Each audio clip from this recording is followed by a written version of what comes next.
It was one of those weekends that lined up just right, rare as a blue moon. Both of us, me and Riley, had a Friday night through Monday off, no work, no errands, nothing pulling us in 10 different directions. We weren't planning on anything big, but when I saw the block of days open and a decent Airbnb pop up just a few hours away, we booked it without thinking too hard. That was still very early on in the stretch of our relationship, when impulse stuff felt like magic. Everything was new, every plan was exciting. You just wanted to be next to each other, no matter where that was. The place was just over the state line, a little town near a river with a long name that I couldn't pronounce and didn't even try to. A bunch of antique stores, local breweries, a lake that was more like a big pond, and hiking trails that we had no intention of using. I picked that Airbnb because it looked like something out of a furniture catalog, clean, bright, and modern. The photos showed a wide open floor plan, a clawfoot tub in the bathroom, one of those long wooden dining tables you never actually use. It had this cozy look to it, and Riley's eyes lit up when I showed it to her. All she said was, "Let's go." We hit the road Friday morning, coffee in hand and bags tossed into the trunk. It took us 3.5 hours to get there. The check-in instructions were easy enough. Keypad lock, 4-digit code, and then the door swung open without a hitch. The second we stepped inside, Riley said, "Babe, this place is gorgeous." And she wasn't wrong. It smelled like pine cleaner and candle wax, like somebody had just vacuumed and lit a fresh wick. Everything was spotless. The windows let in this big, soft light that made the whole place glow. It literally felt brand new, even though it probably wasn't. We dumped our stuff in the bedroom and did that classic couple walkthrough, oohing and awing over dumb things like throw pillows and little jars of oatmeal the host had left on the counter. It had that energy of a fresh start, like nobody had ever stayed there before, and we were the first ones to christen it. It felt like ours for the weekend. There's nothing off, nothing weird, no weird smells, no creaking in the floors, no creepy dolls in the closet.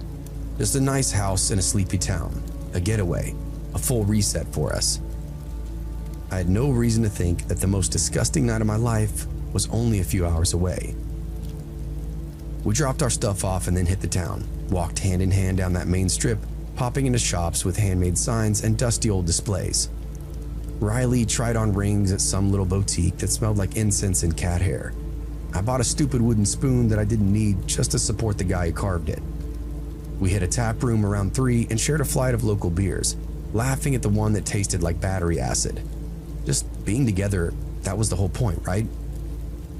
Dinner was unreal. We found the steakhouse tucked in the corner of a strip center that looked like it hadn't been renovated since 1997. You'd never expect it to be this good, but inside, white linen, polished silverware, and one of those menus that has a few things on it, but you know they're all killer. Escargot, garlic bread, wedge salad, soup, steak, and lobster. Creme brulee to split it off. Riley toasted her wine glass against mine and said, "This might be the best date of my life." I felt the same way, stuffed and smitten. We Ubered back tipsy and giddy, and were already pawing at each other in the driveway. The wine continued to flow once we got inside, and we made our way to the bedroom like we were the only two people in the world. It was perfect. That kind of intimacy when you're totally locked in. No nerves, no distance, just skin on skin and warm laughter under the sheets. I fell asleep with her hand in mine, her breath slow against my shoulder, and I remember thinking to myself, yeah, I could do this forever. I think it was around 3 or 4 in the morning when I woke up needing to piss. I tried to slip out of bed without waking her. The house was dead quiet. I padded barefoot down the hall, still half asleep, and right away, I felt something wrong. The floor was weird. Not wet, not sticky, but soft. Like the carpet had a layer underneath it that had shifted slightly under each step. I stopped, flexing against the pile, and sniffed. Something reeked, like sweet rot, like meat left in the sun. I squinted into the dark. No sound, just the house breathing around me. I reached the bathroom and turned the light on. I did my business and tried to shake off that queasy feeling rising up in my gut. When I turned to wash my hands, I caught sight of the hallway in the mirror behind me.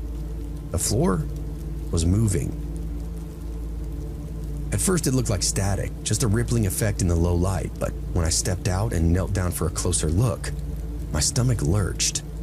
Maggots, thousands of them, writhing in this thick, slow-moving trail that led from the base of the garage door, across the hall, and then toward the kitchen. They were clumped like wet rice, squirming in and over each other, making the carpet buckle and writhe under the weight. I gagged, stumbled back. My bare foot had been stuck to it. I wiped them off the tile, trying not to throw up in the process, and then I ran back to the bedroom. "Riley, babe, you gotta wake up now." She groaned and rolled over. "What time is it?" "I don't know, just wake up, seriously." Her eyes blinked open and I pulled her up by the shoulders. "Something's wrong, there's maggots in the house." And that woke her up. We both stood in the hallway wearing nothing but underwear in horror. She clapped a hand over her mouth. "What the fuck?" "They're coming from under the garage door," I said. "I don't know how, I don't know why, but it reeks. Something is dead in there." "Jesus Christ," she whispered. We ran back to the bedroom, yanked on jeans and shoes, and threw shirts over our heads without bothering to match. Riley grabbed her phone and turned on the flashlight. I armed myself with a broom by the fridge. "I gotta see what it is," I said to her. "Are you serious?" Yeah, I know it doesn't make sense, but I need to know." She didn't argue with me. We turned on every light as we passed, following the trail. The smell got worse with every step, a thick putrid stench that clung to the back of your throat. I used the broom handle to nudge the garage door open. It groaned as it lifted a few inches, enough for more maggots to spill through like water from a dam. I reached inside and flipped the light on. Riley gasped and I dropped the broom. In the middle of the garage, piled up in a corner like garbage, were 3 dead animals.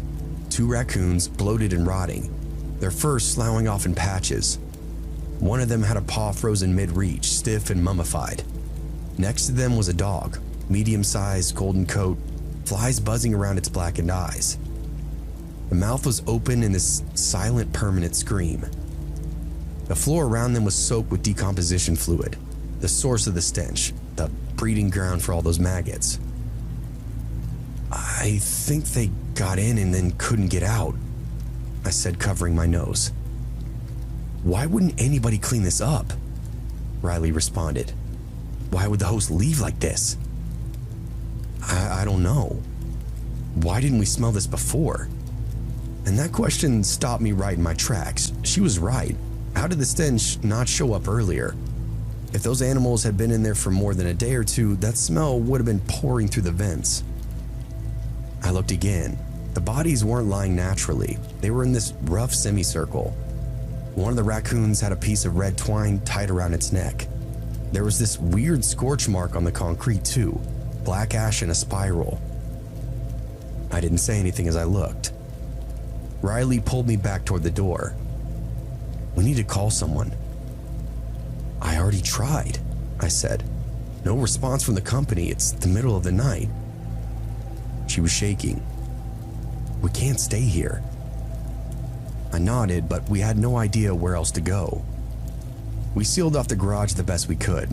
I shoveled towards the door frame and pushed a chair up against it like that would matter, and stuffed the vents in the laundry room with pillowcases. Then we stepped outside, barefoot in the driveway, and opened the garage from the outside. The overhead door groaned up slowly. Then came with it a new wave of stink, thick and rotten. Maggots then spilled onto the concrete like soap suds from a busted washer. I didn't know what the hell I was doing. It just felt like it was better to let the filth go out and not further inside the house. We grabbed all our stuff, every last item, and loaded the car. I stripped the sheets off the bed in case anything had crawled into them. Riley pulled her hoodie on tight and muttered that she still felt like they were on her skin, even though we never stepped foot inside the garage. I think we were in the shower for over an hour, hot as we could take it. Steam filled the little bathroom, fogged the mirror, and scolded the ghosts off us. I scrubbed like I was trying to remove a layer of my skin. Riley didn't talk much. She just stared at the wall and cried softly, water running down her cheeks like it didn't belong there. At around 6 a.m., I finally got a call back, but not from Airbnb. It was the owner. "Hey," he said, tired and groggy. "I got a message about something going on in the house." I explained everything to him. The maggots, the animals, the stench. There was this long pause on the other end, and then he said, That don't make any sense. I don't know how anything would have gotten in there. I was just in the garage last weekend. It was perfectly clean." We didn't argue because there wasn't a point. When he arrived later that morning, Riley refused to go back inside. I followed him into the garage more out of morbid curiosity than anything else. He froze when he saw the bodies, then he noticed the twine, the ash, and that semicircle. At first, he didn't say anything. Then he muttered, almost to himself more than anybody, "Why does this look kind of like a ritual?" I don't know what I really told myself after this. I said maybe he was wrong, told myself that we were just in the wrong place at the wrong time kind of thing. But we boogied the fuck out of there after that and wanted nothing to do with the owner's wild theories that came afterwards. In our minds, some animals got stuck in the garage, couldn't get out, died, and decomposed. That's all. No kind of seance, no ritual, because I can't bear the thought. This was back when Airbnb was still raw, before cleaning fees into hidden cameras, when most listings were just extra rooms inside somebody's house. I was backpacking across Europe, trying to see as much of it as I could before reality would reel me back in. Hostels were cheap, sure, but I'd already had my fill of snoring strangers and bedbug rumors, so I started booking spare bedrooms on Airbnb. Locals offering up their flats, usually a guest room or a fold-out couch. It felt more grounded, like you were borrowing space from somebody who'd pour you a glass of wine and show you the good bakery, not just a front desk clerk handing over a key. I was in France when this happened, some small town in the northern half. Honestly, I don't even remember the name. I wasn't being choosy. I'd take a train as far as my budget would stretch, find a town with character, stay a night or two, and then move on. This one had cobblestone streets, crooked little alleys, and not a single word of English on any street signs. That's how I knew it was going to be good. The listing was for Chambre privée dans maison familiale, a private room in a family home. A couple who owned the place had emailed me once or twice in broken English. Their photos looked warm and inviting. The woman, Elise, was in most of them. Middle-aged, blonde, red lipstick, even when she was in the kitchen. The man, Jacques, looked quieter, softer, and had glasses and a thinning hairline. They confirmed everything with a thumbs-up emoji and said they'd be home by 4. I spent most of that day walking the town, the cathedral, local shops, this weird flea market where I bought rusted corkscrews for absolutely no reason. I checked in around 5. Their place was tucked behind a bakery, down this narrow alley. 2 stories, shutters on the windows, ivy climbing the wall. Jacques opened up the door and welcomed me like I was his nephew. Elise kissed both cheeks and then handed me a glass of wine before I'd even set my bag down. The place smelled like butter and lavender. It felt authentic, cozy, real. At the time, I thought I'd stumbled upon one of those golden experiences travelers always brag about. But I was wrong. The room was simple. Wooden floors, a twin bed, a little desk with a lamp, and a window that opened up toward the alley. No locks on the doors, which kind of struck me as odd, but I figured this was one of those trust-based countries. A handwritten note on the nightstand said, "Buena vie. Please join us for aperitif at 6, with a little smiley face next to it. I washed up, changed my shirt, and came out right at 6. The living room smelled even stronger now. Cheese, fresh baguettes, maybe some kind of cured meat as well. Jacques was pouring wine into huge glasses, and Elise was lighting candles on the table, like she was prepping for a date of her own. "You like rosé?" she asked. Her English was heavily accented, but clear enough. "We only open this for special guests." Jacques smiled at that, but didn't say much. We sat around the table and started drinking. I remember thinking how much better this was than some sticky hostel lounge. They laid out this giant spread: brie, roquefort, salami, prosciutto, little slices of apples and strawberries. Elise continued to refill my glass constantly, clinking hers against mine and laughing the whole time. Jacques seemed to drink slower but still kept pace, his eyes bouncing between the two of us. The conversation was normal at first. Where'd I been, where I was headed, how long I planned to travel. But as the wine kept coming, Elise got looser. She started asking much more personal questions. Do I have a girlfriend? Was I lonely traveling all by myself? Did American women really look like the girls on Friends? At first I found it funny. I laughed it off, but somewhere around the third or fourth glass, the tone had now shifted. She leaned a lot closer when she spoke. Her hand brushed mine more than once. Her blouse was loose, and it started to slide off on one shoulder. Wow. She poured her next glass sloppily, dribbling pink wine down her wrist and then licked it up like it was nothing. Jacques was watching all of this, silent, his smile thinning out. I think I'm gonna turn in soon, I said, half standing. Oh, don't go yet, Elise pouted. It's only getting interesting. I'm pretty tired. She scowled at me for just a moment, then smiled again, but it didn't reach her eyes. I stood fully, took a step back from the table, and that's when it all fell apart. What is it? She snapped. Do you not like French women? No, I just... Is it because I'm old? She barked at me. Standing up so fast, her chair screeched behind her. You think you're too good for me, huh, American boy? Elise, Jacques said gently. Shut up, she yelled, rounding the table. I backed up with my hands raised, trying to calm the situation down, but she came at me fast, wild-eyed and snarling, and whacked me across the head with her high heel.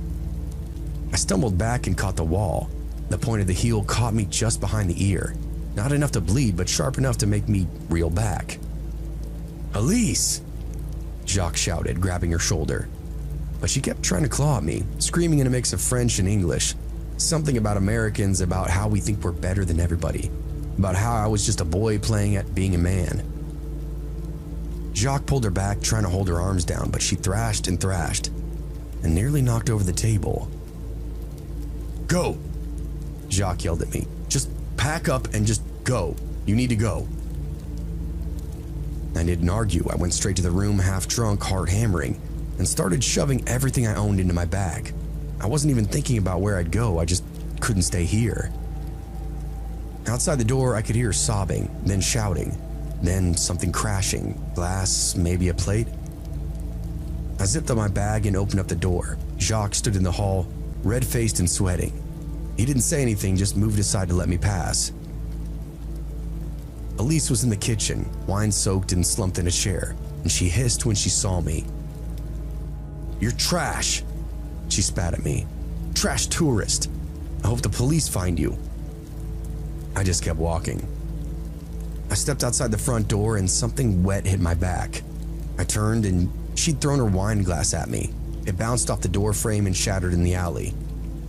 Jacques pulled her back again, muttering something like, enough, enough. I kept going though, and the door slammed behind me. Now I was alone, drunk, and completely without a place to sleep. It was nearly midnight.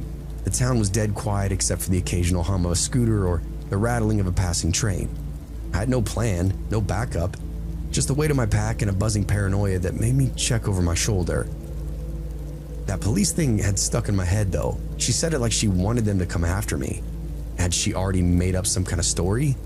Was I going to be wandering around some foreign town only to get nabbed by the police for assaulting her or something?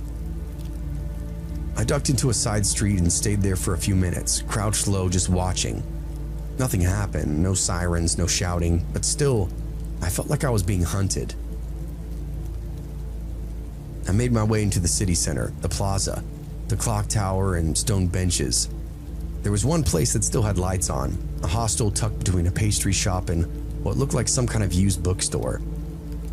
The desk clerk barely even looked up when I came in, and I asked if they had any beds.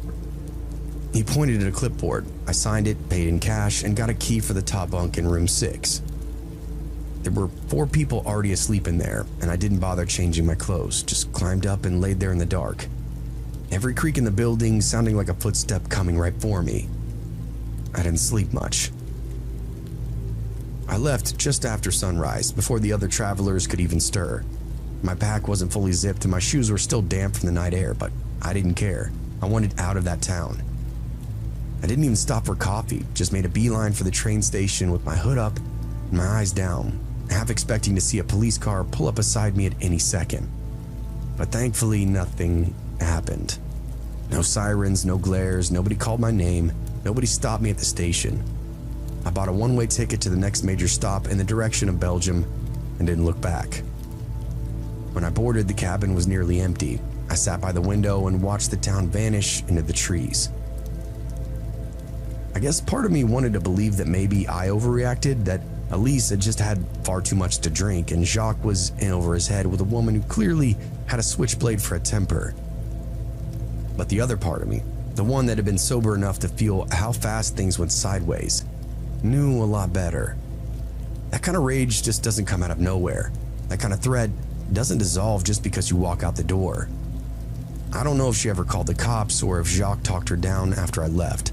I don't know if I dodged something worse by 30 seconds or if I'd just been a convenient lightning rod for a woman used to burning everything around her. What I do know is this though, I never booked another Airbnb for the rest of that trip. Not in Spain, not in Germany, not even when I got to the Netherlands, where everything seemed to be like a postcard. I stuck to hostels, loud, gross, and personal hostels. I take the bunk above a snoring Australian over a shared wine glass with strangers any day. People talk about those authentic experiences when they travel. They say you should get out of your comfort zone, lean into the culture, say yes more than you say no. But that night taught me something else. I think sometimes comfort zones exist for a good reason.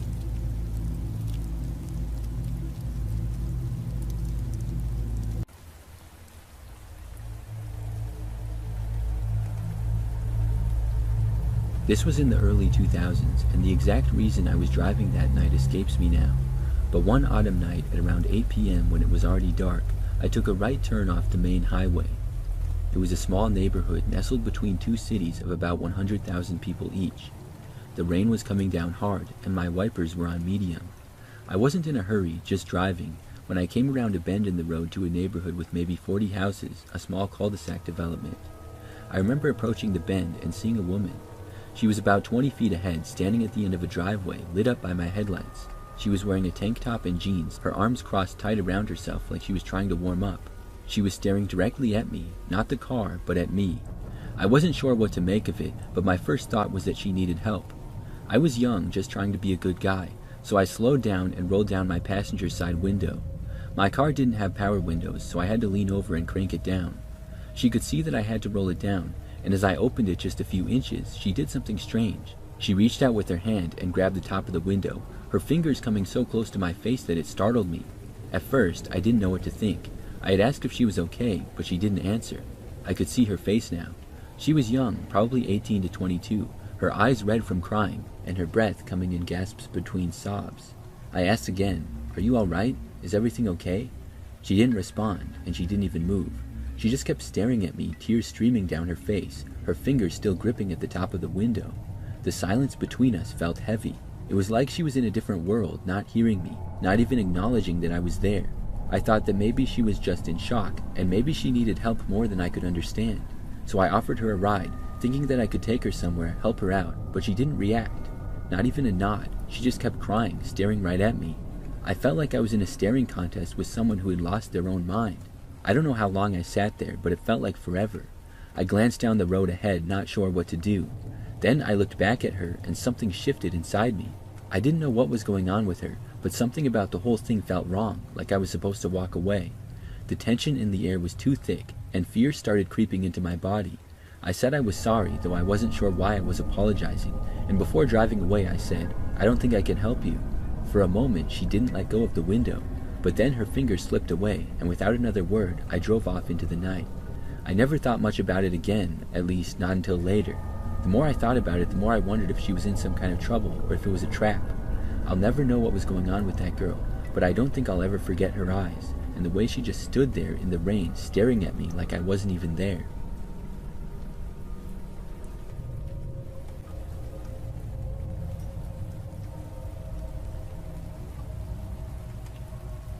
I grew up in a New England suburb, a huge colonial house over 150 years old. As a kid, I used to get creeped out sometimes, especially late at night. I have 5 siblings, so luckily it was rare for me to be home alone.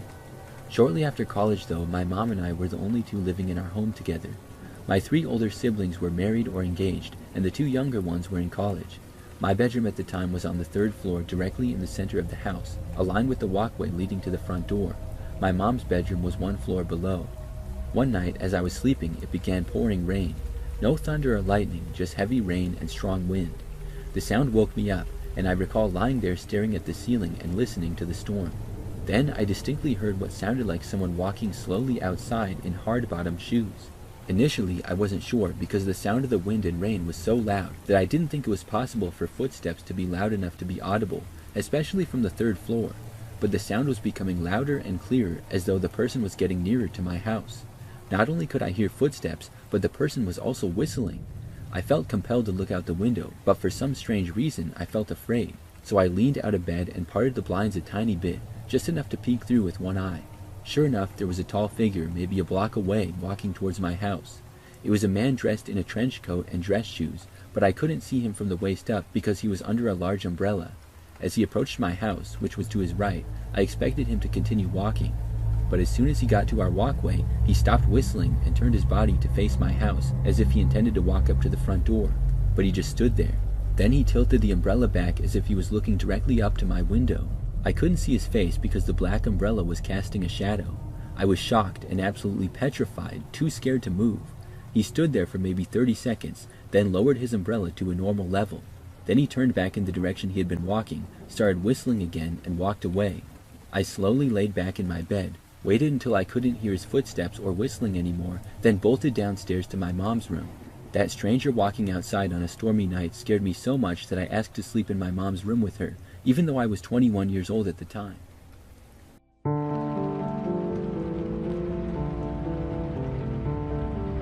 This happened almost 20 years ago, when I was 18 years old. I still lived with my parents, even though I had just graduated from high school. I had just bought a new laptop, and after I was done getting it set up, I posted my old one on Craigslist. It was only 2 years old, but back then, that meant it was pretty outdated. It was a Dell PC with decent specs, and it was almost $2,000 brand new. I was asking only $500, because newer laptops at the time were a lot better. After listing it online, I didn't have to wait long for a response. A guy named Corey messaged me, interested in the laptop, but wanting to see it first. I wanted to set up a time to meet the following week, when I would be downtown. That way we could meet at a coffee shop or something. When I suggested that, Corey said that he needed it right away. For that reason, I agreed to let him come over to my house. I knew it would be smarter to meet in a public place, but our house was in the suburbs, and I didn't have a car. I know it was lazy and stupid, but I gave him my home address. My parents weren't home, but I figured it would be a quick sale, and didn't think anything would go wrong. Corey showed up later that day. It was a Saturday at around 7 p.m. I saw an older van pull into the driveway, and a man got out, but he wasn't alone. He had another guy with him. Both of them were at least 30, and much bigger than me. As soon as I saw them, I felt a little scared. Something about their presence felt off, but I brushed the feeling aside. After all, they were just there to look at a laptop. I let them in, and we set up in the kitchen. I began showing the laptop to Corey, and then his friend immediately asked me to use the bathroom. I pointed him in the right direction, which was just around the corner and down a short hallway. Then I focused on showing the laptop to Corey. About 10 minutes passed while we were looking at it. I had erased it beforehand, so it was basically running as new. Then I suddenly realized that the other man hadn't returned from the bathroom. "Hey, is your friend all right?" I asked Corey. "Yeah, it can take a while sometimes. Don't worry," he reassured me. I listened as closely as I could, and heard footsteps, but they weren't coming from the bathroom area. They were coming from upstairs. Since it was just the 3 of us in the house, I knew it was him. The bathroom is on the main floor, so there was no reason for him to be up there. That was when I started to panic internally, but I tried to hide it. I casually asked Corey about his friend again, hoping my nervousness wasn't showing. His response was cold and intimidating. He placed his hand on my shoulder, not in a friendly way, but with a lot of pressure. He told me not to worry about it. His grip tightened painfully, and in that moment, I knew this was more than just a sale gone wrong. We were being robbed. That was probably the plan from the beginning. Panic set in, but I tried to keep my composure. I told Corey to take whatever they wanted and just go, but he didn't let go. His grip on my shoulder felt hard. It was like a threat, and I started to shake. I knew I had to act fast. I managed to break away and ran to my dad's office on the main floor, locking the door behind me. I left my phone on the kitchen table, which was a stupid mistake. Luckily, though, there was a landline in the office where I was, so that saved me. My heart was pounding as I dialed 911, frantically explaining the situation to the dispatcher. The minutes waiting for the police to arrive were the longest of my life. I could hear the two men stomping around the house, probably stealing whatever they could find.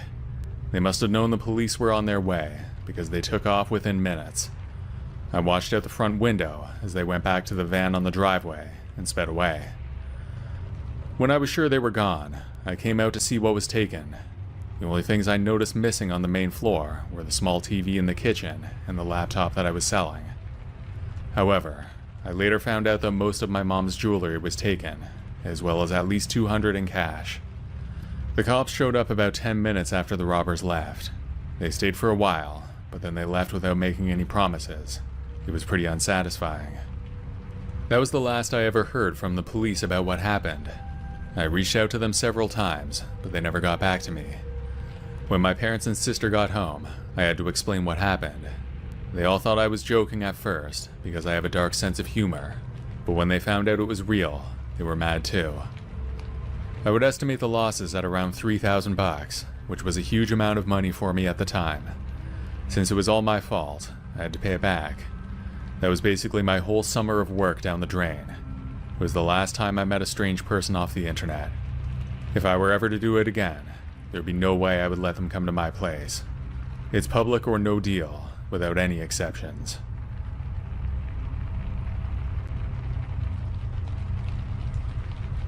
About 10 years ago, I had a really creepy experience.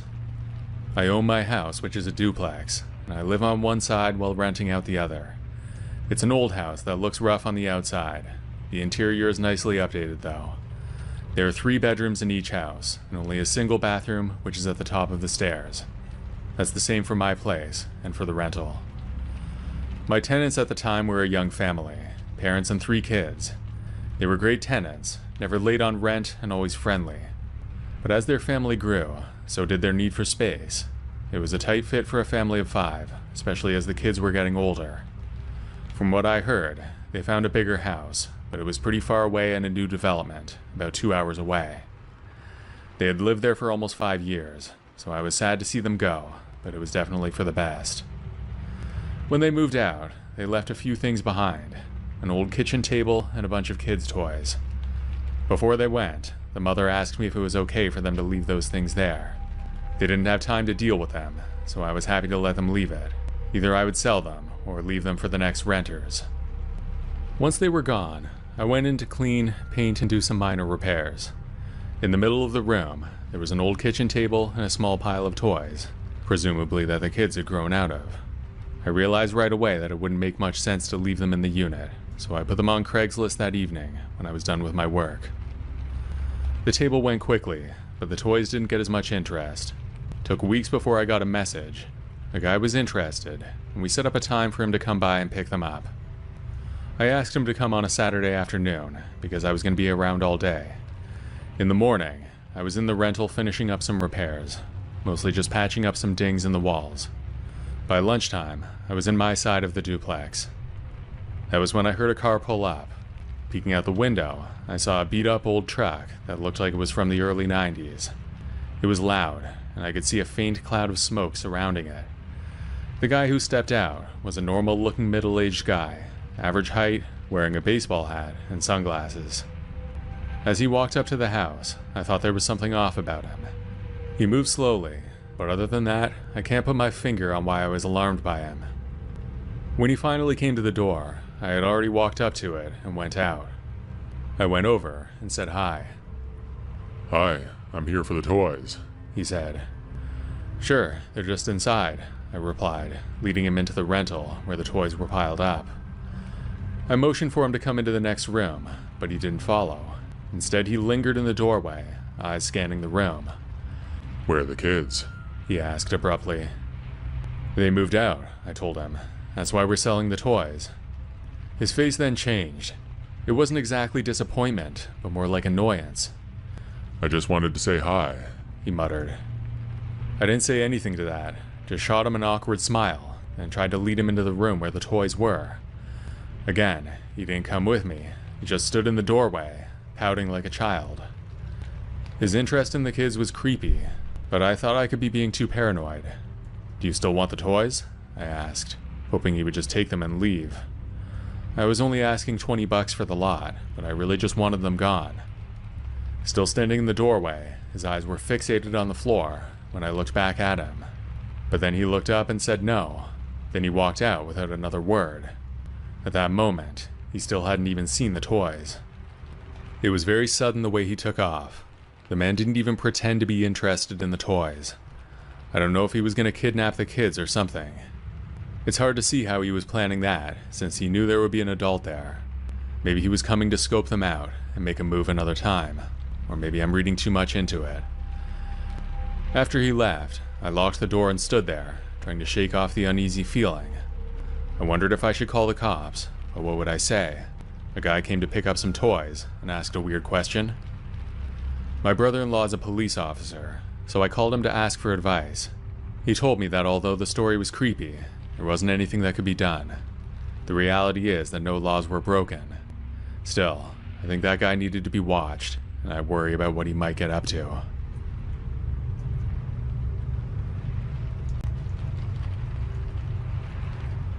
This happened during the summer before my last year of college. I decided to transfer to a school outside my hometown because I was ready for a change. Also, my new city was a better place to find a job, so I decided it would be better to go out there for my last year. Since I didn't know anybody out there, I needed to find a place before moving. My summer job went until the second last week of August, so it was tough to do that. In the evenings, I was searching online to find a place. I was getting desperate as time went on, so I was sending out a lot of messages, even for places where I didn't really want to live. I found a posting for a room that seemed pretty good though. Affordable, well located, and just the right size. The pictures were decent too. Nothing fancy, but clean and bright.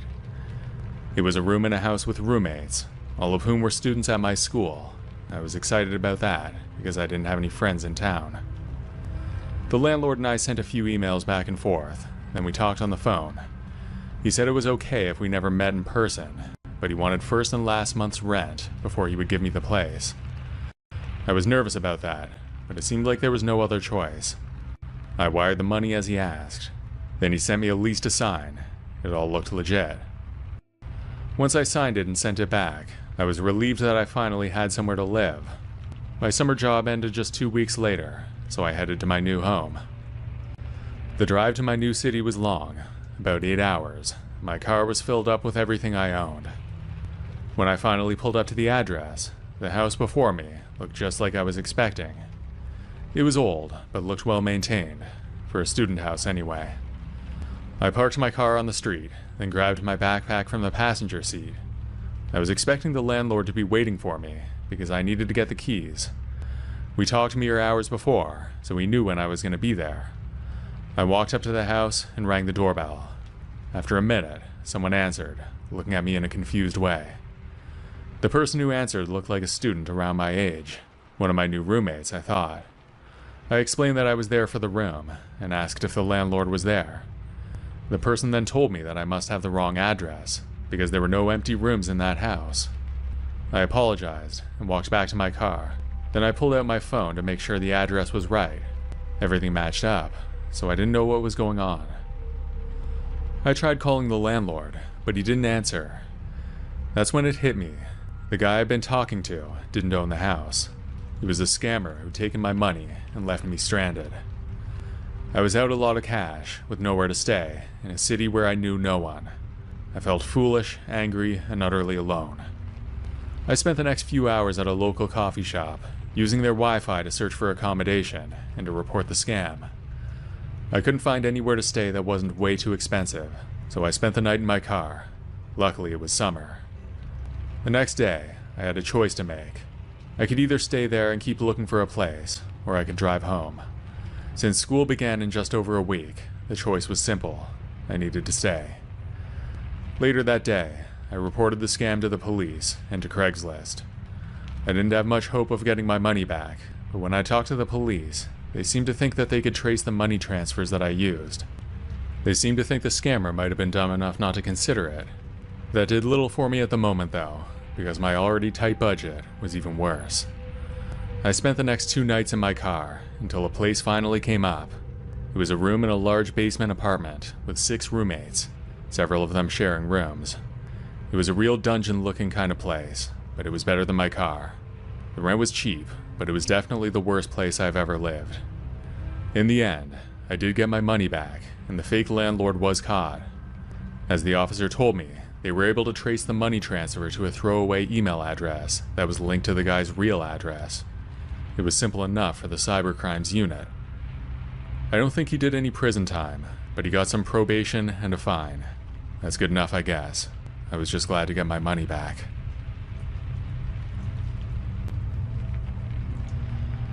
I went to college from 2006 until 2010, and this happened in the summer between my first and second year.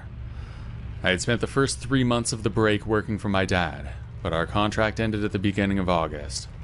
With no more work, I decided to move to the city where I was going to school and spend the last month of my break there. My friends and I had a house that we were already paying rent for, so that's where I was going to go. I had 2 roommates, and neither of them were in town yet, so I was basically alone almost every day. Most of my time was spent binge-watching the TV show Lost on my laptop. That got old after a while, so I started looking for work. Since it was only about a month before school started, I couldn't really find a full-time job. Instead, I was after random odd jobs on Craigslist and our school's message board. I had done a few days of work here and there. One guy hired me for the day to clean up some construction mess, mostly just sweeping up after the contractors left. Another time, I spent a day helping somebody who trims old trees, just random stuff like that. I was at home one day, scrolling through Craigslist, when I saw another posting. Someone needed help moving. It seemed pretty straightforward, so I shot them a message. The reply came quickly, and we arranged to meet the following day. I didn't think much of it at the time, just another day of work, hopefully. He picked me up in a large white van. We exchanged hellos and brief pleasantries. He told me his name was Jim, and then we went off. As we drove, he didn't say much, just the occasional nod and grunt in response to my attempts at small talk. Not a big deal or anything, but it was uncomfortable. He seemed awkward, but that was fine. We were on the highway for at least half an hour, and I didn't know the neighborhood we were in. It looked nice though, new at least. We pulled up to a house in a neighborhood that looked like all the others. It was a real cookie-cutter neighborhood, where each house was one of 2 or 3 different designs. It was obvious that it was new, because some of the houses were still under construction. I got the impression that most of them weren't occupied yet, because few of the houses had any cars parked in the driveway, and I didn't see many other cars or people walking. The one we pulled up to was a 2-story gray brick house with a 2-car garage. There were no lights on that I could see, and the curtains were all closed. He parked in the driveway, and we both got out. I headed to the front door, expecting him to follow and ring the doorbell, but he didn't. Instead, Jim told me to wait and disappeared around the back. I remember thinking it was odd, but waited anyway. Maybe he was checking if the back door was unlocked or something. Finally, he reappeared and opened the front door from inside, motioning for me to come in. The house was nice, but something was off. There were no boxes, no packing tape, none of the usual moving chaos. It looked like a really nice, almost perfect house. It was spotless, and it had the feel of a model home. We started with the TV, a big bulky thing that took both of us to carry, then some furniture. We carried them out to the van, and before I knew it, we were full. There was a nagging feeling in the pit of my stomach the whole time, though. I knew something wasn't right. Since it was such a new area, why would anybody be moving out? Stuff happens, but that was definitely strange. Also, for how much stuff there was, it would probably take us another 10 van loads at least. When we were heading back to the van, I was really suspicious of Jim. Come to think of it, I had no proof that he was even working for the people who owned the house. I didn't know how he got in through the back, but if he had a key, then why not use it on the front door? I wanted to get out of there and call the cops, because I was almost sure that this was a robbery. I pulled out my flip phone and pretended to read a text message. Then I turned to Jim and said something important came up, but he was on to me. I made a break for it, bolting down the street. I could hear him shouting behind me. I looked back and saw him get into the van as I was running down the street. I sprinted faster, and the sound of the van was close behind. I went through some yards, hopping over fences, anything to put distance between me and that van. I lost him after a couple blocks, then ducked behind a shed and waited until the sound of the van faded. Once I felt safe, I called the cops from my Motorola Razr flip phone. They confirmed the worst. The house's owners hadn't moved in yet. Their stuff was set up by the moving company and an interior decorator, but they weren't even in the country. I'd unknowingly helped in a robbery. At that moment, I thought I could get in trouble for what I did. I asked the police over the phone if I was in trouble, but they assured me that since I didn't know, I would be fine, especially since I called in to report it. After interviewing with the cops, I told them everything I knew. I didn't have the license plate for the van, but with the information I gave them, they were able to track down several sources of security footage. With that, they caught both the van's license plate and several images of myself with Jim. Jim was obviously not his real name, but he was caught later that day. He was arrested, and the stuff was brought back to the house. We also found out that this was not his first visit to that place. He had been robbing that house every day for almost a week. The neighbors didn't notice, because everyone was new. I guess he made off with some smaller things, then he got greedy and needed help. That's where I came in. Jim could have quit while he was ahead, but he wanted more, and he got caught because of that. Me and my best friend at the time, we came from some pretty abusive home lives. As such, we often sought refuge in the woods near our neighborhood. We did this because, during the day, we would be free of our abusers and adults brushed this off as kids being kids. But on a particularly bad night, my drunk father invited his motorcycle gang over, who were all terrible drunks themselves. They kept coming into my room trying to find me, but I hid away in my hamper, buried under my dirty clothes until they seemed to have given up or gotten too drunk to care. And quietly, after about an hour, I came out of the hamper and snuck out of my back window. We lived in a slab ranch-style house, and my back window went into our backyard, which was unlit and sealed with the exception of a small gate that was blocked by their bikes. I snuck over to the back fence, picked a corner, and climbed over it, tossing myself to the other side. The neighbor behind us watched me cut through his backyard, as he had many times, and let me be. We lived in a village, so everybody sort of knew about my dad, but would never do anything about it. Anyway, I ran to my best friend's house, a mere 2 blocks away, but when I arrived and tapped on her window, her own abusive parents were asleep. Since I couldn't come in and she didn't want me to be outside alone, she climbed out of her window, and the 2 of us walked to the woods. We settled next to a water reservoir meant to store rainwater in case of flooding, and we sat on the hill far from the road's view. She pulled out some snacks that she had brought with her, and we began conversing as 2 teenagers do about this and that. It was about 20 minutes later or so that we heard shuffling from inside of the reservoir. At first, we thought maybe a deer had jumped the chain-link fence. Rare, but possible. So we just sort of tried to ignore it. But then it got louder. It was also unusual movement, like a dragging almost, or a scraping sound against the brush. Though these woods were usually empty, especially near the reservoir where we were, save for typical animals, We became concerned that maybe there was another human around out to spook us, or worse. We slowly gathered up our snacks and we moved on from sitting to a sort of crouched position. Once we stood up, we could see, though, what looked like a woman laying against the side of the reservoir's wall, which had a steep incline made of brush and thin twiggy sort of trees. My friend and I became a little bit concerned at that. The state of her clothes, a light-colored dress, had tears and dirt everywhere. She herself looked absolutely soaked, despite it not having rained in months, which is typical for mid-November in my state. Are you okay? My friend asked in her direction. Do you need help? I asked after a little bit of silence. Nothing. The woman didn't move, didn't say anything, and for a moment, we didn't know what to do. It honestly looked like she needed help, so we didn't want to just leave, but, who would we go to? Would she be here if we found help and came back anyway? My best friend and I began to whisper possible options to each other when the shuffling crawl resumed. We turned and looked at the woman's direction, but she wasn't crawling anymore. Instead, she was now sprinting towards us.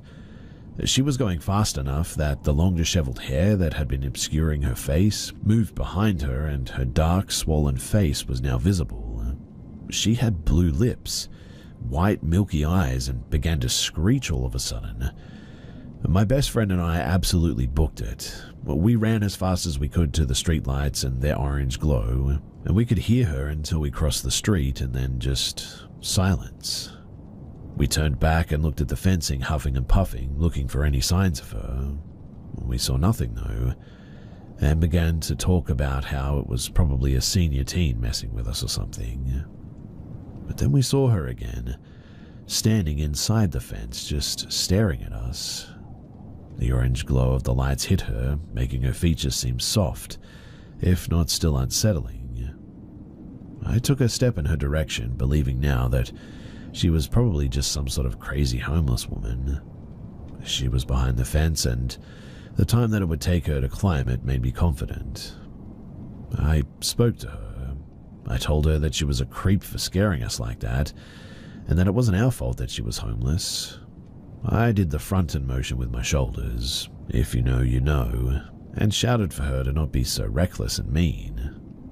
This must have made her angry too, as a part of me knew that it probably would have, but she started to rush the fence again.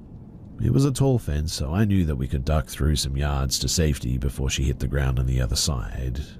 I watched her, though, daring her, but she got to the fence and didn't climb it.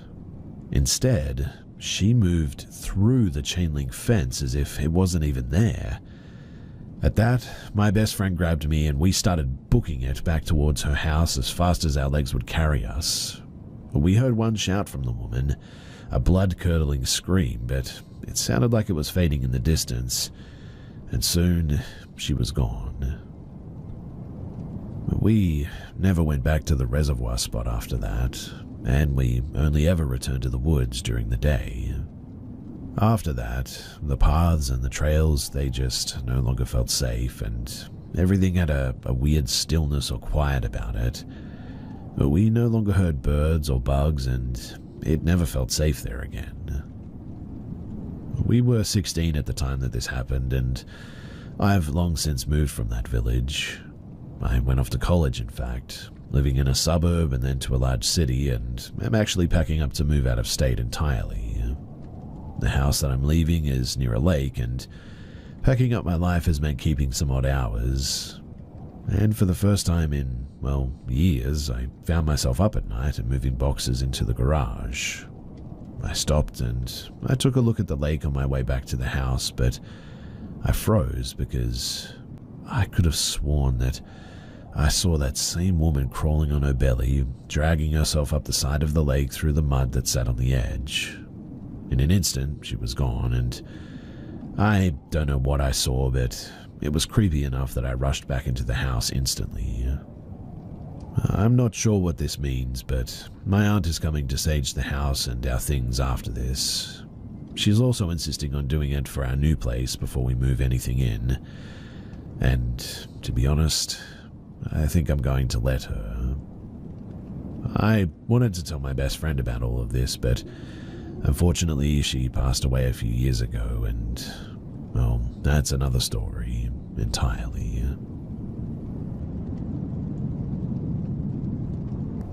This happened in the late summer of 2014, but I remember it clearly, even 10 years later. In the fall of the previous year, I moved into an apartment with my boyfriend at the time. I was freshly 18 and he was 22. He was a socially inept groomer, but let's call him Mike. Mike was always emotionally distant and strange. We had many shared interests, but he refused to let me have friends, make new friends, or just go out and enjoy life in the city. I'd invite him to concerts for bands that he liked, and he'd decline. I'd offer to introduce him to my friends. He'd decline. I'd go out to a show with my friends or go hang out with my friends, and he'd send me a Word document, a deranged poetic slight describing every single fault of mine that he could discern. One time I smoked a little bit of pot, and he compared me to Medea killing her children. When I say poetic, I mean poetic too. And when I say deranged, I mean deranged. Naturally, we broke up too. A friend of mine found him on a dating website, and, well, that was that. My parents helped me lug his stuff into a truck and took him and all of his stuff to his parents' house. Done deal. I kept the apartment and I tried to settle back in. It was fine. I enjoyed my alone time and was free to have friends visit. Honestly, it seemed pretty ideal. Upon falling asleep on my second night alone, I was quickly woken up by a knock on my door, though. I checked the time, maybe 3 or 4 in the morning, and I mean, to heck with that, no thanks. So I tried to drift off again, but the knocking happened again, more rapidly, more aggressively. I kept ignoring it, though. I didn't have that many friends, and the friends that I did have wouldn't be hanging on my door at 3 a.m. And eventually, that banging stopped. I enjoyed my next few days. I went out with friends, I had some drinks, came home alone, and I went to sleep. 4 a.m. again, and there's that banging. But this time, also some rattling. When I heard that, I realized that the guy was clearly trying to open the door. Luckily, this building was old and disgusting. Landlord paint jobs, roaches, and no AC, but what it did have was 2 deadbolts and a door chain, so I felt more curious than scared, I suppose. I took a look through the peephole and I saw a blonde man. He didn't look like a junkie or a weirdo, but I also didn't recognize him. And no, it wasn't Mike. He was dark-haired and would have written a poem before he tried to break down a door, but feeling young, stupid, and for whatever reason, safe enough to sleep, I just go back and I fall asleep. But this keeps happening. Every single night I go to sleep. Every single night he would knock. He bangs and slams at the door. He jiggles the doorknob left and right. He yanks at the doorknob. He flies into the door with the weight of his entire body. But he never talks. And for some reason, I never called the cops too. I think I was in my ACAB era, I don't know, but it went on for about a week, but I do call my friend Pete eventually. Pete and I hung out for the day. Maybe a bit of context here too is that Pete, he looked like the sniper in Saving Private Ryan. Skinny, bony, oddly serious. Pete couldn't hurt a fly, but he had a weird ghoulish face that made it seem as though he could. So we waited, and waited. We plotted and we constructed a plan. Speaking in whispers, we waited into the night. 12, 1 o'clock, 2 o'clock, then 3. And sure enough, there was knocking at the door. Go time. Out the peephole, we see the blonde man. What a surprise, right? He continues to knock, smash and bang on the door. With the chain lock on, we undid the 2 deadbolts. The knocking paused. We flick open the doorknob and, with a knife in each of our hands, scream at him. We stab stupid IKEA kitchen knives through the gap. We yell, "We're going to kill you, come back here and we're going to cut you," and we swish the blades around like pirates who are only allowed to carry butter knives. The blonde man, he sort of stumbles back and jogs down the hall. Pete and I laugh it off, and to my surprise, the blonde man never returned. All it took was matching his crazy, I suppose, but I will never know why he targeted me, or why he was so insistent in getting into my apartment of all places. Though I can guess, I suppose, and my guess is that he may have been stalking me for some time, and when he noticed that Mike was gone, maybe he saw that as his chance. Again, I guess I'll never really know, but when I think back on it, it was kind of a crazy time for me, and honestly, I'm glad it's over.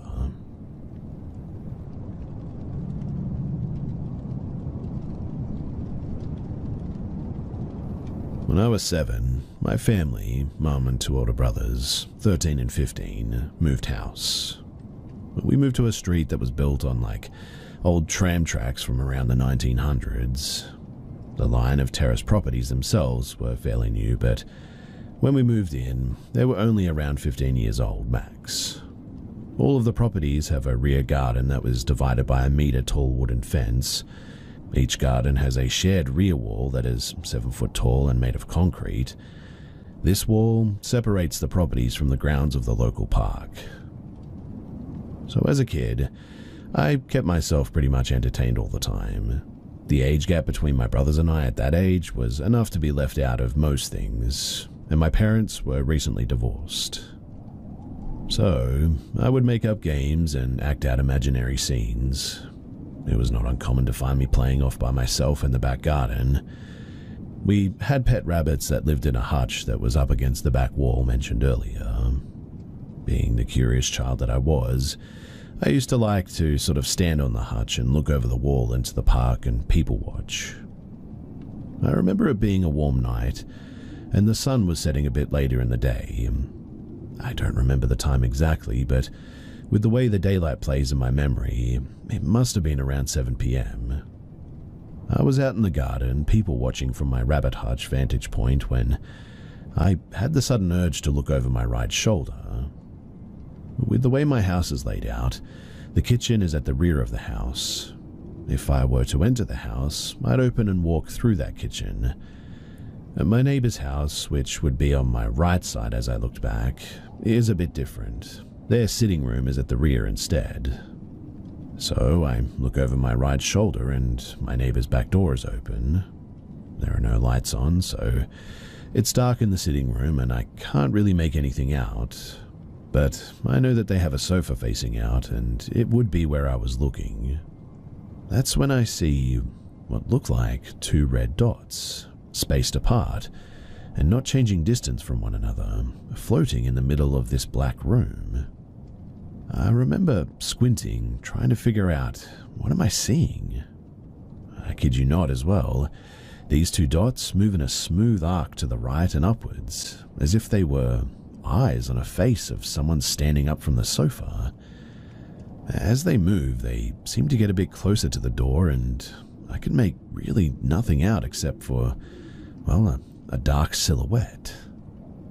I freak out at that, and I run back inside, all the way to the front of the house where our sitting room is located, to tell my mum. She assures me that it's nothing, and so I head back outside. I climb back onto the rabbit hutch and immediately look behind me again. The figure with its red eyes is now standing in the doorway of their house, looking out into the garden. I nope once more back into the house, and this time, I do not go back outside. For years, I forgot about this experience, but I've always been afraid of the dark. I especially hate looking out of windows at night, particularly into the back garden. Something jogged my memory of it a few years ago, though, and every time I talk about it, honestly, it makes me sort of teary-eyed, because it was terrifying. I still remember every detail of that evening, and I wonder what it was that I saw. My neighbors still live there, and I'm too scared to ask them if they've experienced anything, or if they have an explanation for, well, whatever it was that I saw.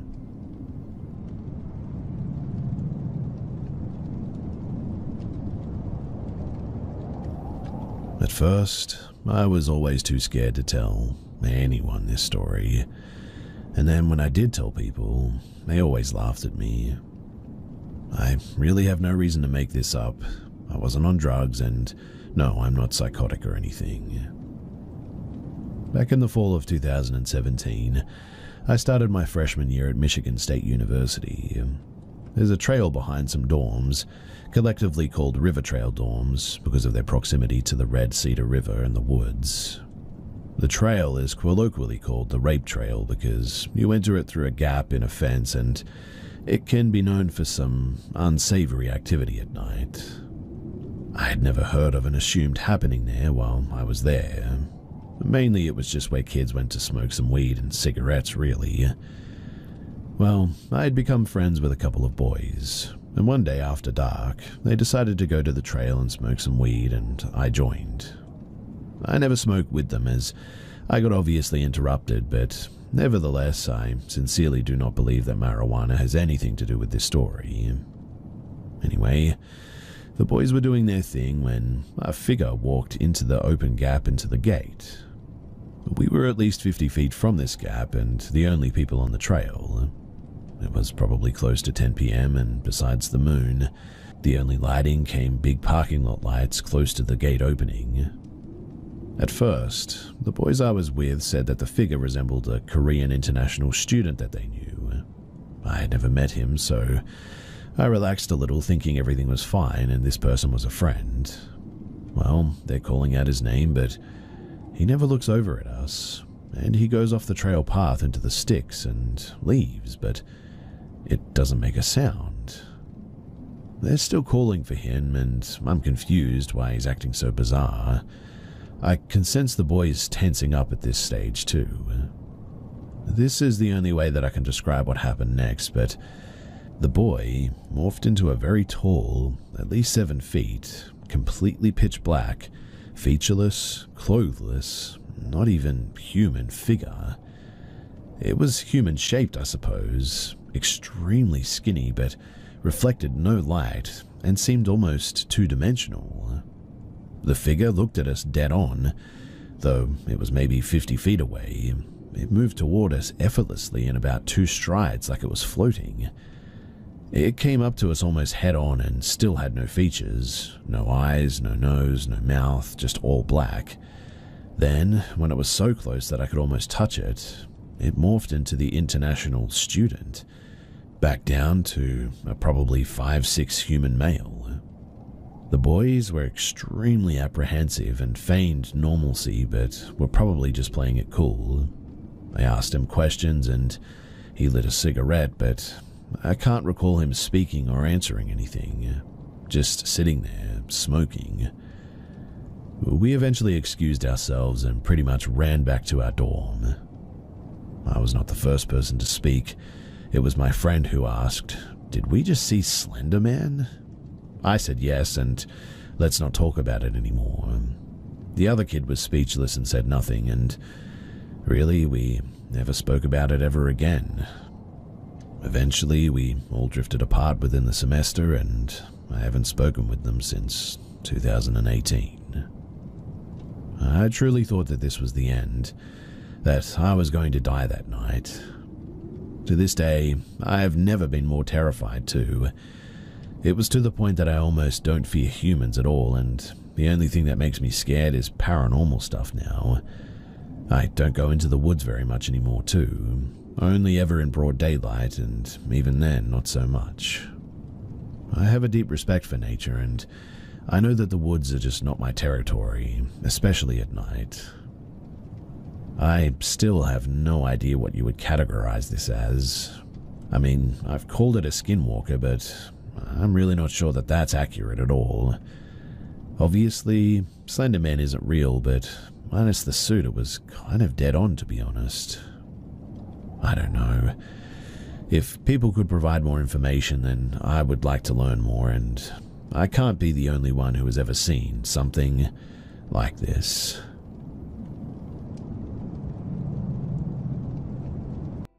I used to be a property manager in London back in the 80s. For one reason or another, the flats I managed weren't strictly legal, so it was basically my job to collect rent, arrange repairs, and be a buffer between the real owner and the council, should they ever find out he was flouting regulations. It was a proper cash under the table sort of thing, and we didn't discriminate when it came to tenants. If you could give us the month's rent, which was about 60 quid back then we'd give you a bedroom in a shared house with communal kitchen and bathroom facilities. These days, a lot of landlords ask foreigners for proof of their right to be in the country, and I think you can get into trouble if you're found to be housing illegal immigrants. But back then, we weren't in the least bit interested in who you were or where you were from. All we wanted was money. And the same applied when I met a guy called Yuri. Yuri mentioned something about being from Latvia, but I never saw any papers to confirm that. His name could have been anything, and he could have been from anywhere. I met him outside this crumbling down house in Finsbury, one of the properties that I managed. Heavy emphasis on those quotation marks there, and the room that he was after was a mess. There was peeling wallpaper, damp patches everywhere, and a stink that was sort of half mold and half despair. It was the kind of place that you'd give a rat the hump, and Yuri didn't quite seem desperate enough to rent it. But after a brief look around, he told me he'd take it. I was surprised, honestly, but I wasn't about to argue with the man. I just took his money, gave him his keys, and that was that. Next month, when I went around to collect the rent, Yuri wasn't in. He cleaned the place up quite nicely, gotten rid of all the mold and the peeling wallpaper, and he left a little note on his bed that just said, "Busy at work, money in pillowcase." We dealt with some quite unsavory characters on a regular basis, and I'd had someone try and run a scam like that on me before. As they say, if you play with feathers, you get your arse tickled. When their rent money wasn't in the pillowcase, they said someone must have gone into their room before I did and pinched the cash. And since it wasn't their fault, they didn't think that they should have to pay twice the rent money, and that caused an awful lot of trouble for that character, let me tell you. I was thinking, good God, not another one of these. But then, when I put my hand in the pillowcase, Bob's your uncle, there was the money. It was like that every month, too, but it suited me down to the ground. I never had to chase him or go looking for him. He was reliable as anyone was, old Yuri. But then came the month when, well, you'll see what I mean in a moment, won't you? It was a grim Tuesday lunchtime, all gray and dreary out when I drove over to the house in Finsbury to collect the rent. The place was dead quiet, with most out grafting in some manner or another, nothing but the hum of traffic outside and the occasional cough from the guy down below's ground floor flat. So I knocked on Yuri's door, just out of habit really, and when there was no answer, as per usual, I just pushed it open. His room was just the same as ever. Bare except a single bed, a rickety old chair, and a wardrobe that was well on its last legs. I went for the pillowcase, expecting to find the cash in the usual place, but there was nothing. I patted it down and shook it a bit, but still nothing fell out. That wasn't like Yuri at all. He'd only been renting about 6 months, but he'd always paid on time and in the same fashion, good as gold. Then I opened the old wardrobe to see if his clothes were still there and saw they were all gone. It was completely gutted. I hardly ever found a reliable tenant like him, not in our game, so it always stung a bit whenever they decided to move someplace else. I was about to leave, and I was right on my way out the door when I spotted something under the bed. It was a suitcase, brown leather and bashed up around the edges. I'm not one for poking my nose in where it doesn't belong, but something didn't feel right. All of Yuri's stuff was gone, and he hadn't left any rent money either. So what was a suitcase doing under his bed? I thought for a second, then said to myself, "Stuff it. I'll have a quick look and see if there's a note or something." I walked back in, shut the door, kneeled down next to the bed, and pulled out the suitcase. I flicked the latch, lifted the lid, and my heart stopped. There was Yuri, inside the suitcase, his body all twisted up and broken, like someone had to fold him up to fit him inside. His arms looked snapped and bent at odd angles, while his legs were tucked under him backwards.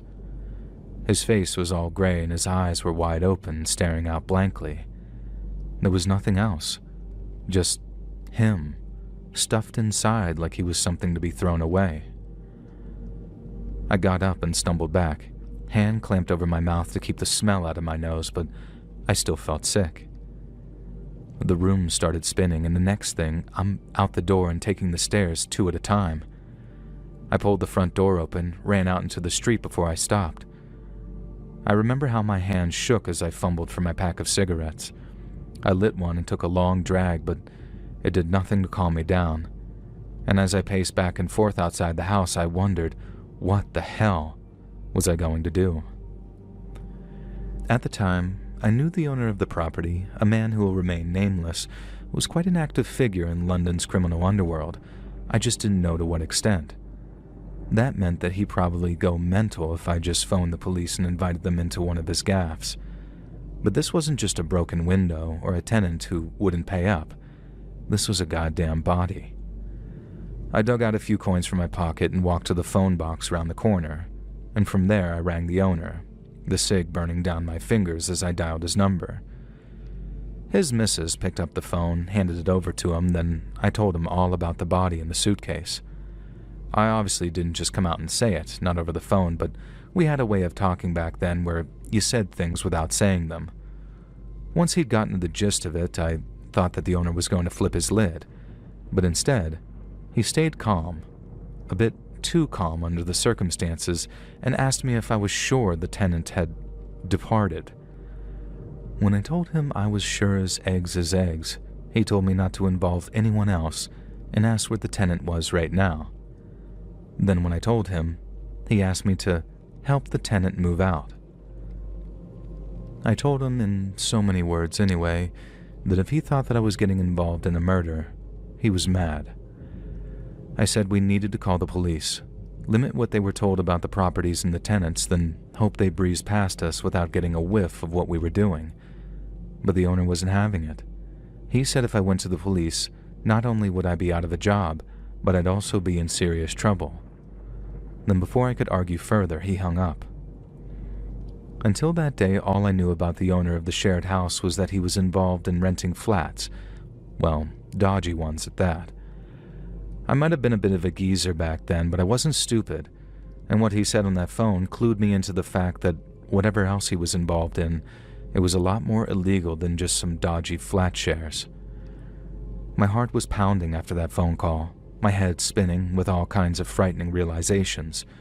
For the past God knows how long, I've been working for someone who was now casually telling me to dispose of a body like it was nothing. This was more than just being some dodgy landlord. You'd have to be a real dark kind of person not to even flinch at something like this. But this guy knew my name, my family's names, where I live, everything. But at the same time, my fingerprints were on that suitcase, and if I didn't get out ahead of it and tell the coppers that all I'd done was stumble across it, then there was a good chance that I'd be going down for something, maybe even murder. I didn't want to go back to the house, and I didn't want to just drive home either, so instead, I went to the pub. There was a place called the Red Lion down the road from the phone box, and even though it was only a bit past 12, I drank a pint of lager in about 4 or 5 gulps just to steady my nerves. The barman clocked me and gave me a funny look, but didn't say anything. He just left me to drown my sorrows in peace. Then I sat there, staring at my glass, wondering how everything could go from normal to nightmare so quickly and so drastically. Yuri was a good tenant. He was quiet. He paid me on time. He seemed like a nice bloke too, so who'd do something like that to him and why? After maybe 15 to 20 minutes of staring at the bar top and weighing up my options, I decided to do the smart thing. I fished around my pocket for some more change and walked back to the phone box and phoned the police. The cops turned up about 20 minutes later, 2 of them in a Panda car with their lights flashing, and I was back outside the house by then, so I gave them a wave as they drove down the street, then showed them the upstairs to where Yuri's body was in the suitcase. I only told them what they needed to know, and They said that I'd done the right thing by calling them, but still, I was terrified, because I knew that as soon as my boss got wind that I'd been talking to the police, I'd be in deep, deep doo-doo. That night, I crashed at my mate Dave's place over in Camden. I couldn't go back to my own flat, it'd be too risky, so he gave me a place to sleep for the night. But all I did was lie on his sofa, eyes wide open, thinking about how my life was about to change completely. The next day, I heard word had gotten back to my boss, or by then my former boss, that Yuri's body was with the coroner and that the police were talking to the tenants in the house that he owned. Assuming that was true, my former boss had almost certainly sent people out looking for me, so I asked Dave if I could lie low at his place for a few days until it was safe to return to my flat to grab my stuff. He said that was fine, but I didn't exactly tell him the whole story. If I had, I'm not sure that he'd have let me stay. I didn't go out at all, and Dave definitely knew something was up, but he didn't ask questions. I just kind of hung out on the couch drinking his lager and wondering if I was going to end up moving to Brighton, Birmingham, or maybe even Manchester. About a week later, I went around to my flat in the middle of the night to grab a few bits and bobs, but when I got there, the place had been trashed. Whoever my boss had sent had done something to the lock because it didn't look like anything was wrong until I tried to put my key in the door, and it creaked open from the force. Inside, my flat looked like a bomb had hit it. They'd smashed my telephone, ripped up my sofa, broken all my records, and from the smell of the bedroom, they'd gone to the toilet all over my clothes. I didn't take anything with me. There was really nothing to take. The only thing that mattered was getting to my mum's, and then getting her on a coach to Manchester, the furthest of my options, before anything happened to her. 2 guys had already been over asking where I was, so she knew that I was in some sort of trouble. But it still took some convincing to get my mum to pack a bag. She didn't know how I made my money, so I had to spill the beans on her son being a bit of a naughty boy before she understood how serious things were. I told her the men looking for me were bad people, and that the next time they darkened her door, they might hurt her as a way of getting to me. The next day, me and Mum were in a B&B up in Manchester. I had a few quid in my pocket, so I found us both places to stay quite quickly, and then after that, it was a case of trying to go straight and earn an honest living for the first time in my life. No one ever found us, but at night the nightmares did. I dreamed that someone was zipping me into a suitcase and then shoving me under a bed, and I'd wake up scared thinking someone was at the door. But no one ever was. It was just my imagination. Sometimes I wonder if the cops ever got anywhere with Yuri's murder. I doubt it, but I also don't think that it was my former boss that had anything to do with it either. He just wanted me to get rid of the suitcase, and if for some reason he had wanted Yuri dead, then he'd surely have given the job to someone more cold-blooded and reliable than myself. No, I think someone else put Yuri in that suitcase. I don't know why, but I know they'd have to be pretty scary to be able to best a 6-foot barrel-chested Eastern European guy like Yuri. Then to twist him up like that, to snap his arms and legs and fold him in half. It takes a very frightening person to do something like that. A person I'm very glad I never had to meet.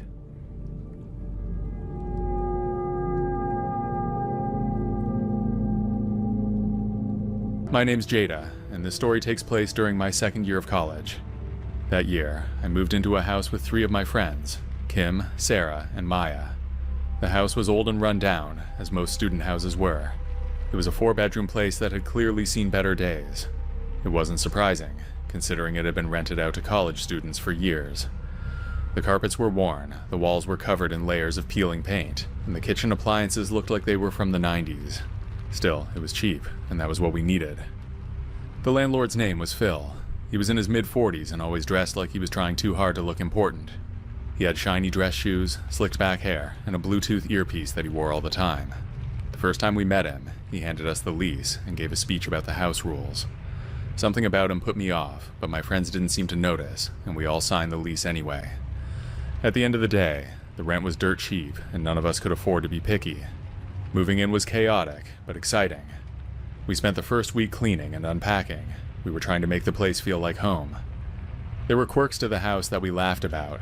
There was a light switch that didn't do anything, a creaky step on the staircase that couldn't be avoided, and the basement door wouldn't stay closed, no matter how many times we tried to latch it. Despite its flaws, it was our place, and we were determined to make it work. Over the first few months, nothing really happened. We went to class, hung out with friends, and hosted the occasional get-together at the house. Phil never came around during that time, which was fine by us. As far as we were concerned, the less we saw of him, the better. We paid our rent on time, and figured that was all he cared about. It wasn't until winter that things started to get strange. One day, the heat stopped working entirely. I remember sitting in the living room with my roommates, wrapped in blankets, and joking about how college life meant freezing to death in a rundown rental. We called Phil to let him know about the problem. I was expecting him to send a professional to handle it, but he insisted on coming over himself. That was the first time I realized he didn't like having other people handle repairs. He came by later that day while we were all out at the school. I got home just as Phil was leaving.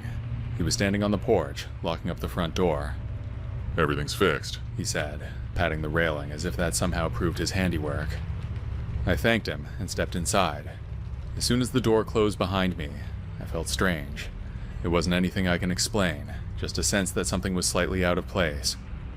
When I got to my room, I noticed my dresser drawers weren't shut all the way, and my closet door, which I always kept closed, was slightly ajar. It didn't make sense, but I convinced myself I was imagining things. Maybe I'd left them that way in the morning and just didn't remember. I told my roommates about it that evening. Sarah thought it was probably nothing, but Kim wasn't so sure. Either way, none of us had any proof.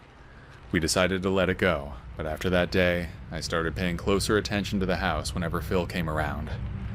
About 2 weeks later, I had an encounter that made me realize something was seriously wrong. I had just finished showering and was wrapping a towel around myself.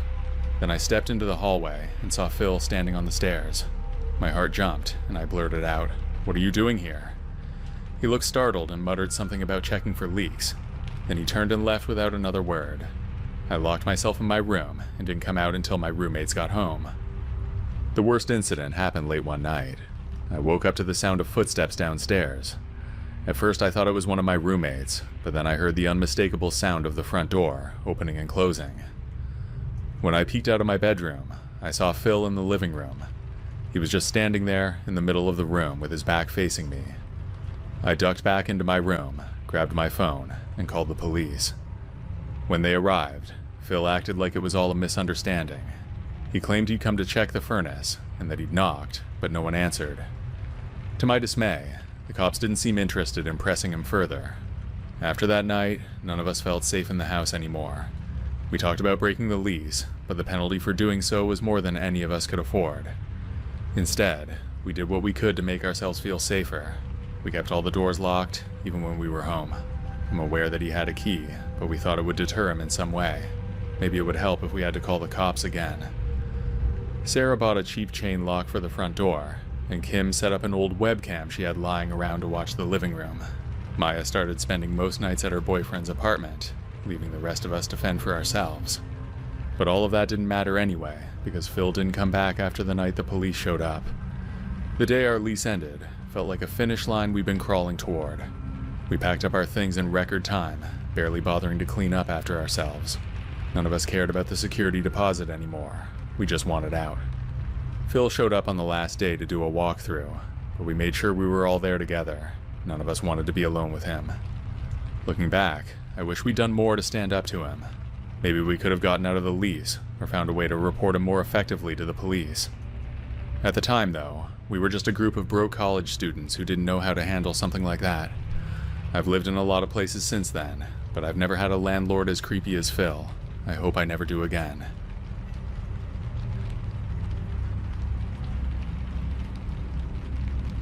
I got married about 10 years ago, but it didn't last long. After the first year, we were fighting constantly, and my husband moved in with his brother. The apartment that we shared was too much for me to afford, and I had to move. So I had no real home, no job, and no idea how I would move forward. My ex was out of my life by then, and all I had was enough savings to last a couple of months, if I was careful. At first, I stayed at a cheap motel, trying to figure out my next steps. Each day, I scoured job boards and sent out applications to anything I thought I could handle. Weeks passed, and I started to panic because my savings were dwindling faster than I had expected. Even though I skipped meals and limited my spending to absolute essentials, the money felt like it was evaporating, and the thought of being homeless haunted me. I didn't have family nearby, and most of my friends had sided with my ex after the split. The few who hadn't weren't in a position to help. Finally, after what felt like endless rejection emails, I got a call back from a restaurant that I had applied to. It was just a server position at a small diner, but I was thrilled to have anything at all. During the interview, the manager seemed nice, and I told her that I could start immediately. When she offered me the job on the spot, I nearly cried. The pay wasn't much, but it was something, and I was eager to start learning the job as quickly as I could. At first, things went well, and I even made a couple of friends among my coworkers. One day during a break, I was talking with a woman named Carla about my living situation. She was nice and easy to talk to, so I admitted I was still staying at the motel. Carla looked surprised, and then mentioned that her friend Denise was looking for a roommate. She told me Denise had an apartment not far from the diner, and was having trouble covering rent on her own. I had mixed feelings about the idea, because moving in with a stranger sounded risky, but I couldn't afford to keep paying for the motel much longer. Carla told me that Denise was nice and easygoing, so I agreed to meet her. She was in her late 20s, a few years younger than me, and seemed all right when we met.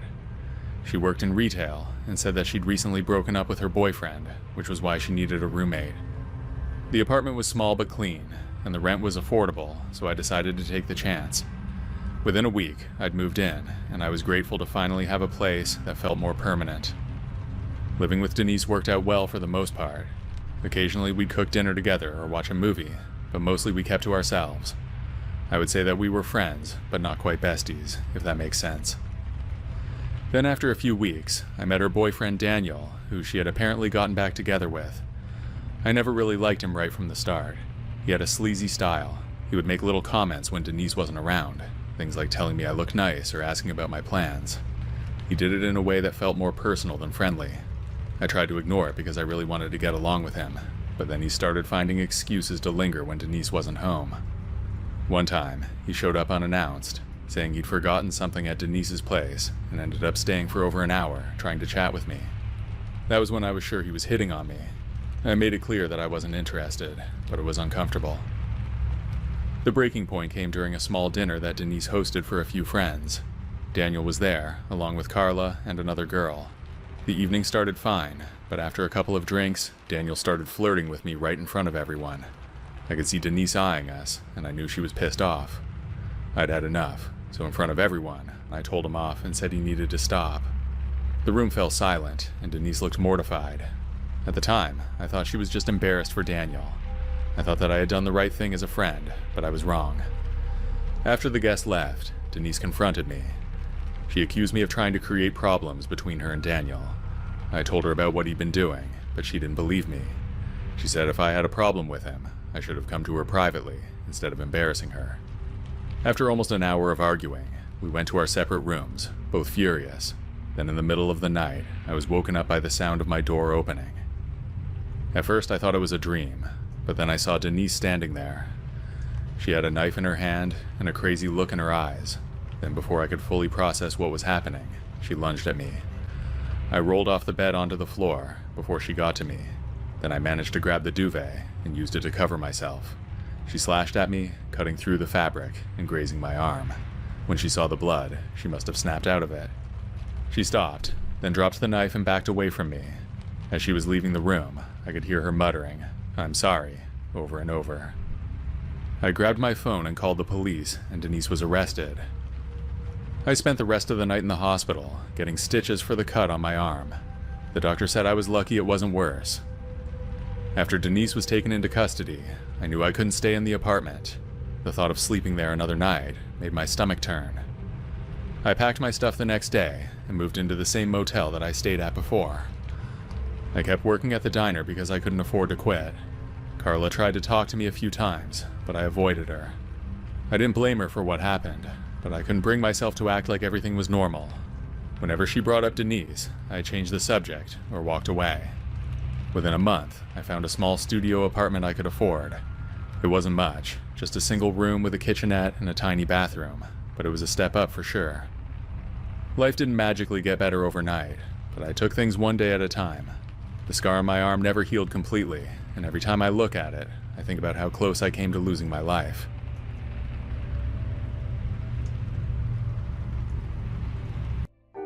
This happened about a year ago, when I was 26. I'm a female and tend to be friendly toward most people. I'm gonna be honest, I'm not a small woman. I'm 5'7" and slightly overweight, but I still get quite a lot of attention for some reason. This particular day, I was heading home from work.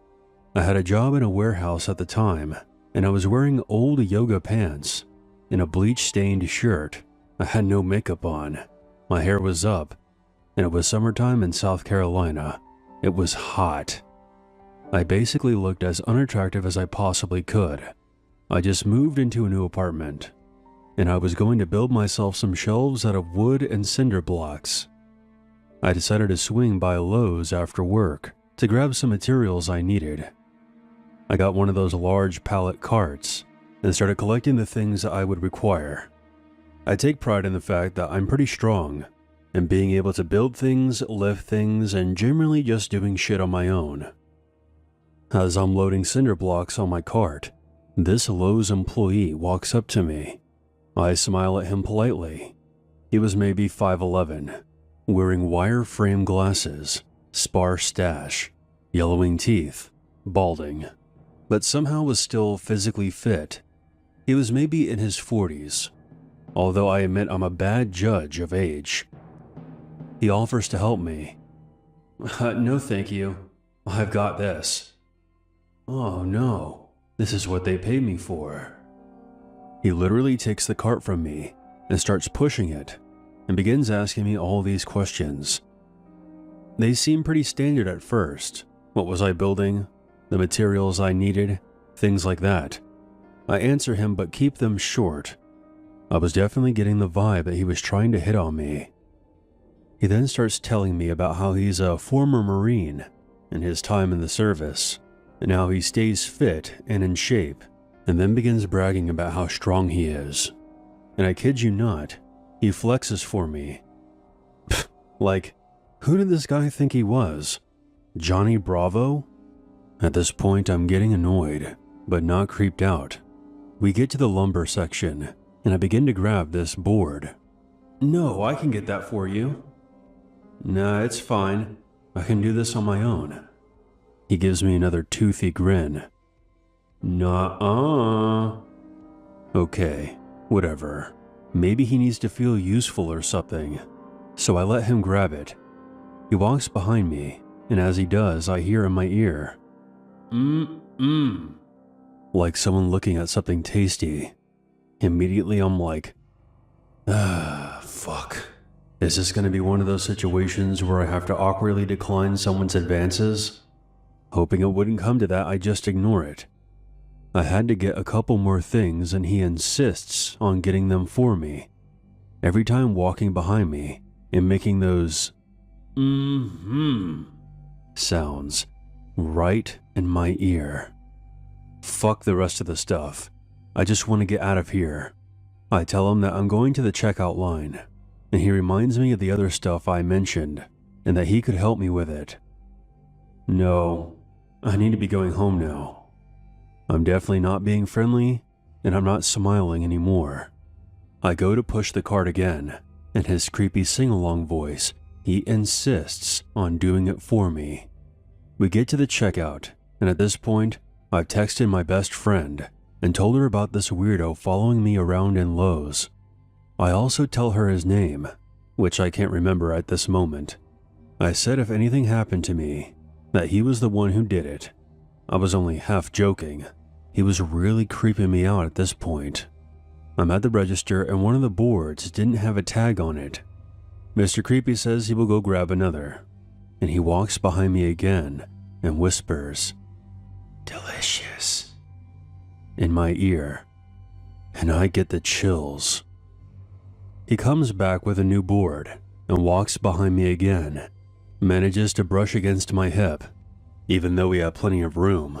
Then he whispered, "Eat you up. I finally check out, and this creep is still hanging around. He offers to help me out to my car. I firmly say no. Well, I need to come take the cart back when you're done. It'll be easier. I am not letting him follow me to my car in this huge parking lot, but he persisted that he had to bring the cart back with him. So I say I'll just bring my car to the front and load it up. He finally relents and walks back inside. Thank God. I get in my car and pull around to the front. He emerges from the store. Let me load that for you. I had a board in my arms, and he grabs it from me. With his terrible smile, he says in the creepiest way possible, "Oh no, Gabrielle. I got this. I can get it in there, like swimwear." How the fuck did he know my name? He looks at me like I'm prey. I'm so freaked out at this point, and I am feeling very unsafe, even though we're in front of the store, and there are plenty of people about. He finishes loading my car, and I don't even acknowledge or thank him. He scoots around, opens my car door for me, and gives me another toothy grin. I completely ignore him, but I have to pass right next to him to get into my car. Right in my ear, I hear him whisper, "Delicious." I give him the most disgusted look I could muster. This doesn't deter him. He licks his lips and winks at me again. I get in my car and lock the doors. As I put my car in drive, he taps on my window and waves. I heard him saying to drive safe back to my apartment, which he knows by name. "It was nice getting to know you, Gabrielle." I got the fuck out of there. I have never seen that man before in my life, and I have no idea how he knows my name or where I lived. I have never gone back to that Lowe's again.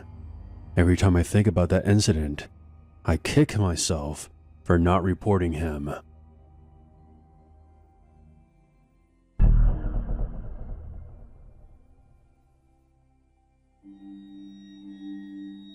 I hesitate to use the word stalked due to the infrequency of when things happened, but I really don't have another word for what's been going on for so long. I'm a 28-year-old female from South Carolina. This man, my mother's ex-boyfriend, has been an unwelcomed intrusion into our lives for 30 years, and frankly, I have a feeling that it's not going to end anytime soon. Short of taking measures that are too extreme to even consider, my family and I don't seem to have any choice other than to put up with it. We can't ignore it, because just when we think it's over, he comes back. He always comes back. We run into him in town, someone mentions his name, or an event will trigger a memory, and we're right back in that hopeless, frustrating feeling of being powerless. I can't recount every single step that's brought my family to this point. This would just go on for too long. But I can relay major events that have happened, even without every detail. This is going to be pretty long, so strap in. I guess I should start at the beginning. To make a long story short, my mom met this guy in high school. His name was Rick. Rick and my mom dated for 4 years, starting at the end of their senior year. He was the son of a local politician, very good looking and athletic. I have spoken to her at length about her time with him, and she told me that while they were initially together, there was nothing that she saw that would indicate anything was off about him. But slowly, over the course of their relationship, he changed.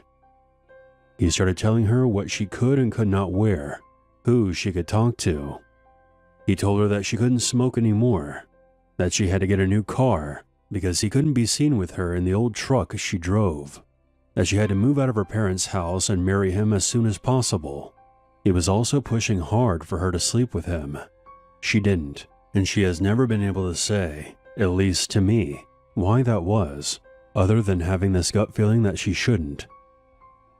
For the most part, my mom ignored the way he was trying to control her life. She did nothing he wanted her to do. She's stubborn and very no-nonsense, so it floors me that she put up with his bullshit for so long.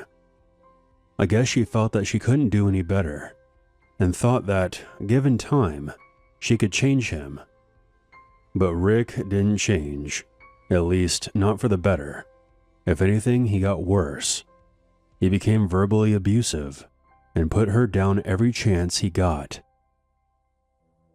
Eventually, she broke up with him. She had found out that he was sleeping with a friend of hers, among several other women. Over the course of the year they were no longer together, Rick was constantly trying to get back with her. He would call her at work and at home. He would drive by to where she was working her second job, or would follow her whenever she drove somewhere that wasn't work or home. He tried to get her friends to tell him where she was or give her messages from him. He even had his mother stop her in the grocery store and plead with her to take him back. She told my mom that even though she was from, quote, lower class trash, her son was devastated without my mom in his life. While this was happening, my mom met my father, and when Rick found out about it, he seemed to back off a bit. My dad's a big guy and comes from a rough family that had a reputation for fighting. I guess that made him hesitant to continue his stalking behavior, at least for a while. That all changed when my parents got married. My mom would pick up the phone when it rang to hear heavy breathing on the line.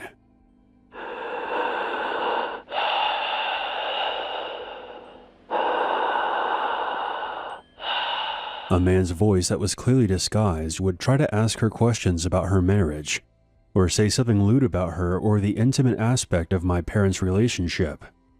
I say try because as soon as she heard the voice, she would hang up, although she wasn't always quick enough.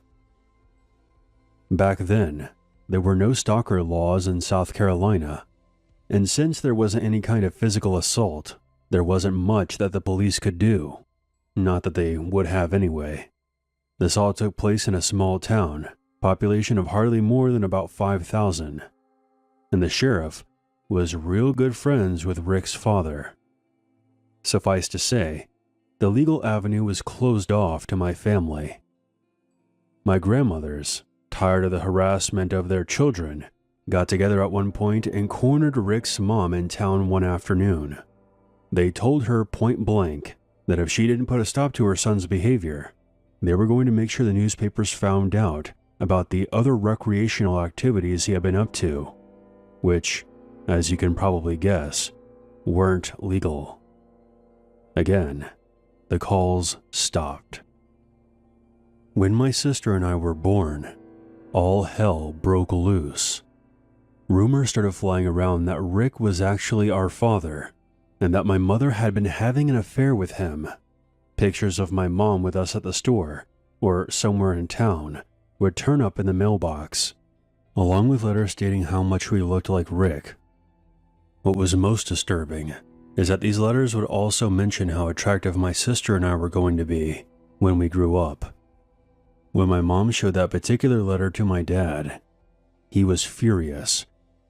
That night, he drove out to the dive bar where Rick and his friends were known to hang out. Rick wasn't there, but 3 of his buddies were.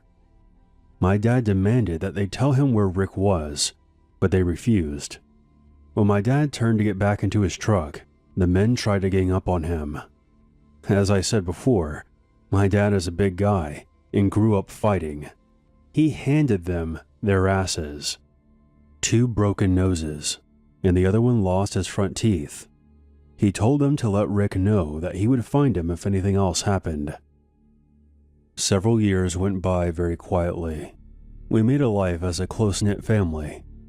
But when we were around 15 and 16, things started up again. By this point, Rick had started and failed several businesses, gotten married twice, and had children of his own. With mouths to feed, He had taken a job as a manager at the local grocery store. I was at driving age by this time, and it wasn't uncommon for my mom to send my sister and I to the store while she worked. We always enjoyed this, because it gave us a chance to play our loud music and talk out of our mom's earshot about things she really wouldn't have wanted to hear. You know, typical teenager drama. The first time we went in and Rick was working there, he easily recognized us. I look more like my mom than my sister does, whereas my sister is the spitting image of my father. Plus, it's a small town. It wasn't hard for him to figure out who we were. And when he did, he followed us through the whole store. Every time we turned down an aisle, he would be there, with the creepiest smile on his face. We had no idea who he was. We were practically babies when the pictures and letters had been sent to our mailbox. It was a topic that our parents had understandably not talked about in front of us. It wasn't until we were in our late teens that we were told the whole truth. Rick stopped us at the end of every aisle and would ask us questions, like if we knew what day our mom's birthday was, and if we liked the same things that she did, and if we got along with our father. He told us how pretty we looked and how much we resembled our mother. We brushed most of it off. We were used to being recognized by people in town that knew our parents. Most of the time they would just say things like, "Oh, I know your mom," and never introduce themselves beyond that, so this didn't strike us as weird. It was the shower of compliments about our looks and our figures that made us uncomfortable. We rushed through the store as fast as we could to get away from him and back home. We didn't say anything to our parents. Both of them are overprotective, and we didn't want to stir up any trouble. Stupid idea, I know. Boy, do I know. Because this became a weekly ritual for almost a year. Every week, we would be sent to the store for groceries, and Rick would be there, following us around. No one said anything, even though the cashiers would look at him funny as he stood in the checkout line with us, staring at us and talking non-stop. It got to the point that we would be in tears when we got outside again, but there wasn't a word said. Maybe the other people in the store were worried about being reprimanded, since he was the manager. Maybe they were afraid of him. I don't know. But when we finally did tell our parents, they were furious. Not so much with us, but about what happened to us. We stopped going to that store and started shopping at the Walmart in the next town over. My grandfather met with the store owner, and Rick lost his job. Things went quiet for a few years. Occasionally we would see him in town, and when we did, we would try to avoid him the best we could. Sometimes he would sneak up and try to talk to us. Being raised on the tradition of Southern hospitality, we couldn't just ignore him without feeling like we were committing a sin, so we tried to keep it as brief as possible. The compliments still came, bizarre and entirely unwelcomed, but neither of us knew how to handle them other than saying, thanks, before leaving quickly. Time went on, and we attended college pretty far away from our hometown, where there wouldn't be a chance of him running into us. But he was still a presence in our lives. When Facebook finally became popular, he was there, trying to send us friend requests, sending us messages asking us how our mom was doing, and how we were doing in school. We both blocked him, but he somehow found our email addresses. It wouldn't have been hard for him to get them. He just had to ask the right people, and we never thought that we had to guard that information.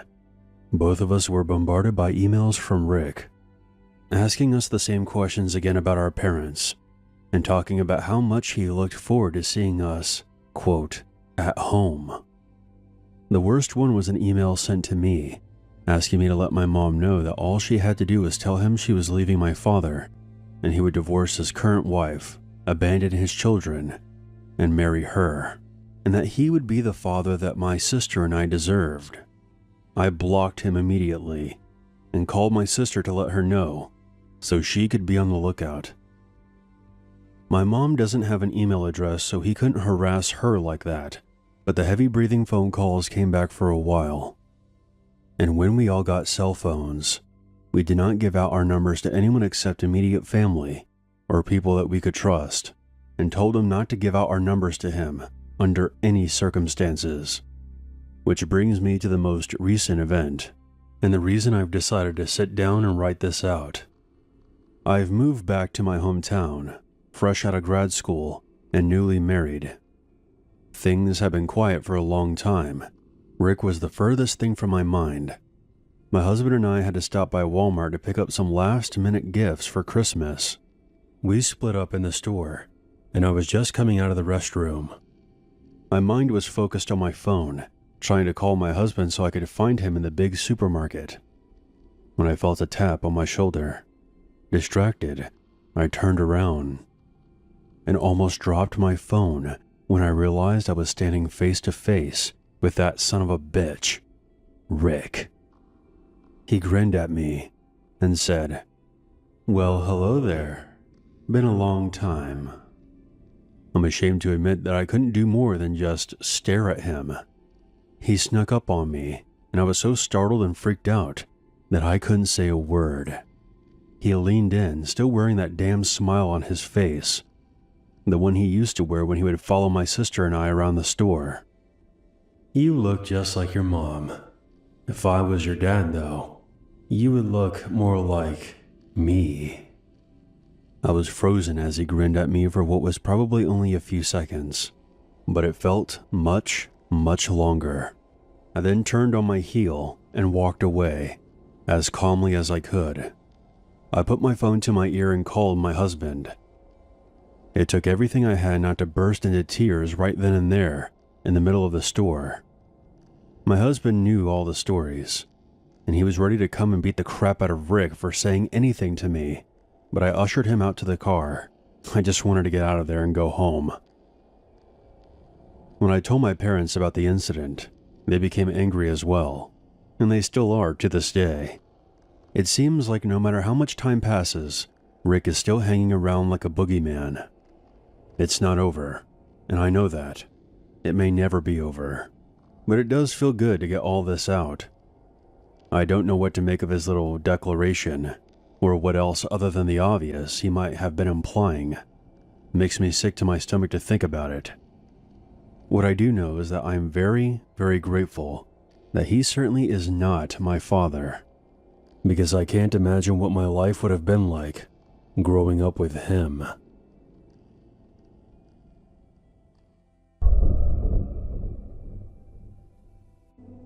This happened to me over 2 decades ago, during my first year in radio at Clear Channel, Shreveport in Louisiana.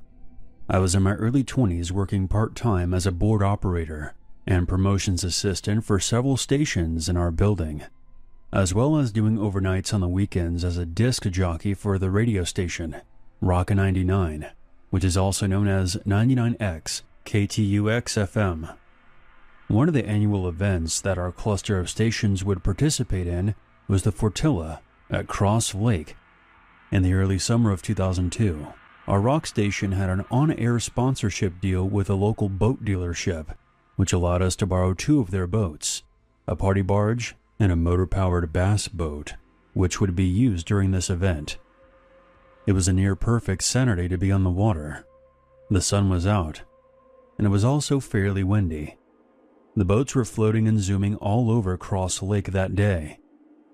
This, combined with the wind, led to there being more wave activity on the lake than usual.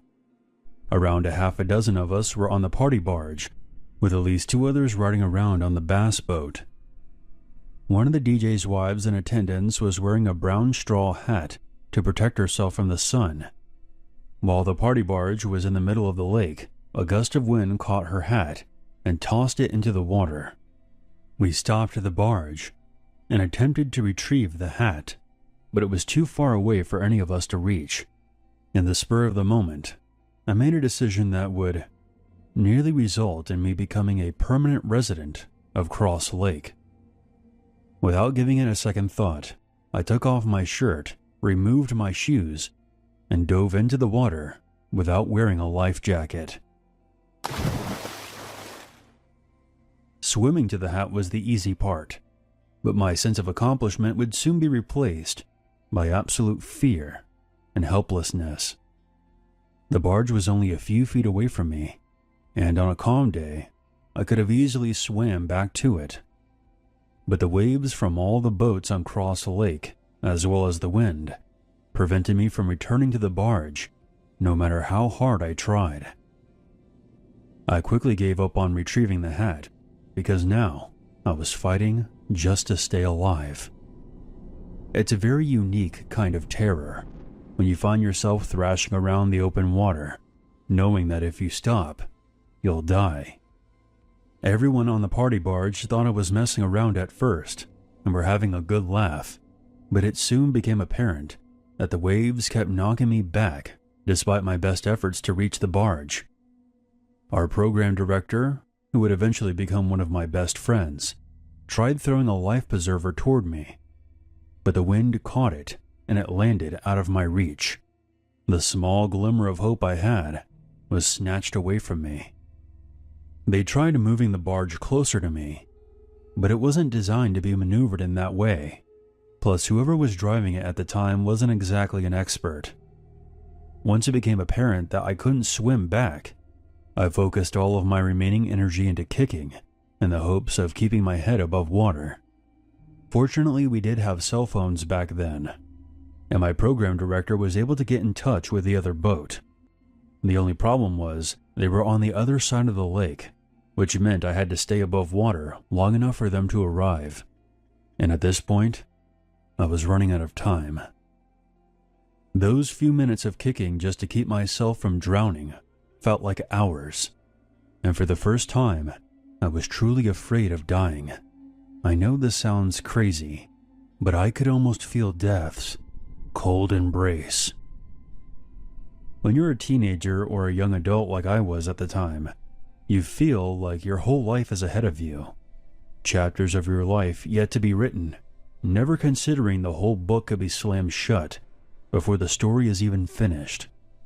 Over a straw hat of all things. The bass boat finally arrived before I lost all the strength in my body. The driver of the boat was another DJ who managed to pull me out of the water. Laying on the floor of that boat, with the sun on my face, was an amazing feeling. I was wet, tired, and my entire body was sore. I had barely survived this ordeal and was now a much wiser man. Nothing makes you feel more grateful to be alive than a near-death experience.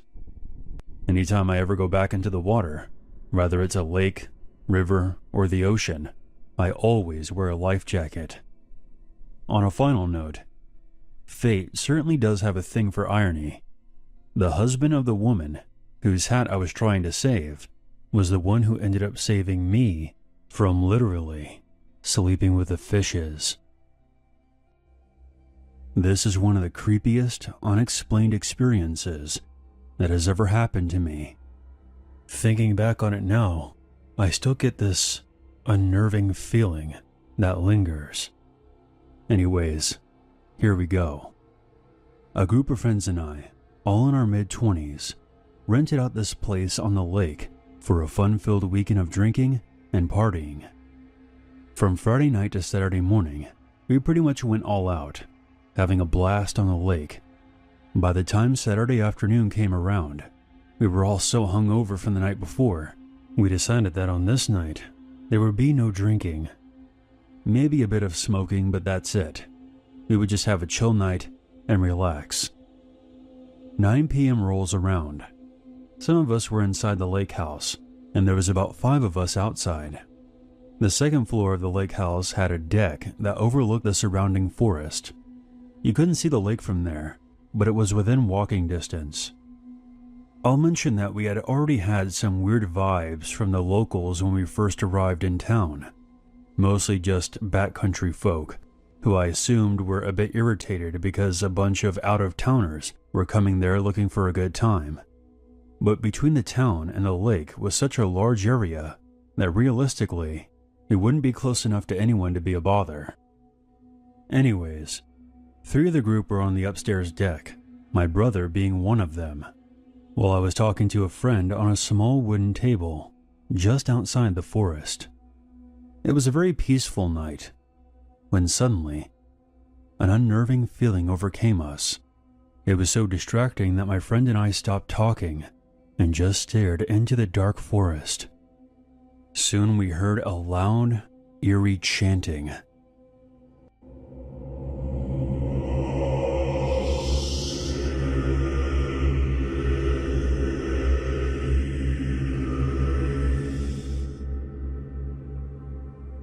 I have no idea how far away it was, but it sounded like the chanting was being carried through the forest.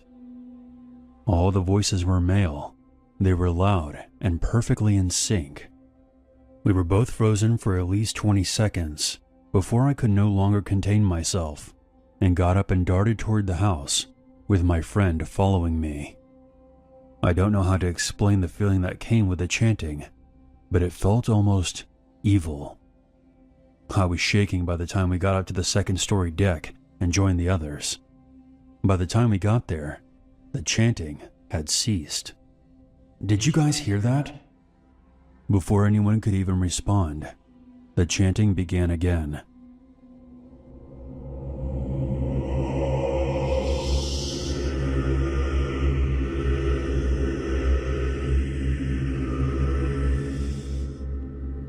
The 5 of us were now peering into the forest, listening to this bizarre chanting.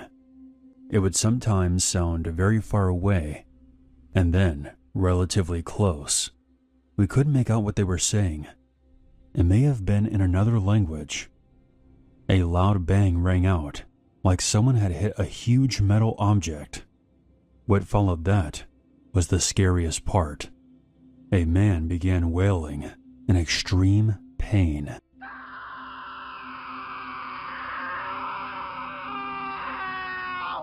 All of my hair was now standing up. It was the most vomit-inducing thing I've heard. My brother and I were now staring at each other in a mixture of astonishment and disgust. The wailing stopped, and the chanting began again.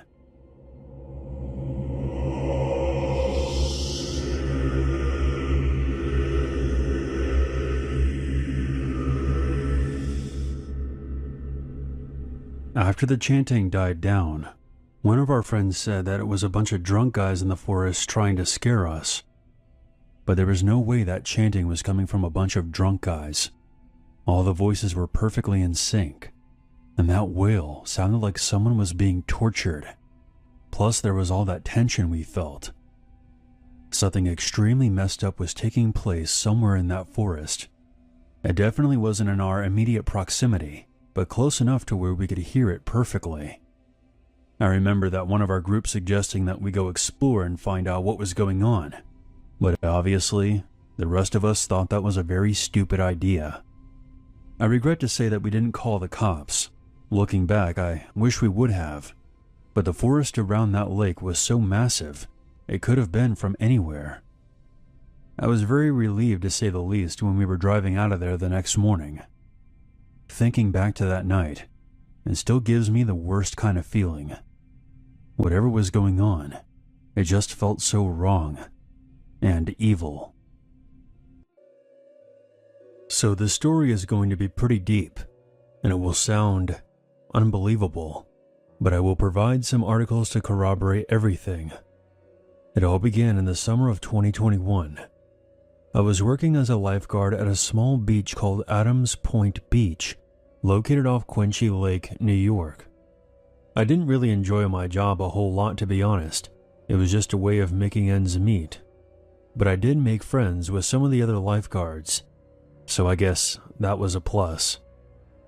To make matters even more difficult, I lived in a house off the lake with my parents, who would fight with each other almost every night. It was a very toxic environment to be in. And at one point I was working 2 jobs just to stay away from that place. A year after being hired, my boss had demoted me to a sub-lifeguard. He gave me some bullshit reason for doing this, but it pissed me off because I could no longer work with my friends. Fast forward to August of 2022. I was called into cover for another lifeguard who had to call out. Usually there were 3 lifeguards working this shift, but on that day, there was a staff shortage. The shift began as normal. I would spend 30 minutes in the lifeguard chair before being swapped out. About 10 minutes later, while I was on my phone in a rec room, I heard a bunch of commotion coming from outside. There was screaming. I didn't know what was going on, so I rushed outside. What I saw is something I'll never be able to unsee. The lifeguard, along with 4 other people, had a woman on a rescue board. One of her legs was horribly wounded. I mean, it was nearly gone. I almost vomited at the sight. But I had to help out the other lifeguard. It was my job. I helped carry the board, but I had to keep my head turned, as it was too brutal to look at directly. I helped place the board on a table next to a shed. Thankfully, the police had already been called and arrived shortly after. The woman ended up being airlifted to the hospital by helicopter. During the aftermath, I asked one of the beachgoers what happened, and he said, "There was someone in a speedboat that wasn't looking where he was driving. People told him to slow down, but he didn't listen. After he ran over that poor woman, he stopped his boat, and then he just took off again." I could not believe what I was hearing. I then asked the man to describe what the boat looked like, because I pretty much know who comes out to this lake and who lives around here. He said it was one of those blue jet boats. When he told me this, I felt as if my entire world was coming to an end. There was only one person that I knew who owned that kind of boat. My own father. Everything went blurry, and then it all went black. I woke up to 2 people beside me, asking me if I was alright. "Yeah, I'm fine. I've just never seen somebody's leg like that. Excuse me, I just need to go get a drink of water." My boss arrived a short time later and told everyone to go home because of what happened. I got my car and made the 5-minute drive back to my place. When I got there, I saw my dad pacing back and forth nervously through the kitchen window. It did cross my mind to turn him in, but I was just so scatterbrained in the moment that I rushed inside the house and went into a full rampage on him. "You hit that poor woman on the lake and just ran away? You fucking coward." He couldn't even look at me as I yelled at him. My adrenaline was now going into hyperdrive. I just couldn't contain myself, so I shoved him and then started hitting him. After hitting him about 10 times, I had finally pushed him to his limits, and he hit me so hard I fell to the ground and my ears were ringing. "I don't care what I did. You do not put your hands on me. Ever. Now stay down." He then ran out of the house and took off somewhere. I sat there bawling my eyes out. As I alluded to at the beginning of this story, I didn't have the best relationship with my father, but this was a whole new low for him. We weren't close, but never in a million years would I have thought he would end up doing something like this. Now, I don't know all the details, but no criminal charges were ever filed against him. I'm not sure how he weaseled out of it, but there was never an arrest, a trial, or a media circus. If I had to guess, it was ruled an accident, and the woman and my father came to some kind of civil agreement. I remember my mom coming back from the hospital one day.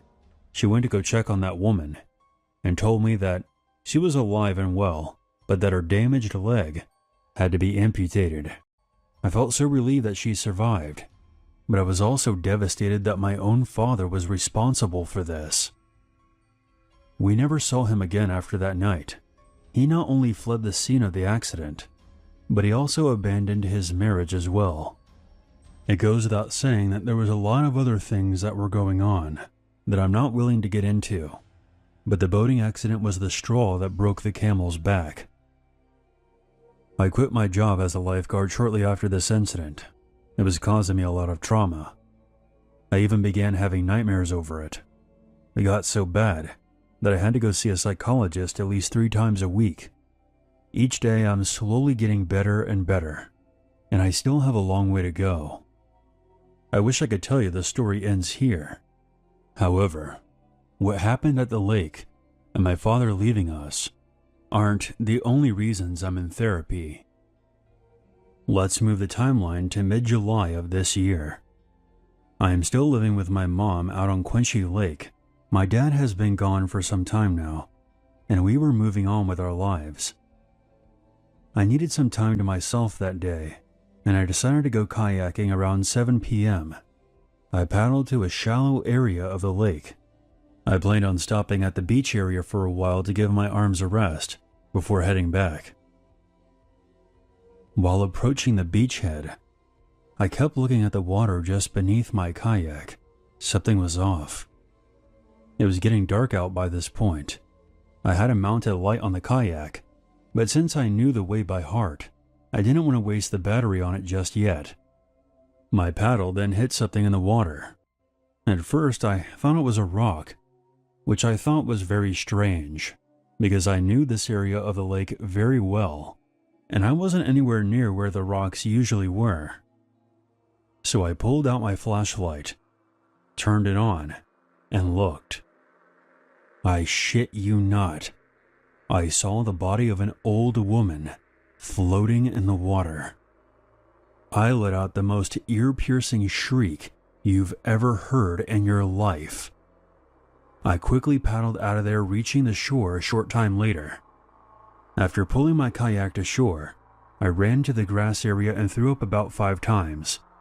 Luckily, I had my cell phone on me, so I immediately called 911. About 7 cop cars showed up 10 minutes later. The body was of a 71-year-old woman from New Lebanon. They estimated that she had been out there for about 4 hours before I discovered her. In the news reports that I've read, the articles state that a lifeguard discovered her body. I never spoke to a reporter after giving my statement to the police, but I assume they're referring to me. But I was no longer a lifeguard at that point. It's been a rough few years for me. I was hoping after the pandemic our family could turn things around, but between the boating accident, my father leaving, and the dead woman in the lake, I'd say things aren't going too well. My mother and I still live in the same house on Quincy Lake, but I'm hoping that someday the both of us can move on and leave all these horrible memories behind. I grew up in a small coal town in the Appalachian Mountains. It was a wonderful place for an outdoorsy kid like myself. We had no immediate neighbors and acres of forest to play in. Above our house was a ridge that ran along the border of a state park, but all the trails and public areas were far in the valley below, separated by a thick forest, and there was plenty of no trespassing signs, so it was rare to have hikers crossing into our land. From our house, there was a dirt road that wound up the mountainside to the top of the ridge, where there stood the remains of a burnt-down cabin. From there, you could follow that ridge to a flat area popular with the local hunters, my dad and a few of his friends. One of them posted a trail cam during the off-season to monitor the wildlife. We had coyotes, the occasional bear, mountain lions that the DEP still refused to acknowledge, bobcats, and a lot of deer. Continuing up that ridge, you would get to a clearing that had lots of flat boulders and a giant electrical tower that was fun to climb on. I would venture up there every so often with our family's black lab, Felicia, and spend hours reading, climbing, and generally enjoying the outdoors. One early fall day when I was around 13, I headed up there with a backpack full of snacks and a book. I had taken care to avoid the trail cam, as it was one of those old film ones, and I had gotten into trouble before for inadvertently filling the entire rolls of film goofing off around that area. I reached my favorite rock at the edge of the clearing, near the power lines, and had just settled down to read when Felicia began barking and growling rather aggressively.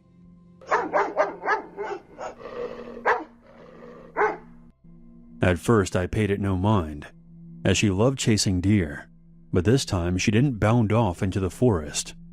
Instead, she stayed next to me, growling at something unseen in the thick tangle of brush and trees. Now, I had considered hiking down that way before, as the park was in that direction, but it wasn't an easy passage. The area had been cleared years before to install the electrical tower. Once construction was complete, a thick mass of briars and weeds cropped up. The rocks that made for great climbing to the top of the ridge became difficult obstacles on the steep slopes below. Not to mention there was a much easier access closer to the park's entrance.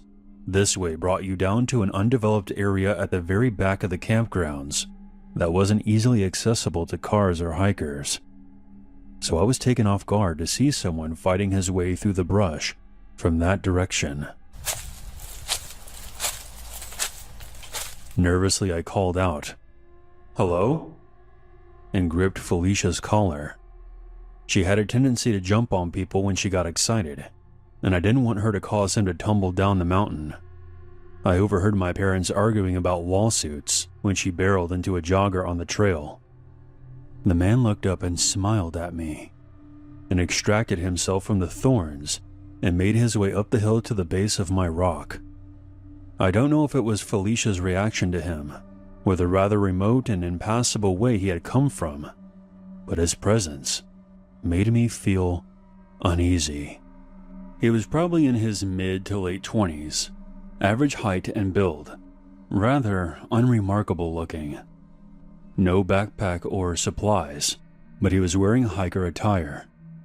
I didn't like the way he looked at me, although at my young age I couldn't place why exactly it unsettled me. But now as a grown woman, I can look back and realize that he was sizing me up. From his smile, he seemed to be pleased at what he saw. "Hi there, where did you come from?" He had no trace of an accent, which struck me as odd. Our area has a pretty strong regional accent, and we don't get a lot of outsiders. "I live just down the hill. I was hiking with my dog." "Oh, she seems like a nice dog," he told me, with no trace of irony. Felicia was snarling at him, but he seemed unconcerned. "You should have a leash on her, though. Wouldn't want to get into trouble with the park." "We put a leash on her when we're down in the park. This part is our property." There was no reaction from him learning that he was essentially trespassing. "Still, you're so close. You don't know who might come this way." "No one from the park comes here," I told him. I was being a bit rude, but I was annoyed at some stranger telling me what to do with my dog on my property. "I'm from the park. I'm one of the rangers, and I wanted to see the property. What would you have done if she had attacked me? You could get into big trouble." A chill crawled up my spine. We had only one ranger, and he was a close friend of the family. This man was definitely not him. But I was afraid to let on that I knew he was lying. I dug out Felicia's leash and clipped her, then stood up, slinging my backpack on. "Sorry, we'll let you get on with your hike. I have to go home now." "Your parents know you're up here?" "Oh yeah, they expect me home soon." "Do they come up here often?" I improvised on a whim. "My dad does. He comes up and checks on the trail cams." This was the first time I saw the stranger's smile falter. "Trail cams?" "Yeah, there's lots of them up here. He and his friends like to go hunting." The smile returned, but it was cold this time. "Well, these would make excellent hunting grounds." He took a step toward me, and Felicia lunged, nearly yanking the leash right out of my hands. I managed to haul her back in time to keep her from tearing this man's smile right off of his face, but he didn't so much as flinch. "You should head back now. Keep a tight hold on that leash. maybe I'll see you up here again sometime." "Yeah, maybe," I said, secretly thinking to myself that I'd never step foot into the woods again. "Well, bye now." I quickly dragged Felicia away, looking back over my shoulder every now and then. He remained motionless in the spot where I had left him, staring at me with that same fucking smile. Once he was out of sight, I picked up the pace. Felicia kept growling over her shoulder, and occasionally, I would hear branches snapping behind me. I saw no sign of anyone following. I cut straight across the clearing with the trail cam, not bothering to avoid it in my rush to get away from the stranger. Once we hit the road that led home, I unclipped Felicia from her leash and broke into a jog. She remained by my side until I got back home. I didn't mention the strange man to my parents at first. They were weary about me hiking alone, and I didn't want them to forbid it. Furthermore, by the time I had gotten back, I had convinced myself that I was overreacting about the whole thing. He was probably just some hiker, and made up a story about him being a ranger to fuck with me, since I was giving him an attitude. Still, I didn't hike back up to that ridge that week, and instead snuck into the woods below my house. At the end of the week, I came home from school to a pissed-off dad, demanding to know if I had messed with the trail cam. One of his friends had come up to collect the film and discovered that the cam had been switched off, with only a few frames taken. At first, I was only concerned with getting into trouble and desperately proclaimed my innocence. I then remembered the stranger. After telling my dad about him, he called the park ranger to ask if they had somebody new on board that we didn't know about.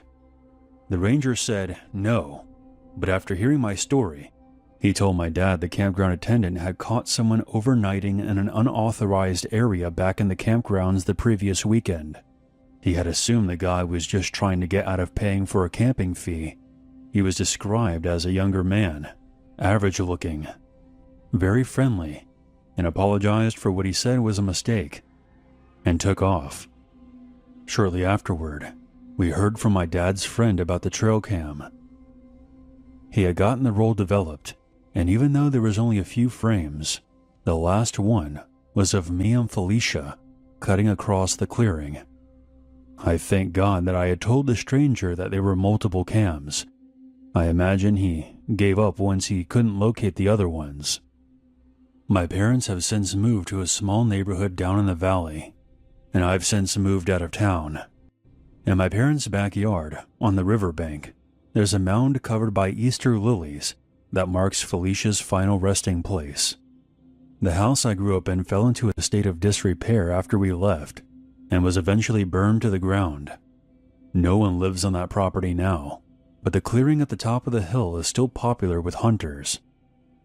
Whenever I visit that area for the holidays, I still like to hike up to that ridge, but when I do, I make sure to wave at all the trail cams, and I always bring a dog with me.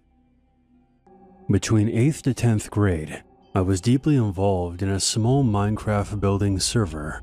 The average age of the players was probably 15 to 17 years old, and we Skyped almost every day for hours. We quickly grew close and would follow each other on other social media platforms. I became really close with one member in particular. His name was Peter. He was in the same grade as me, and I heard rumors that he might have had a crush on me. Rumors that he denied. I found the idea laughable, since we only knew each other online. We were in the same grade, but not in the same school, so I brushed it off, and things were okay for a while. But eventually something felt off. During our conversations, I started catching him in small lies, which bothered me. Deciding it was time to distance myself, I stopped talking to him. A few months later, after no contact, Peter texted me out of the blue. He said that he might transfer to my high school to qualify for an in-state college tuition. His plan was to live alone and support himself while still in high school. My stomach dropped. This felt very wrong and out of nowhere.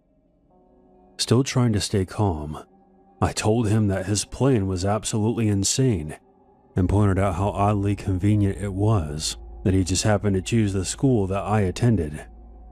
But he insisted that this was a coincidence and that his plan would work. I really hoped that he was bluffing, just messing around. But a short time later, he claimed that he had already purchased plane tickets to visit my high school and stay in my town. Fear washed over me as I realized that Peter was serious and had an unhealthy attachment to me. He wasn't bluffing. To my horror, he posted a Snapchat photo from the airport. He asked me to meet up while he was in town, but I denied. Later on, his Snapchat account showed him touring my high school, taking videos and pictures, likely hoping that I would see them. Fortunately, I was home with pneumonia that day and didn't have to face him. Over the next few days, I was on edge, terrified that he would show up at my door. Luckily, he never figured out where I lived, and eventually he flew back home, abandoning his plan. Shockingly, the rest of our online group never thought his behavior was creepy. I felt like I was going crazy for finding it severely disturbing. I hoped my rejection of the meetup and continued silence would end things. But 2 years later, after I committed to my dream college, Peter popped up again. I had, foolishly, kept following him on social media to monitor if he was ever near me. Then I saw it, a photo of him posing in front of my college's library, captioned, "Transferring here is definitely the move." I don't know if he ever did, but I never ran into him on campus. A few months later, he found out that I had a boyfriend and contacted me on Skype for the first time in 2 years. "Do you think he's going to protect you?" Out of fear, I blocked him and unfollowed him on all social media. I admit that I made mistakes back then. I was young, scared, and surrounded by people telling me this wasn't a big deal. He hasn't tried to contact me since, but that doesn't mean he isn't still watching me.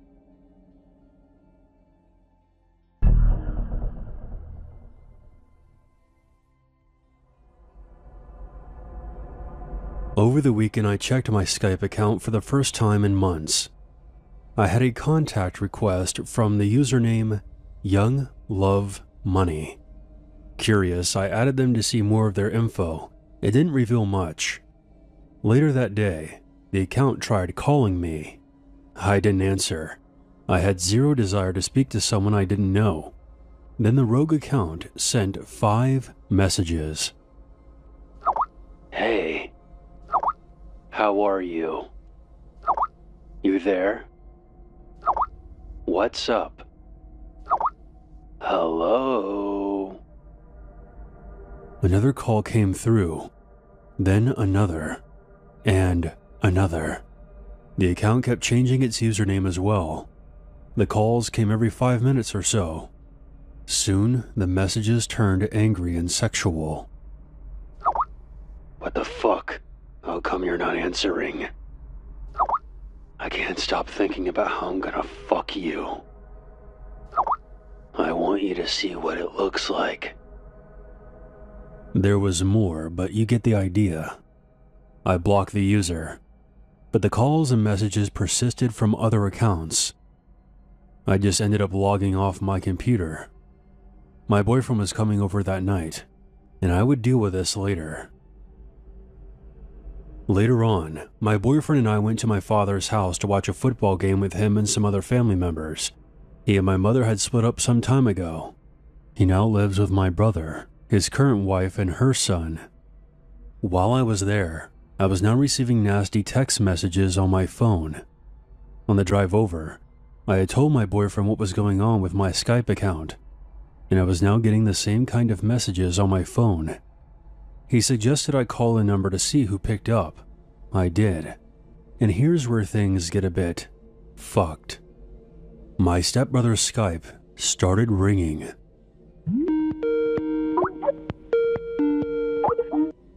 The mobile app has a distinct tone, so I knew right then and there he had been the culprit all along. He scrambled for his phone and stopped the call just as mine hung up. He then bolted upstairs and didn't come back down for the rest of the night. My stepbrother is a 29-year-old, 6'4", 260-pound, jobless man-child. He would always make me feel uncomfortable with his temper, space-invading habits, and inappropriate jokes at odd times. Now I was extremely nervous. I didn't want to tell my dad, though, for fear of putting his marriage under strain. Plus, I kinda knew his mom would side with her son anyway, and act like he had done nothing wrong. She's part of the reason he behaves this way. My real brother, who also lives there, has had some issues with him as well. But nothing ever gets done about it. My stepmother just laughs and says, "Oh, he's just giving you a hard time." Of course, my father is next to useless when it comes to this situation, which is super painful because my brother and I genuinely care about him a lot. My stepmother claims that her son has emotional issues and can't work because of his condition. I guess we're going to have to add only child syndrome to the DSM-5. Imagine being married to a woman who has a 29-year-old son who throws temper tantrums until he gets his way, and she always brushes it off like it's nothing. Now, hold on to your pants, because we're not done yet. Not by a long shot. There's more to this jigsaw puzzle. And if you're thinking that this is a story about my creepy stepbrother, you're only half right. The true horror of this story is my father's absolute failures, plural, when it comes to his relationships. My dad bends over backwards to avoid upsetting his wife, even at the expense of his own children. We had major issues with his last wife, the one he married after divorcing my mom.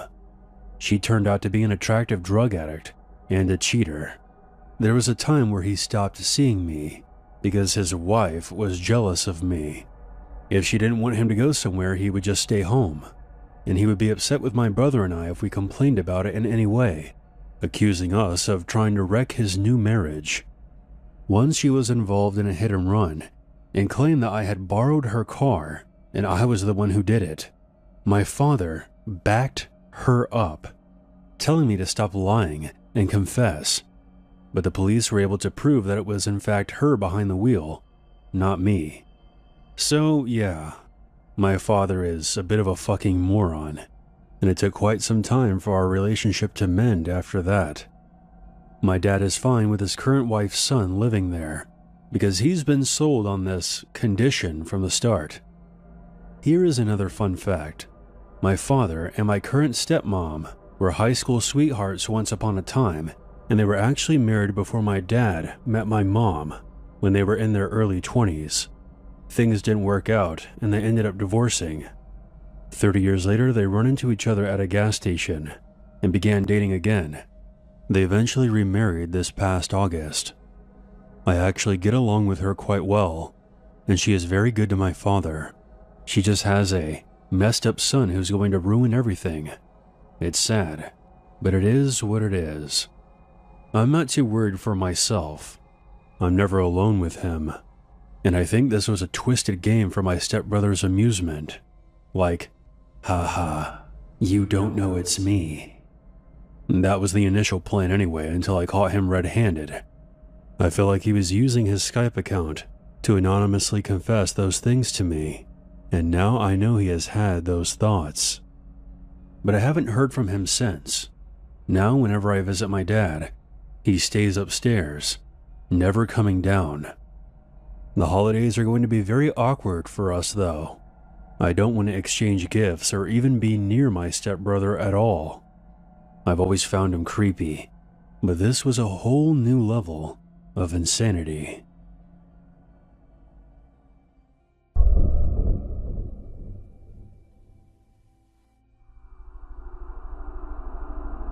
This is a story about learning things the hard way. You can roll your eyes and point out all the bad decisions I made, and you would be right. But I would argue that good decisions can only be made with the knowledge of bad experiences. Let me start from the beginning. I'm a female, and I once had a friend who I thought of as a brother, someone I could talk to and trust with my deepest secrets. I met him at school during a sports day in my 4th year of secondary school. We'll call him Joshua. It was the last day before the holidays. We hung out with a group of others. We were laughing and enjoying ourselves. Afterward, we exchanged Facebook info. He didn't message me until midway through the holiday break, just saying hi and checking in. I was quite a bit of a loner back then, and I hadn't had a real friend since primary school, so I was flattered. We started talking on a regular basis. Around this time, I was moving houses, and he mentioned that he only lived 10 to 15 minutes away, meaning that we could hang out sometimes. I was excited. I had never had a friend over before, so it felt like a new experience. A year later, we were best friends. We discovered our mutual interests, walked around town, went to movies, swam, shared secrets.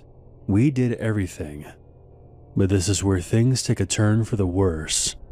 He wanted this to be something more, but I just didn't have those feelings for Josh. In fact, I had a boyfriend named Charlie, and Josh was aware of this. He insisted that Charlie didn't treat me right, that I wasn't meant to be with him, or was talking behind my back. When I asked for proof of this, he would go silent and not say anything. Hindsight is always 20/20, and looking back, I'm a bit embarrassed of the position that I put myself in. I admit that I friend-zoned Josh hard, and it was causing problems.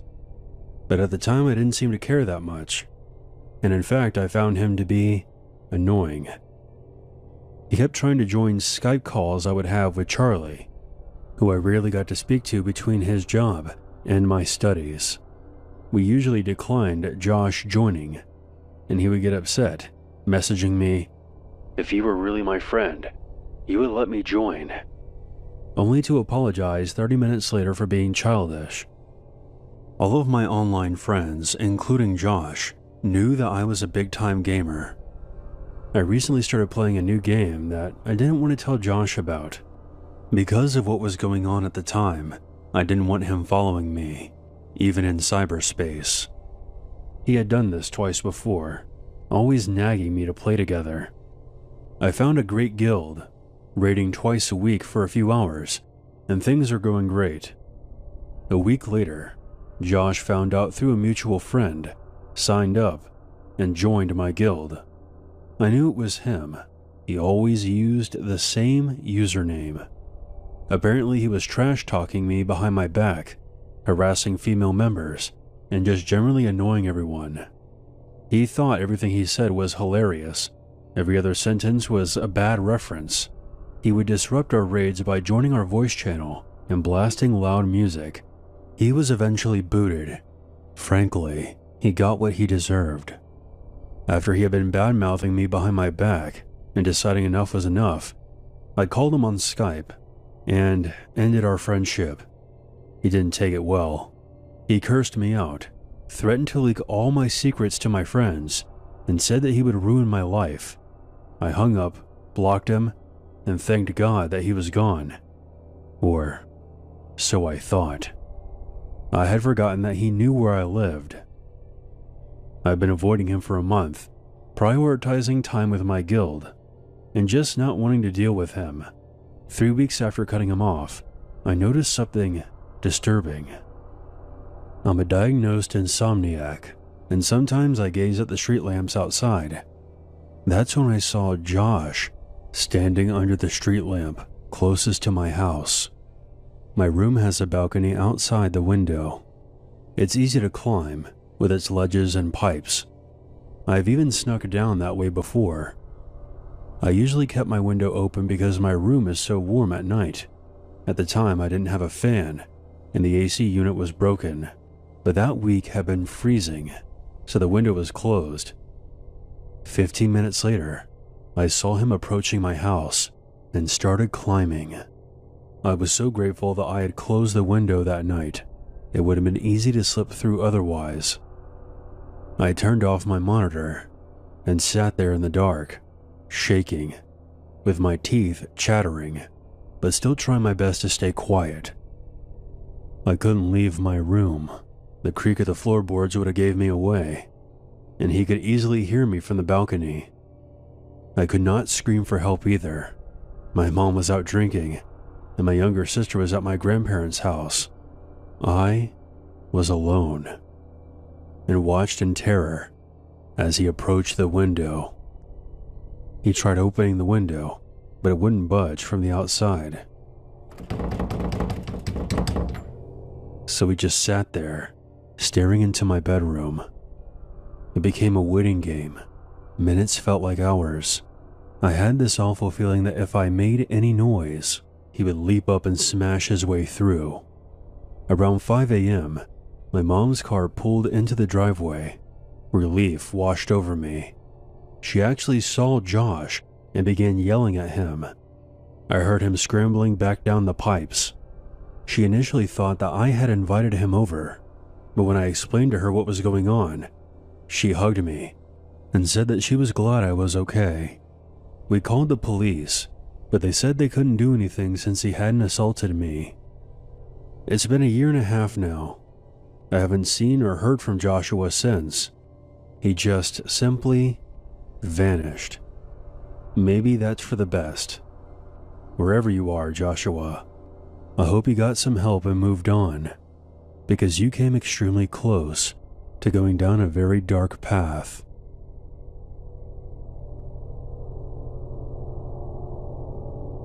Let me tell you a story.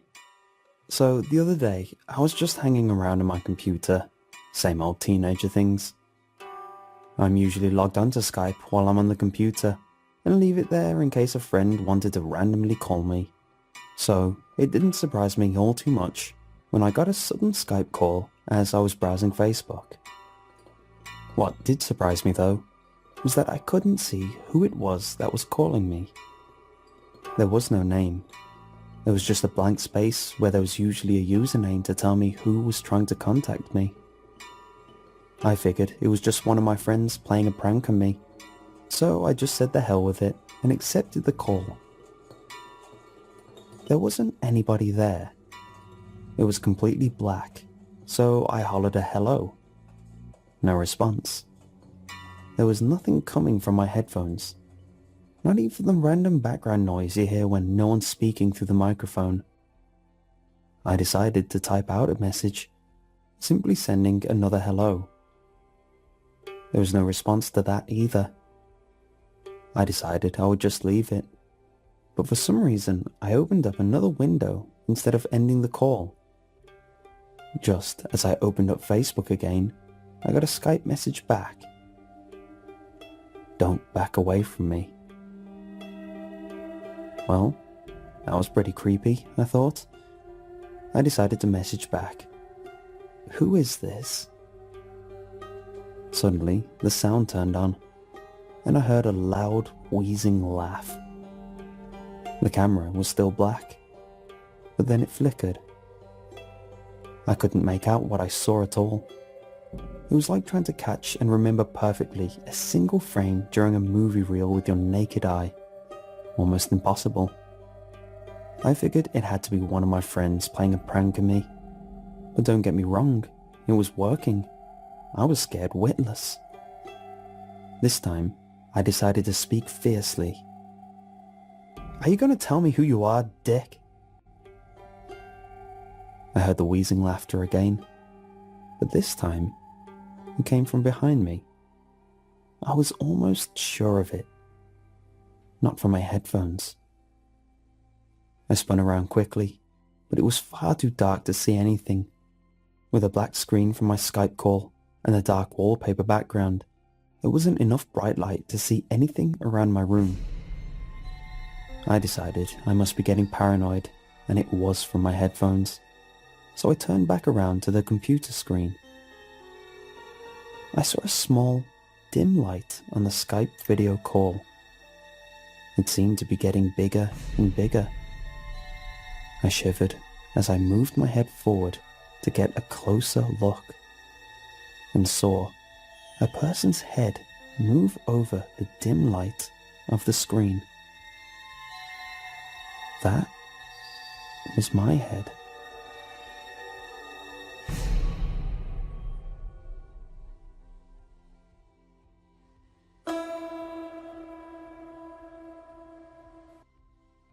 Okay, so this happened to me earlier, and I definitely don't think I'll be sleeping tonight. I'm currently staying in a remote part of the United Kingdom and having a break from working, which means more time to pursue my hobbies, one of them being photography. I had scoped out this creepy looking tree formation in a nearby forest, set my camera and tripod up as the sun was coming down, for that extra creepy vibe. As I'm happily taking photos, I see a woman pass the entrance to the arched trees. This woman had parked her car next to mine when I arrived. She passed me a couple of times, looking at me for prolonged periods each time that she did pass. I assume she wants to come up this path but sees that I'm taking photos and decides to walk elsewhere. I'd say 5 minutes goes by. She appears again. This time, she's walking toward me, dragging her left side slightly with this strange limp. She stops once, stares at me for a few seconds, then begins walking toward me again.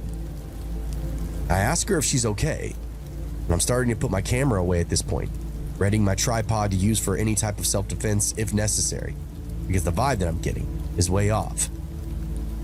She just starts grunting at me, then stops and stares again. It's at this point that this woman is close enough for me to realize she's actually a man in woman's clothing with a wig on. An uncomfortable moment passes. She starts grunting again, walks towards the edge of the path, grabs a pile of leaves, and starts throwing them around, grunts some more, and then walks off aimlessly into the forest. I call my friend to tell her what's going on and ask that she stay on the phone with me, just in case this person comes back. I'm gonna take a couple of more pictures and then I'm out. For a good 10 minutes, I hear crunching of leaves circling me in the forest. I convince myself it's just the wildlife. Then, nothing but silence. I take more photos. I haven't seen or heard the person around for 15 minutes now, so I assume I'm safe. I leave the path and see that the car is now gone. However, I quickly notice that there's a man walking toward me from the entrance. It's that same guy. He's now changed into men's attire as he walks past me and shoots me this grin that sends shivers down my spine. I don't scare easily, but this guy just gave off all the wrong signals, causing this overwhelming feeling of dread to completely wash over me. I'm still on the phone at this point, holding my tripod over my shoulder just in case. I quickened my pace and got back to my car. As I did so, I saw him come out of the lane that I'd just been down, stop and look around, then start walking towards my car with intent. This part is all on video. I video for a while, then haul the fuck out of there, driving past his car that he just moved down the road, thinking, what in the gray beard just happened? Limping, leaf-throwing forest stalker. I hope I never see you again. Hello everyone. I'm a long-time listener and a first-time submitter. I've got a story that I think you'll find interesting. It's about my time working the graveyard shift at a 24-hour gas station. I'm honestly surprised there aren't more stories submitted by folks that have worked this shift. Every one of my coworkers, or even just random people that I've swapped stories with, they all have seen or directly experienced some seriously bizarre stuff. Every single one of them. So as a shout out to other fellow veterans of the convenience store third shift, I want to hear your crazy and unbelievable experiences as well.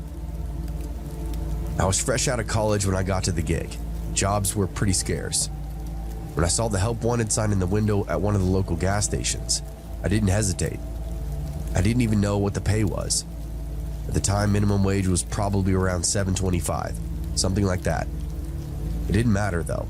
I needed the money coming in, or I was going to lose my apartment and pretty much everything else that I had in my life. I was driving around without car insurance at the time because I was that broke. I got hired pretty much on the spot and started that weekend. The job was simple enough. Keep the place clean, stock the shelves, ring up purchases. Everything that you see clerks doing. Sometimes there were pretty obvious boring spells. I'd go outside and take out the trash, reline them, and even sweep up the parking lot. Anything to keep busy as everything is on camera inside that convenience store. It's pretty low energy, easy enough to get through. The hours were brutal. From 11 p.m. to 7 a.m., I was the only employee in the store. Sometimes there would be another coworker for a couple of hours, especially if it was a busy night or if inventory desperately needed to be done. This little reprieve was rare, but always welcome, as the only other company were the customers, and you never knew what you were going to get. The gas station was located on the outskirts of town. We got all sorts of characters coming and going. There were the truckers, bleary-eyed and haggard, looking for a hot cup of coffee and a pack of smokes. There were the late-night partiers, their laughter echoing throughout the store as they stocked up on snacks. And then there were the others, the ones who made your skin crawl, the ones who looked like they were running from something, or maybe to something. They were typical junkies, tweakers, homeless people of various shades. Sometimes really strung out people would come in, clearly agitated and just looking for trouble. I'd ask them to leave immediately or I'd call the police. 9 times out of 10 this would work. They would take their crazy drug-fueled trauma back outside where it belonged. Every now and again, though, you'd have someone slip in and go to the bathroom, only to never come out. And I can't tell you how many burnouts I would have getting blasted in the bathroom, only to nod off or keep using and completely lose track of time. My only option for these folks was to knock until they open up again. I have to tell them I'm calling the police, as I have to assume they've OD'd in there. This is a real-life thing that happens. It's why sometimes you'll find blue lights in bathrooms, so some people can't find a vein. It's a sad fact of reality nowadays. The nights were long, and they oscillated between mind-numbing boredom and spikes of anxiety. I remember one night, though, a man came in, his eyes darting around nervously. He was twitchy and kept one hand in a pocket out of his hoodie the entire time. I rang up his purchases, my heart pounding in my chest, but I was relieved when he left without incident, at least until he came back. He slipped through the door about 40 minutes later, perused the exact same aisles that he had before. This time he looked even more nervous. I mean, really bugging out. I suspect he had a plan earlier, but wasn't quite high enough to go through with it. So he went and got jacked up, and now he was back. "Hey man, you already bought all that stuff," I said to him. "You don't look good either. I'm about to hit the call button. The cops will be here in 3 minutes." It was a stone-cold bluff, probably more like 10 or more, but this clown didn't know that. I watched as his eyes peeled wide and he started stepping towards the door. "Wasn't gonna do nothing," he explained. I could smell the alcohol wafting off of him now. Earlier he just smelled bad, like BO. I made a motion towards the button underneath the counter, and the guy bolted towards the door. It was a bit of a confidence booster, honestly. And work was more or less stressful after that night. I would just start checking some of these folks at the door, especially if I could tell they weren't going to buy anything. I know it sounds weird, but sometimes with these people, it's very, very obvious. But the night that really stands out, the night that still gives me nightmares to this day, was the night of the robbery. It was around 3 a.m. I was restocking the cooler when I heard the bell above the door jingle. I turned and saw a pretty average dude coming in. I said hello and went back to restocking. I was almost done and wanted to finish the cooler before I went back to the register. "Hey, over here," the guy said. I turned around to see he was now wearing a ski mask and pointing a gun in my direction. What looked like a beanie on his head was really a mask he'd rolled down his face, and the gun, I'm assuming, came out of the pocket of his sweater. When he said, "Hey, over here," I thought he was talking to someone else, like maybe waving another robber into the store. I awkwardly looked at the door and waited for someone to come in. He looked at me, looked at the door, and then waved the gun again. "Let's go, get behind the counter," he said. I froze, my mind racing. I remembered the advice my manager had given to me. If you ever get robbed, just give them what they want. Don't be a hero. So that's what I did. I did my best to calmly walk over to the register, punch in the keys that would open up the till for me. Inside, I was going bananas, unsure of every movement. I'd never had a gun pointed at me, and it feels like they're gonna pull the trigger every second that goes by. You keep thinking, now, here it comes, now. Just a couple of pounds of pressure and you're dead on the floor. It rang open. I gave him the money for the register, my hands shaking the entire time. Sweat started pouring out of the usual places, mostly my face and armpits though. It felt like it was 110 degrees in there, and I had just been shoulder deep in a 40-degree soda cooler. I set all the cash on the counter between me and that guy, and that's when I noticed the gun was shaking a little bit. This man was clearly panicked. His voice was shaky as he demanded the money, and I could see sweat glistening on the skin around his eyes beneath the ski mask. He kept glancing towards the door, as if expecting the police to burst in at any moment. "I said, give me the money!" he shouted, his voice echoing throughout the empty store. I could hear the fear in his voice now, and it made me feel strangely detached from the situation. It was as if he was watching a movie. At any moment now, the credits would roll. I gestured to the small pile of cash on the counter between us. He looked down at it, looked at me, and then looked back towards the door. He took another peek into the empty register. Everything started to come together for him. The gun started to lower, just as he reached his free hand out and put it on the cash. But then, something unexpected happened. A car pulled into the gas station. Its headlights cut right through the front window. They were parked right outside the front door. Would be coming in at any second. This immediately spooked the guy, who jammed the gun in his pocket and bolted out the door without taking the money. Seizing my chance, I ducked behind the counter and hit the panic button, alerting the police. Now I got to see what the actual timeline would be for a real response. The sound of sirens filled the air across town as that man fled, leaving the money scattered across the floor. I stood there in total stupor, shocked at what had just gone down in my shift. It's not a good day when you get a gun pointed at you while you're on the clock. Some people get benefits, and some people get the exact opposite. The police arrived within 6 minutes, but that man was long gone. They took my statement, and I spent the rest of the night replaying the events over and over in my head. My manager came in not long after the cops arrived and relieved me. He just let me decompress in the office for a bit. He said there hadn't been a robbery there in almost a year, and it was hopeful that the area had improved. He was very apologetic, but said it was also part of working overnights. That was my last night working at the gas station. That experience shook me, and I realized that no job was worth risking my life for. Grateful that I made it out of that situation unharmed, and I hope that sharing my story can serve as a reminder of the dangers that overnight workers face every single day.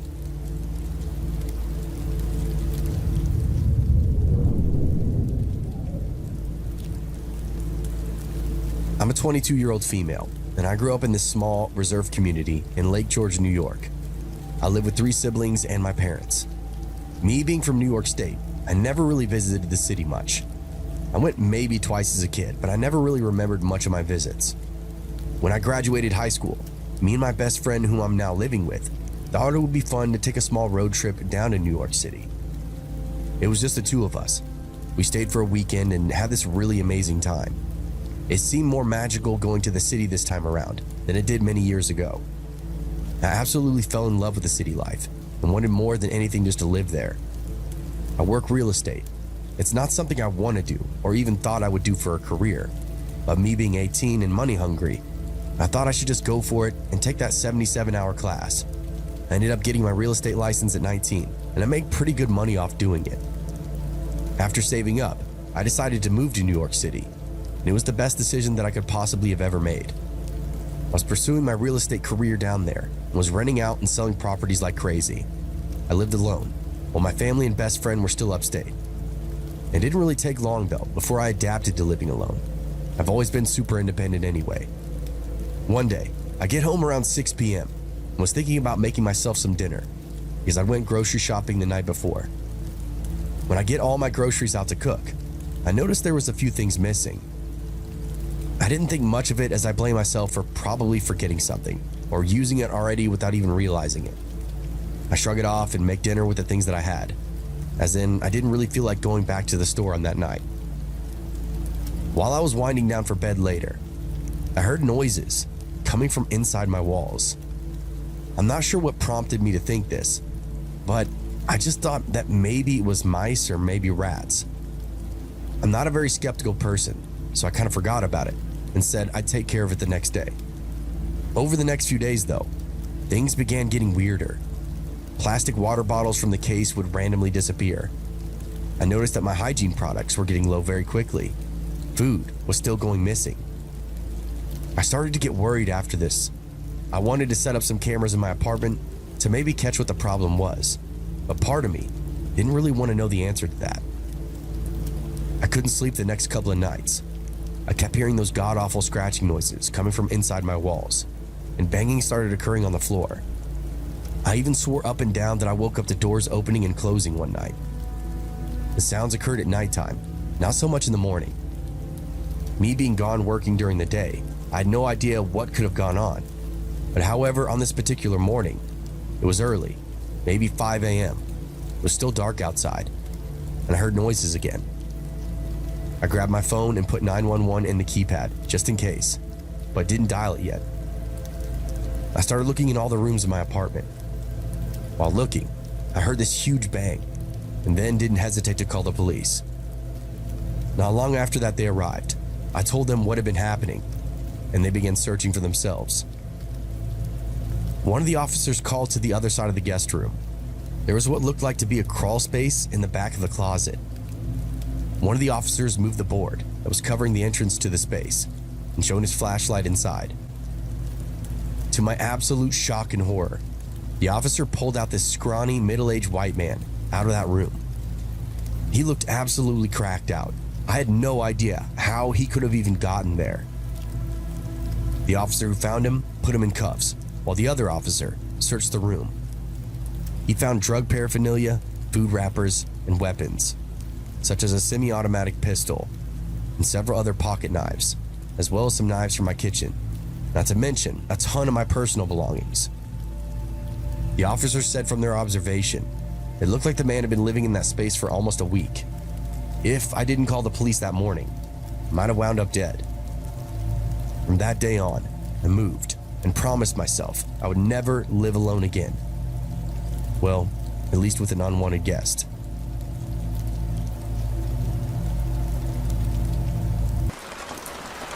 I live in the UK, and a few years ago I sold up, took early retirement, bought a boat, and dropped out to go on an adventure exploring the UK's inland waterways. I don't have a mooring through choice. The whole reason I bought a boat was to get out and explore, and doing this has taken me to some really interesting places I wouldn't have thought of visiting otherwise. I visited some urban and really lively areas like Liverpool, but also spent time out in the sticks away from everything in extremely rural and peaceful spots. It's pretty cool being able to choose your spot dependent on your mood, and if you don't like the area or don't like your neighbors, you can just throw your ropes and move. In the UK, the waterways license enables you to boat without having to take a formal marina berth, provided you genuinely keep moving, with most mooring spots being free up to 14 days before you have to move. This is called constant cruising, and if you have a decent craft, well set up for off-grid living, it's an amazing way of life. Many people choose this way if they're not tied by their jobs or on an adventure like me. But there are many living on pretty shady, unlicensed boats out on the network because they can't afford anything else, and some with some issues that you would be best to give a wide berth to. I am a lone female boater with just my dog snorkeling spaniel and 2 cats as crew, so I follow lots of boating forums to keep an ear out for problem areas or people and try to be sensible with my safety and my choice of stopping points. It's been very rare that I've ever had any sort of issues in the years I've been doing this, but occasionally I'll find I've got little choice about where I have to stop or how long for.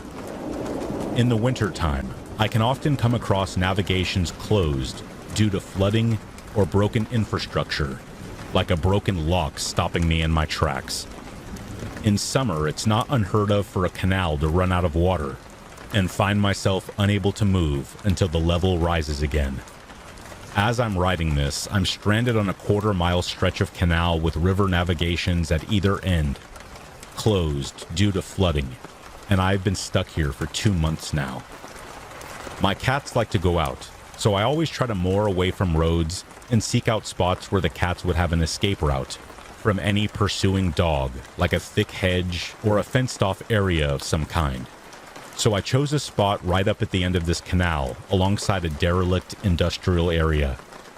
There's a couple of gaps in the steel fencing a person can get through, and after checking it out to make sure it's reasonably safe, and finding mostly just piles of bricks and unusable but deteriorated roadway left, I've been in there regularly walking the dog, with the cats even trotting behind. Only once have I ever seen anyone else in there, and that was just another lady with her dog. My cats have discovered there's mice in there, and they're having way too much fun to come home as often as they usually do, so it's become a nightly ritual to have to go in with my head torch and dog and retrieve them before bed. They are both pretty great cats that think they're dogs, so if I go and shout for them, they'll come running and follow me all the way back. The first 7 weeks went without incident, but a few nights ago, I was in there shouting for one of my cats when I heard what sounded like bricks being bashed together in very deliberate, even-spaced multiples of 3. My first thought was someone was hurt and maybe can't call out, so they were trying to get my attention. So I stopped and listened. Another 3 bashes came, but this time, nearer. Okay, someone's moving and definitely not stuck. So I pick up the pace and think that this is just weird. It's 11 p.m. and below zero with ice everywhere. There's no shelter, just piles of bricks. So why would anyone be in here? My cat comes bounding up at this point, so I just scoop her up and practically run back towards the fence. Another 3 bashes. The first one really loud and heavily emphasized, and again, all very deliberate and evenly spaced. But this time, nearer again.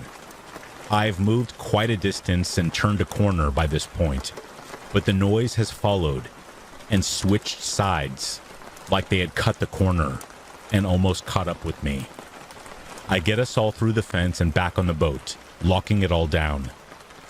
At first, I don't hear anything, but my cats do, and they keep lifting their heads and alerting to something outside. But then I do hear it. The fence is only about 10 feet from my side of the boat, and I hear a growling coming from the other side. Loud growling. It was a god-awful sound, and I sat there scared witless, wondering what kind of freak would be doing that, and what they were going to do next.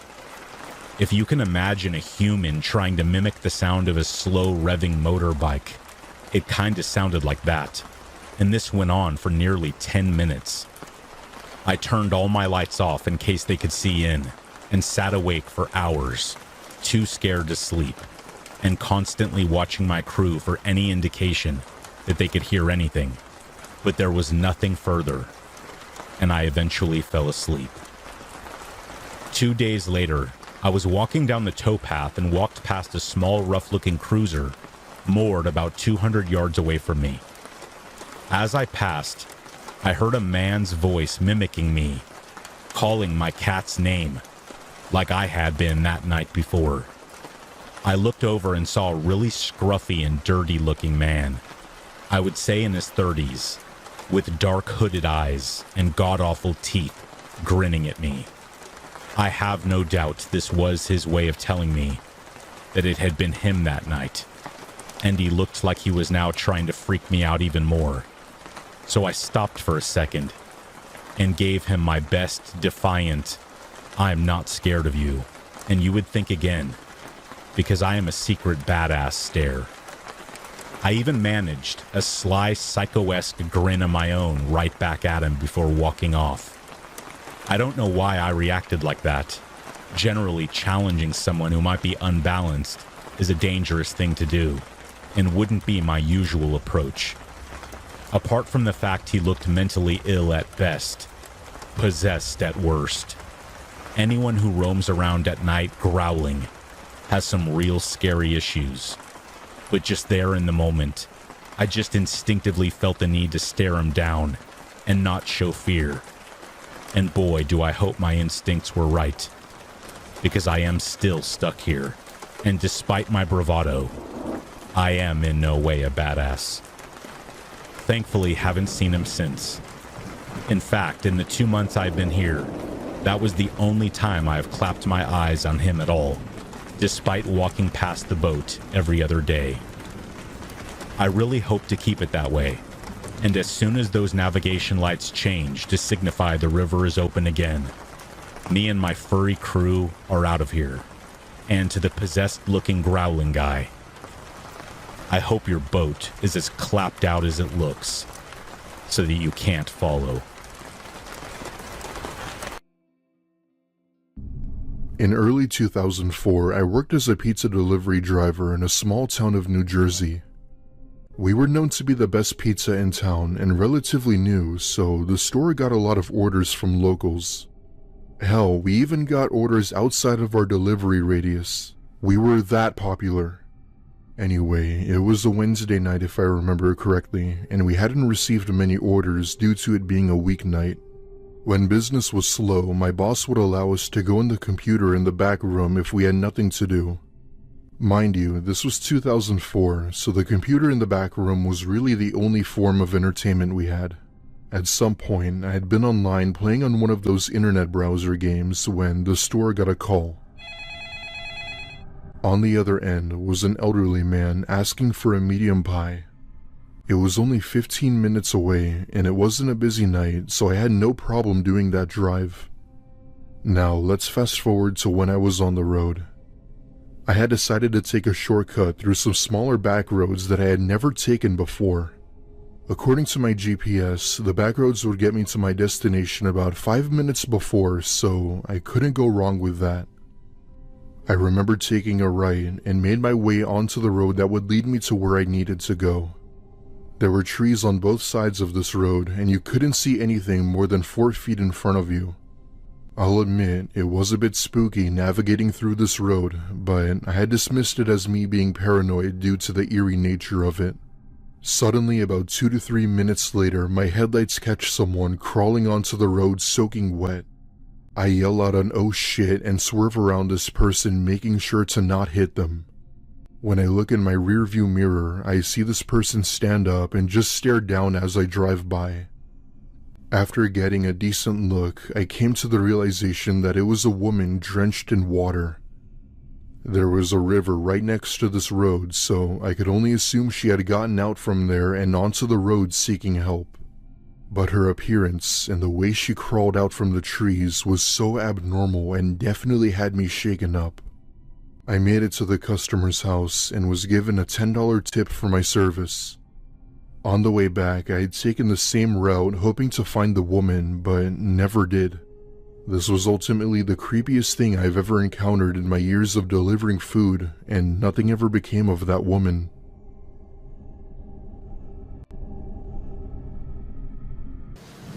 Austin was a college student who worked at a small local pizza place and got delivery right before closing. When he took down their address, he saw it was a bad area of town and thought to himself jokingly, "I'm probably going to get robbed." The order was less than $20, but they asked if he could give change for $100, and he said no. Well, I'm probably definitely getting robbed, he thought, still joking to himself. He drove to the neighborhood, not somewhere you'd want to be after 1 a.m., pulled up to the house. There were no lights on anywhere, but he could see an outline of 2 people sitting on that dimly lit porch. Oh my God, I might actually get robbed, he kept thinking to himself. He walked up to the dark house and approached the 2 men on the porch to deliver the food. One of them was comically short. "So, do you have change for the 100? One of them asked. Austin said no and reminded them he had told them this over the phone. They said nothing. The short guy went inside the still dark house to get money. Austin stood outside awkwardly with the other man, who just stared at him wordlessly. 2 minutes passed, then 5 minutes, then 10. The pizza was already starting to get cold. The house was still pitch black inside. The other guy just kept staring at Austin. Austin had a bad feeling and began to feel genuinely uncomfortable. He looked at his cell phone clock and saw his shift should have ended a little while back. Feeling freaked out, he told the guy, "Well, my shift is over and I have to get home. Consider the pizza free." He turned around and started to walk off the porch back to his car. About halfway there, the porch light came on and he heard the door shut, and for a split second remembered seeing both their shadows, one long and one comically short. A half a second later, he heard a swooping sound as they both leapt off the porch. A half second later, one guy grabbed Austin by the arm and pulled a knife on him.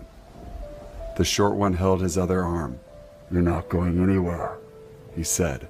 The first thought to go through Austin's head was that he was right about being robbed.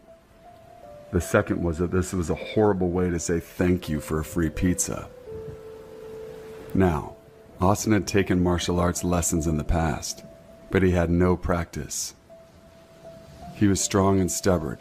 In the heat of the moment, he tore his arm free from the short man and used his pizza bag as a shield against the knife, and turned and tried to do some kind of Mortal Kombat move on the side of the guy's face.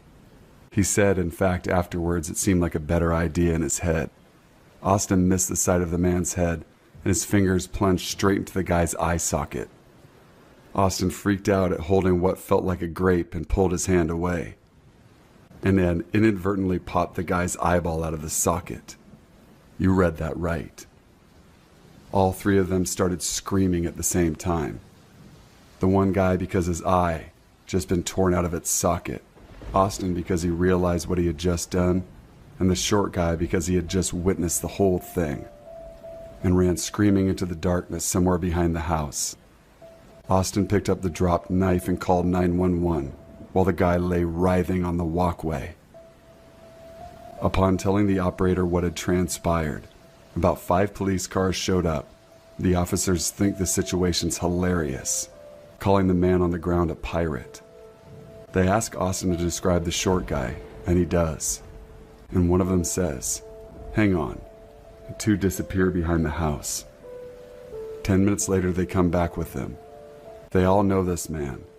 Evidently, they had been to his house many times before, and he was a repeat offender.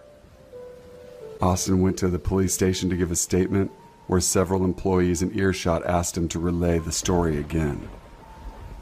Austin received a nice raise and worked at the same pizza place until he graduated.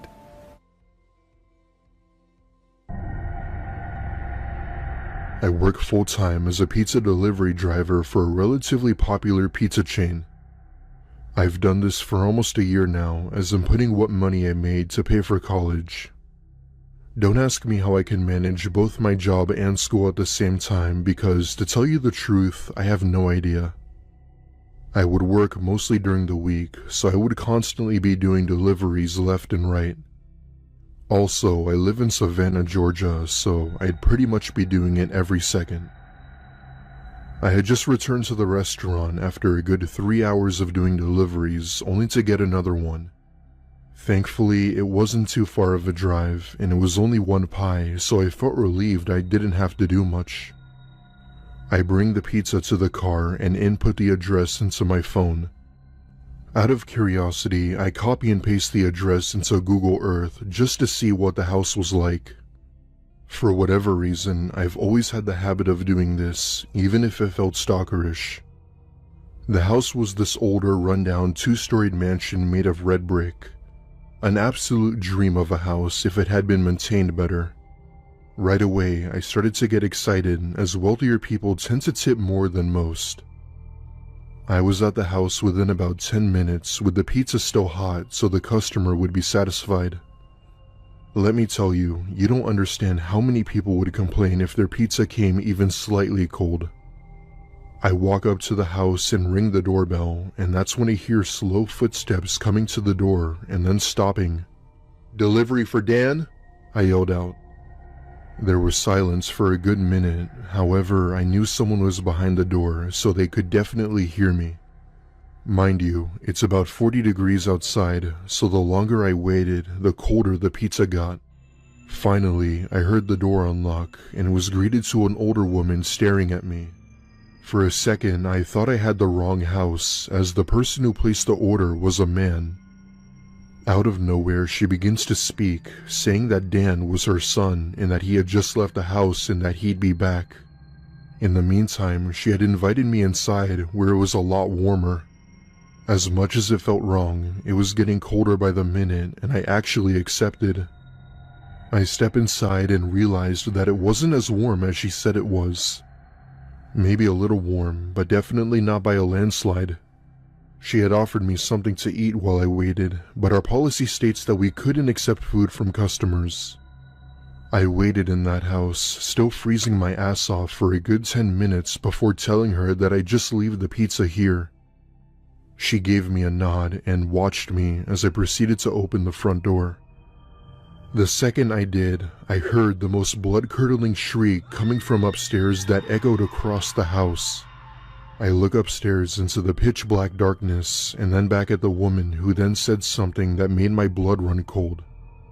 "I think it's time for you to leave, hon."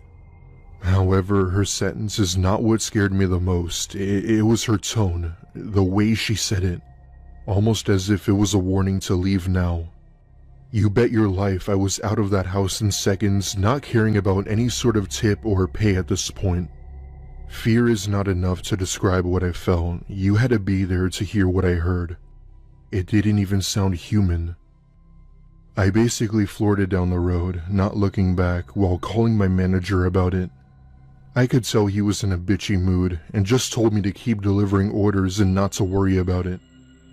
As much as I wanted to call the police, I felt that I could have lost my job had I done so. The rest of my day went by as usual, with only one complaint about the incorrect toppings. Other than that, I made a bag with tips at the end of the day. This was about a week ago, and I still have no idea what made that screaming noise upstairs.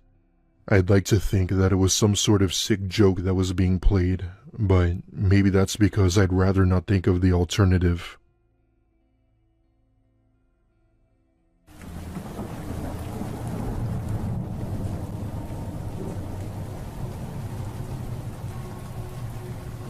A couple of years ago, I had to go to the airport one night to pick up my sister.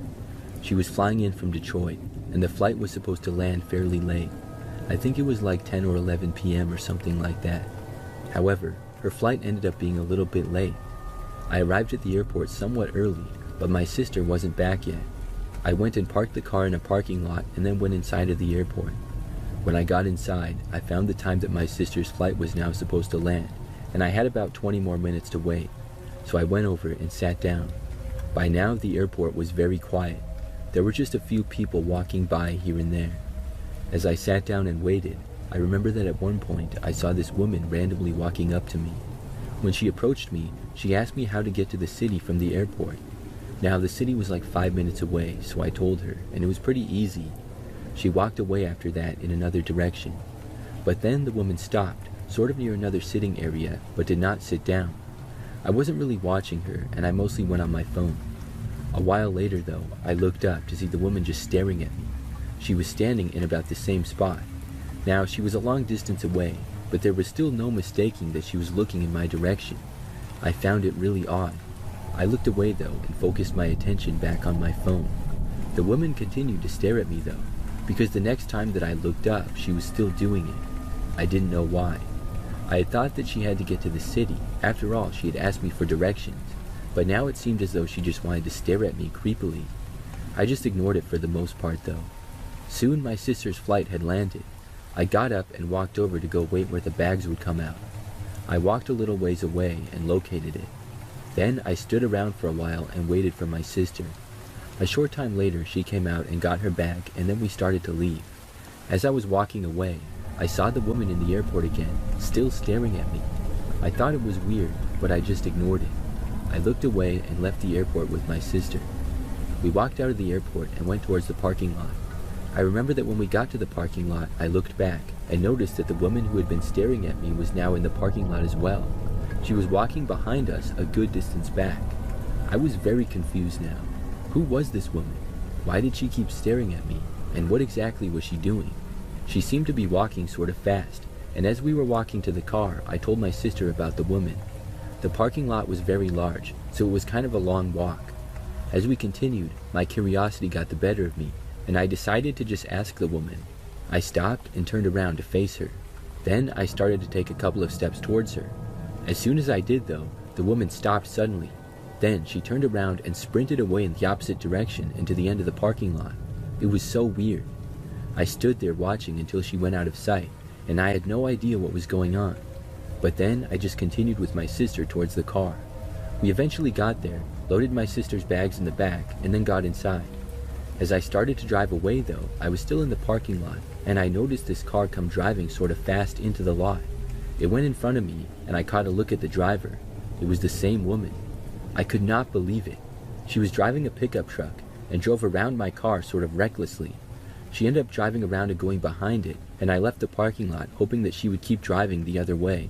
But this woman screeched her tires and quickly turned around. As I left the parking lot, she started to follow me. I drove down the road, leaving the airport with the woman still behind me. Soon I turned, and the woman turned as well. She drove behind my car down the next quiet road for some time. We were about the only two cars out because it was very late at night. When I turned onto the next road, the woman made the turn very wide. She ended up going off the road and sliding a bit before hitting a tree in the grass and crashing. The crash really was not that bad, but I pulled over and stopped to call the police. After crashing, the woman got out of her truck and then went into the woods nearby. I was very confused. The police arrived at the scene fairly quick, and I told them what happened. They searched the woods and pretty quickly located the woman. We were able to go home after that. I later found out that the woman was high on drugs. She obviously should not have been behind the wheel of a vehicle, and that explained her reckless driving. That also explained why she acted so strange.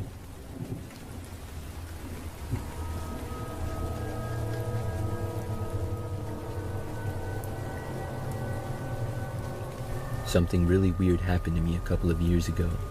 It all started for me one day when I had a flight. I travel a lot for business, so I'm very much used to flying and being in airports. One day I had a flight from Atlanta to Baltimore. I boarded and got on the plane to my seat, which was a window seat sort of towards the front. A short time after I got to my seat, a guy came up and sat next to me. He looked pretty average for the most part, and nothing about him stood out. I gave a sort of hi when he sat down, and he did the same. Then he just sat there, and neither of us said anything to each other. The flight was really not that long. It was like an hour and a half or so. The man didn't say anything the whole time. He just sort of sat there, not that I was watching him or really paying attention. When the flight landed, we all got off and went into the airport at Baltimore. I had a ride coming to get me, but it got delayed, so I had a little bit of time at the airport. I went into a coffee shop, got inside of it, got a drink, and then sat down with my laptop. After being there for nearly 30 minutes, I looked up from my laptop randomly to see the guy who had been sitting next to me on my flight. He was sitting on the other side of the coffee shop at a table. I figured that it was a coincidence and thought nothing of it really. A while later, my ride got there and I got up and left. The next day, I was still in Baltimore, and I was at a restaurant in the morning getting breakfast with a coworker. The restaurant was in the city, and we were sitting sort of in the back. There were a decent amount of other people there, but I remember that I randomly looked up towards the front and saw the same guy. It was the man who I had seen on my flight and in the coffee shop. Plus, this man was not at the restaurant with anyone. He seemed to be by himself, and he was facing me. It seemed pretty suspicious, but it also could have just been a coincidence, but it would have been a pretty crazy one at that. I'm not a shy person or anything, so I decided to go talk to him. I was really curious as to why I kept seeing him. I got up from the table and walked right over to him. The man looked surprised to see me at first. I told the man how he sat next to me on the flight, and he was at the coffee shop with me and now here. At first, the man actually denied it, but I knew it was him. After telling him that I knew it was him, and I wasn't even talking angry or anything, I asked him sort of jokingly why he kept following me around. I remember the man paused, and then he looked at me and said, "Because I like to stalk people." Obviously at first I thought he was joking, but the way that he said it was very serious. The man then said that he'd been watching me since the flight everywhere I went. I thought that it was really weird what he was saying, and I didn't know how to respond. Finally, I said, "Okay, well, you can stop following me around now." The man did not say anything. His behavior was very strange to say the least. I just walked back over to my coworker and then told him all about what happened. None of us knew what to make of this strange man. Before leaving, we looked over, and the guy was still there. When we walked past him to leave, I stopped and said to him, "I'm leaving now, so don't follow me." I was careful to look behind me after getting onto the sidewalk outside of the restaurant. I made sure the guy wasn't following me, and he didn't seem to. Later on in the day, though, we had work stuff to do, and I was busy. I pretty much forgot about the guy who had been following me, and I also didn't see him. That night, I got back to my hotel room and went to bed at about 10 p.m. However, before I fell asleep, I heard a noise. I was just lying down in the bed, and all the lights were off. The only sound to that point was the very quiet noise of the TV, which the volume was barely above mute. I then heard a knock from my hotel door. I really didn't know why anybody would be knocking on my door so late. Then I heard a voice. I couldn't make it out at first, because whoever it was not talking very loud. I got up from my bed and walked a little closer. That's when I heard it clearly. It was a man's voice, the same man who had been following me around. He was saying my name and then telling me to open the door. The way he said it was really creepy. It was almost like he was playing a game. I wasn't sure what to do at first. I looked through the peephole, and sure enough, the same guy was there. Then I decided to call the front desk and report him. As the guy was still in the hallway outside my door, I called and let the hotel know what was going on. Then I did my best to ignore the man. I couldn't sleep, and every so often he would knock on the door again. I just sat on the bed and hoped that the guy wouldn't do anything crazy. A while later, I heard some other voices in the hallway. Soon the knocking stopped and the man was gone. After that, I was able to go to bed. The next morning, I found out that the police got involved. The man was knocking on my door and hotel staff asked him to leave. He did leave, only to come back about an hour later. At that point, the hotel called police on him. That time, the cops got the guy to leave. I didn't see the man for the rest of my trip, and thankfully, I haven't seen him since. I don't know why that guy followed me. It seems really bizarre to do that, and maybe something was wrong with him. I just hope that I never see him again.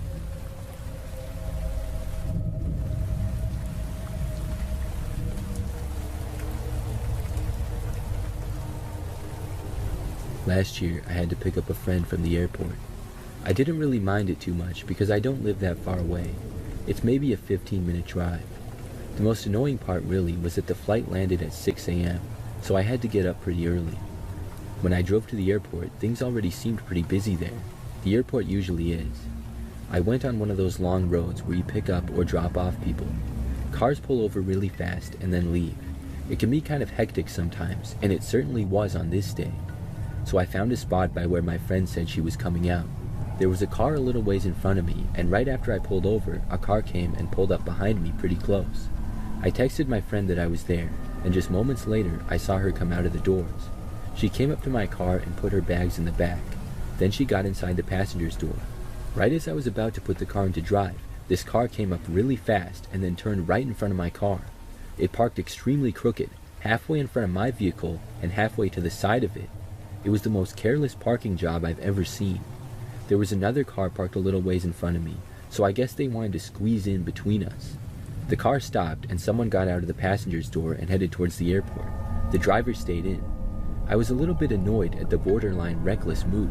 However, I figured it must be a quick drop-off and they would be on their way. Except, the person did not leave. Meanwhile, the car behind me wasn't leaving either. I was completely boxed in. I sat there just waiting for over a minute. I didn't know what the person in the car in front of me was doing. There was a guy in the driver's seat and he appeared to just be sitting there. I honked at him so I could get out. That's when I saw the man who was behind the wheel look over at me and give me the bird. This made me real angry and I honked again loudly.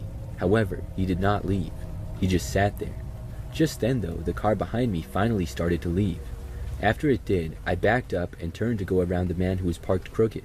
However, just after I passed his car, I saw he suddenly backed up and then started to go forward. He was now driving behind me. This enraged me even more. It meant he literally could have left whenever, but he was carelessly blocking me in for no reason. As I drove out of the airport, the car followed. He got really close to my back bumper, and I was a little worried that he might try something. That's when my friend had a good idea. She said that if the guy followed us out of the airport to go to a police station.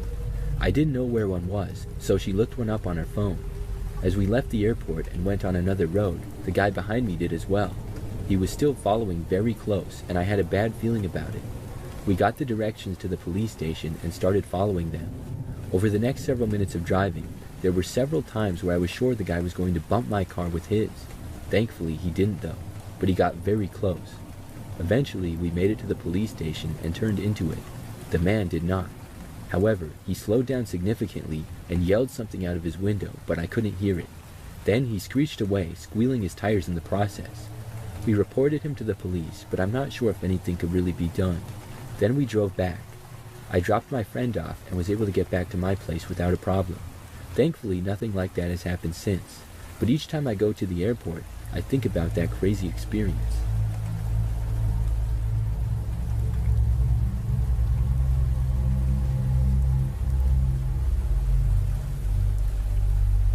This happened several years ago. For some background, I'm a female, and I was flying back home one time. I remember that I had visited a friend who lived in another state. I got to the airport and was waiting for my flight to board. When I arrived, it was about an hour before boarding time, so I had some time. I sat down in the area where my flight was waiting. After a little while of sitting down, I decided to get up and get something to drink. I found one of the airport stores and then went inside of it. When I was there, this man walked up to me. He had long dark hair, a slight beard, and was on the larger side. He came up to me and said hi. I didn't know who the guy was, but I said hi back to him. That's when he said I was good friends with his sister. I had never seen this guy before, and I asked him who his sister was. He paused for a moment and then said Molly, but I didn't know anyone named Molly, and I told him that. The guy must have me confused with somebody else. He said he was sure that he knew me. From that point on, the guy wouldn't leave me alone. He started asking me about where I was headed and when my flight was. I told him because I didn't see the harm in it, and I was polite. He asked me if I wanted to get some food at the restaurant with him before my flight, and I said no thanks. After I got the water that I wanted at the shop, I went and checked out. The guy was basically following me the whole ways. I remember I asked him where he was going, and he said his flight was for California, I think. Then I told him to have a nice flight and goodbye. I then started to walk back over to the boarding area. The guy did say bye to me, and I made it back without him following me or anything. I sat back down and continued to wait for my flight. I remember a while later, right before my flight was about to board, I saw the guy again. He came up and walked over towards me. I was confused as to why he was there. Then he told me that he was going on my flight. I really couldn't believe it. In fact, I didn't believe him. I was so confused that I didn't say anything at all. He went on to say that his flight got canceled, and so he bought a ticket on my flight. The only thing I said was why. He said because he wanted to. I had no idea who this guy was or why he thought he could just do whatever I did. He sat down next to me, but I got up. I told him that I was sorry, but I was not interested in hanging out with him or anything. The guy didn't say anything. I went and stood closer to the counter waiting to board the plane. Eventually, we boarded.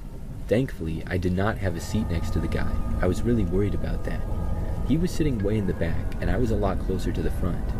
The flight took off, and we flew back to my hometown. I had actually forgot about the guy during the flight, because I watched a movie, and I also fell asleep briefly. After getting off the plane and walking through the airport again, though, he caught up with me. He tapped me on the shoulder, and when I turned around and saw him, I remembered, giving me a bad feeling. The guy then asked me if he could stay at my place because he didn't have a hotel or anything yet. I told him no. As we walked through the airport, the guy followed me. I had a friend coming to pick me up, and I called to let her know that I was there. When the guy continued to follow me as I approached the doors, I told him to stop following me or I would report him. He didn't say anything. When I left the airport, though, he was still there. At that point, I just took off running. I located my friend's car and sprinted to it and got inside. I told her to quickly drive away. I looked back and saw the man actually running in our direction. My friend didn't know what was going on, obviously, but when she saw the guy running towards us in the mirror, she left. We were able to safely get away before he reached us, and I told my friend the whole story. Since then, I haven't seen the man. Looking back, that was just a really crazy situation. I have no idea why that guy seemed so obsessed with me. I had truly never seen him before that day. The fact that he actually bought a ticket on my flight blows my mind. I'm glad that I haven't seen him since then.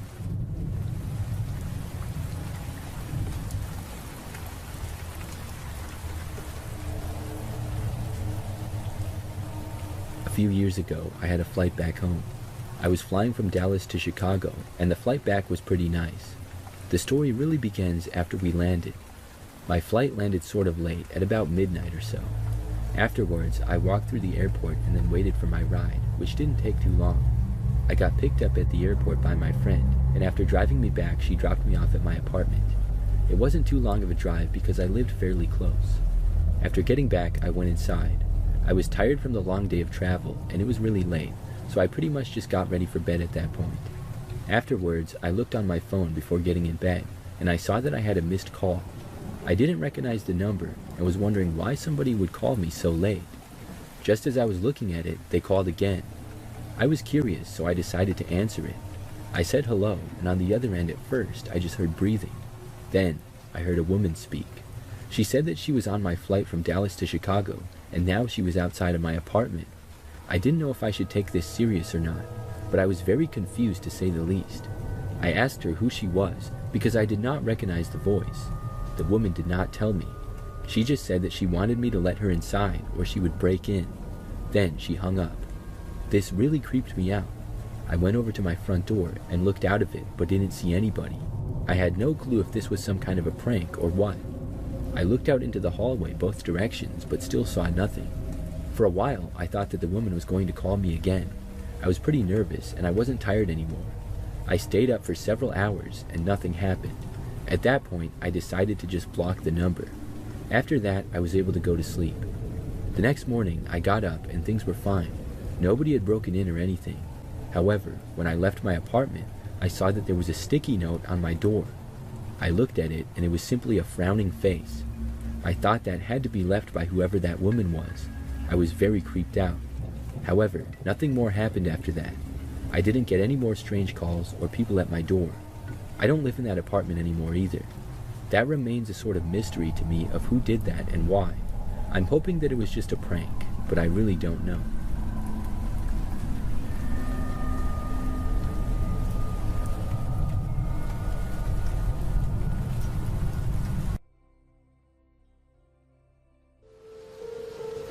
I'll never forget this night. The pizza place I worked at was about to close, and I was getting ready to go home when the phone rang. I was working the counter alone that night, so I was taking calls. I picked up the phone. There was complete silence, so I hung up. About a minute later, the phone rang again, so I picked up. Still silence. I was about to hang up again when I heard the very weak and cold voice of an old woman on the other end. She said she wanted a regular pie delivered. I remained polite on the phone, but on the inside I was screaming. I just wanted to get home and end my shift. I called out to my boss that someone was requesting a delivery, and of course, guess what? He told me I had to go. I was upset at first, but I realized it was another tip, and the old ones usually tip the most, so I decided to go through with it. I wrote down the address, told her it would be there soon, but she had already hung up the phone. I thought to myself how rude that was, but I ignored it and yelled to the chef that I needed one more regular. My boss told me to just go home after the delivery, as the place would be closed. So a little before 10 o'clock, I got in my car, put the address and the GPS on my phone. The house was 7 miles away. The GPS took me to the quiet side of town. I arrived at the house. It was a small one-floor home on a very quiet and empty street. I took the pizza and walked up to the door and rang the doorbell. There were no lights on in the house. I hoped that she hadn't given me the wrong address. I rang the doorbell again. There was still no answer. I was about to give up when I turned my head and saw someone standing at the window. I got a little freaked out and backed up at first, but I eventually got closer to the window to see a person. It was an old woman, probably in her late 70s. She was just staring at me with a blank expression. I yelled at her through the glass that I had her pizza. She didn't react to what I said, so I screamed it louder. A large smile ran across her face. Not a pleasant, genuine smile. It was a smile that sent chills down my entire spine. I still remember that exact same face she made through the window. I decided that I was freaked out enough and got back to my car and set the pizza down in the passenger seat. I had to text my boss about this. After I shot him a quick message, I started my car ready to get the hell out of there. I looked to my right to get one more look to see the woman, standing right outside my passenger side window, giving me the same stare she'd given me before. Put my car in drive and floored it down the street, never looking back. My boss never made me do a late night delivery again. Delivering food at night is usually peaceful. The roads are clear, there's no rush, and you just hop from one house to another, dropping off burgers and pizzas while listening to music or podcasts. I've always liked it. It's kind of meditative, actually. Just me, the dark streets, and my thoughts. But that night felt different, and not in a good way.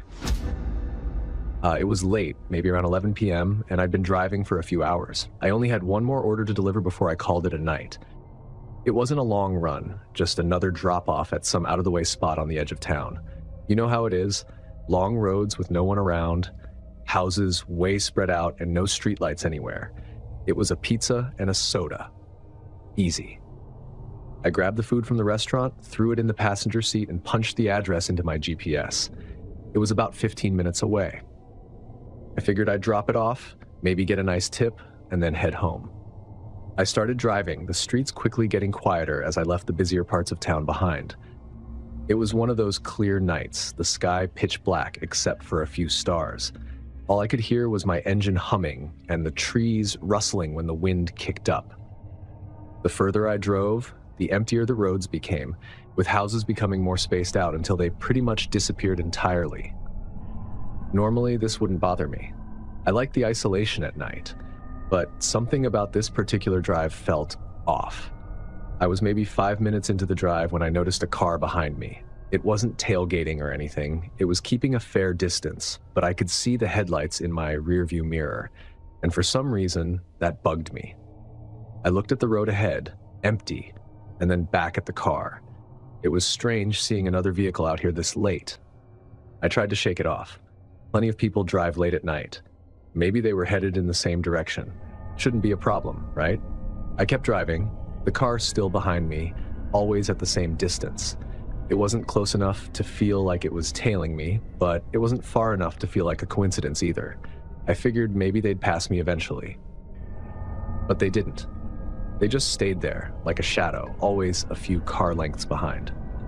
I looked at the GPS, 10 minutes to go. I could handle 10 more minutes of this. As the minutes ticked by, I started to feel the tension creeping in. That car was still behind me, keeping pace no matter how fast or slow I went.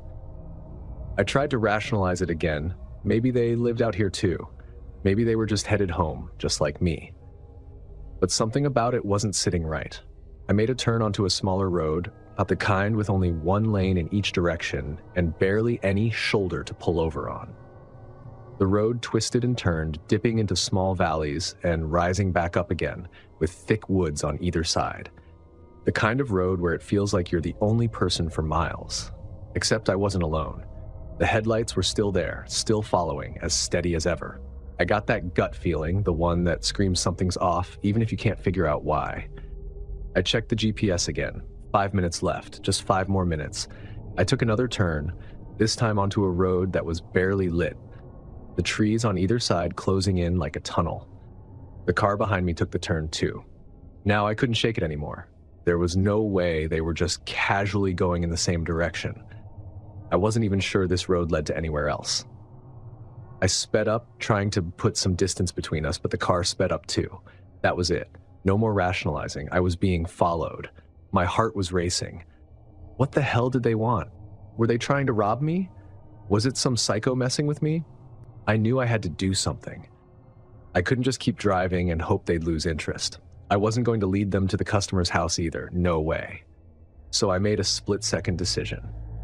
Up ahead, I saw a small dirt road branching off the main one. I didn't know where it led, but it didn't matter. I turned the wheel hard, veering onto the dirt road without thinking. The tires skidded on the gravel, kicking up dust as I sped down the narrow path, the headlights behind me disappearing for a second as I rounded the bend. I checked the rearview mirror. Nothing.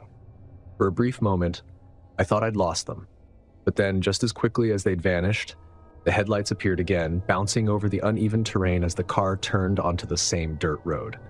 I let out a low curse. This wasn't going to be easy. The dirt road twisted and turned, narrowing even more as I drove deeper into the woods. I didn't know where I was going, but I couldn't stop.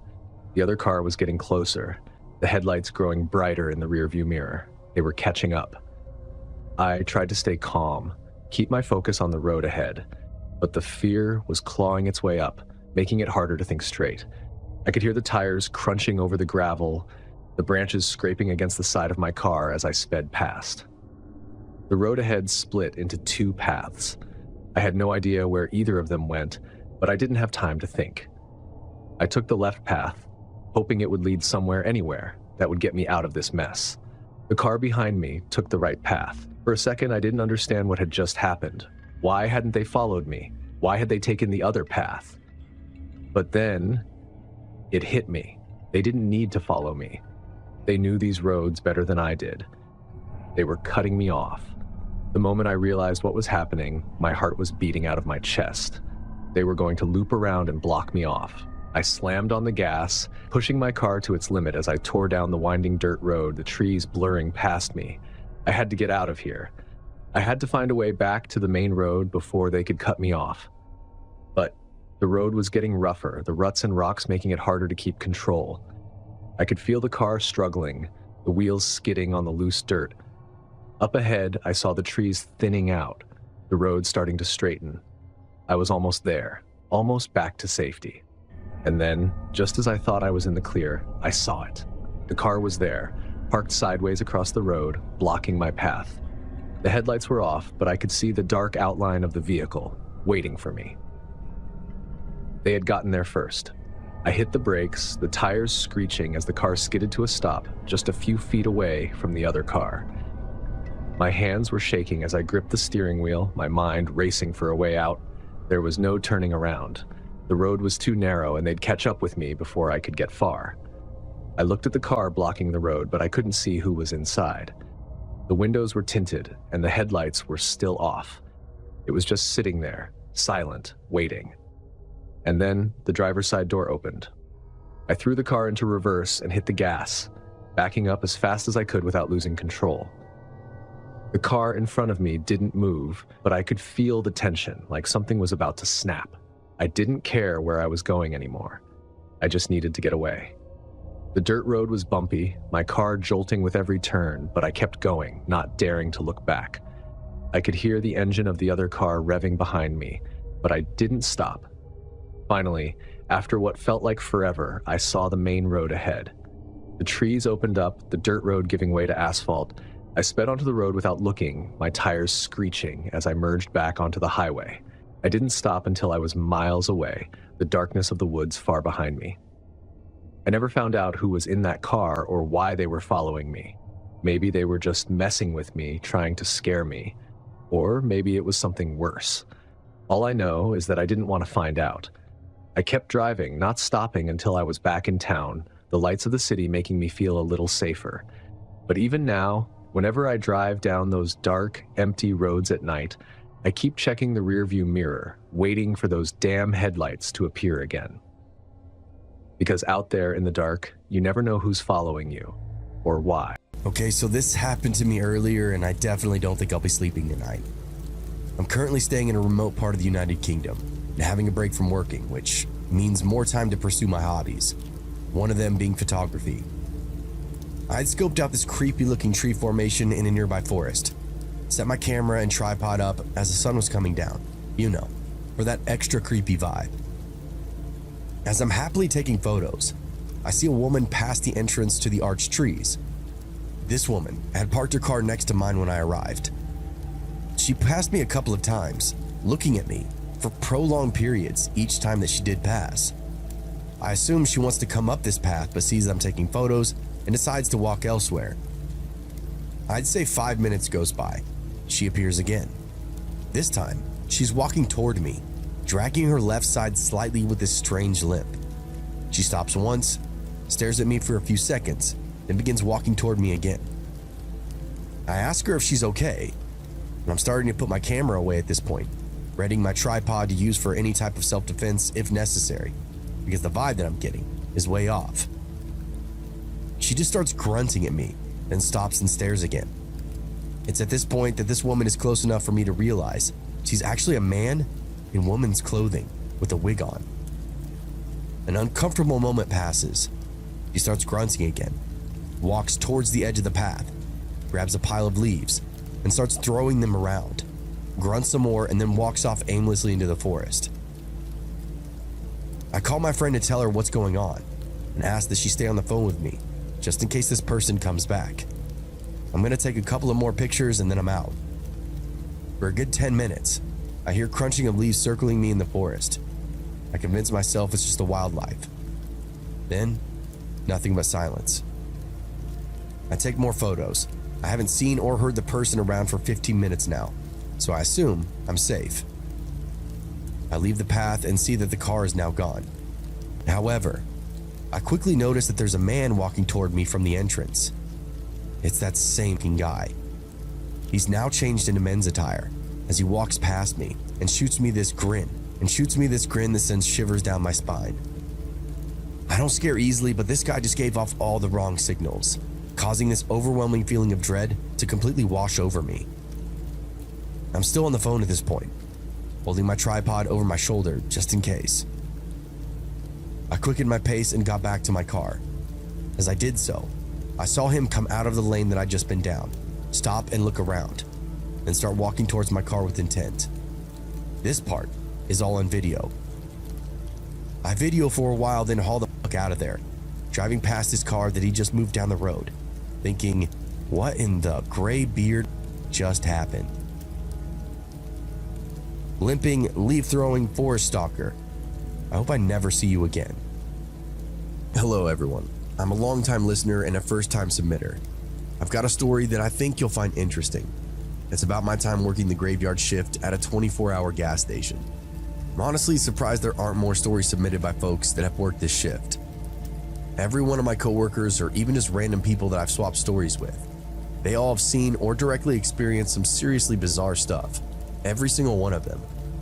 So as a shout out to other fellow veterans of the convenience store third shift, I want to hear your crazy and unbelievable experiences as well. I was fresh out of college when I got to the gig. Jobs were pretty scarce. When I saw the help wanted sign in the window at one of the local gas stations, I didn't hesitate. I didn't even know what the pay was. At the time, minimum wage was probably around $7.25, something like that. It didn't matter though. I needed the money coming in, or I was going to lose my apartment and pretty much everything else that I had in my life. I was driving around without car insurance at the time because I was that broke. I got hired pretty much on the spot and started that weekend. The job was simple enough. Keep the place clean, stock the shelves, ring up purchases. Everything that you see clerks doing. Sometimes there were pretty obvious boring spells. I'd go outside and take out the trash, reline them, and even sweep up the parking lot. Anything to keep busy as everything is on camera inside that convenience store. It's pretty low energy, easy enough to get through. The hours were brutal. From 11 p.m. to 7 a.m., I was the only employee in the store. Sometimes there would be another coworker for a couple of hours, especially if it was a busy night or if inventory desperately needed to be done. This little reprieve was rare, but always welcome, as the only other company were the customers, and you never knew what you were going to get. The gas station was located on the outskirts of town. We got all sorts of characters coming and going. There were the truckers, bleary-eyed and haggard, looking for a hot cup of coffee and a pack of smokes. There were the late-night partiers, their laughter echoing throughout the store as they stocked up on snacks. And then there were the others, the ones who made your skin crawl, the ones who looked like they were running from something, or maybe to something. They were typical junkies, tweakers, homeless people of various shades. Sometimes really strung out people would come in. clearly agitated and just looking for trouble. I'd ask them to leave immediately or I'd call the police. 9 times out of 10 this would work. They would take their crazy drug-fueled trauma back outside where it belonged. Every now and again though, you'd have someone slip in and go to the bathroom, only to never come out. And I can't tell you how many burnouts I would have getting blasted in the bathroom, only to nod off or keep using and completely lose track of time. My only option for these folks was to knock until they open up again. I have to tell them I'm calling the police, as I have to assume they've OD'd in there. This is a real life thing that happens. It's why sometimes you'll find blue lights in bathrooms, so some people can't find a vein. It's a sad fact of reality nowadays. The nights were long, and they oscillated between mind-numbing boredom and spikes of anxiety. I remember one night though, a man came in, his eyes darting around nervously. He was twitchy and kept one hand in a pocket out of his hoodie the entire time. I rang up his purchases, my heart pounding in my chest, but I was relieved when he left without incident, at least until he came back. He slipped through the door about 40 minutes later, perused the exact same aisles that he had before. This time he looked even more nervous. I mean, really bugging out. I suspect he had a plan earlier, but wasn't quite high enough to go through with it. So he went and got jacked up, and now he was back. "Hey man, you already bought all that stuff," I said to him. "You don't look good either. I'm about to hit the call button. The cops will be here in 3 minutes." It was a stone cold bluff, probably more like 10 or more, but this clown didn't know that. I watched as his eyes peeled wide and he started stepping towards the door. "Wasn't gonna do nothing," he explained. I could smell the alcohol wafting off of him now. Earlier he just smelled bad, like BO. I made a motion towards the button underneath the counter, and the guy bolted towards the door. It was a bit of a confidence booster, honestly. And work was more or less stressful after that night. I would just start checking some of these folks at the door, especially if I could tell they weren't going to buy anything. I know it sounds weird, but sometimes with these people, it's very, very obvious. But the night that really stands out, the night that still gives me nightmares to this day, was the night of the robbery.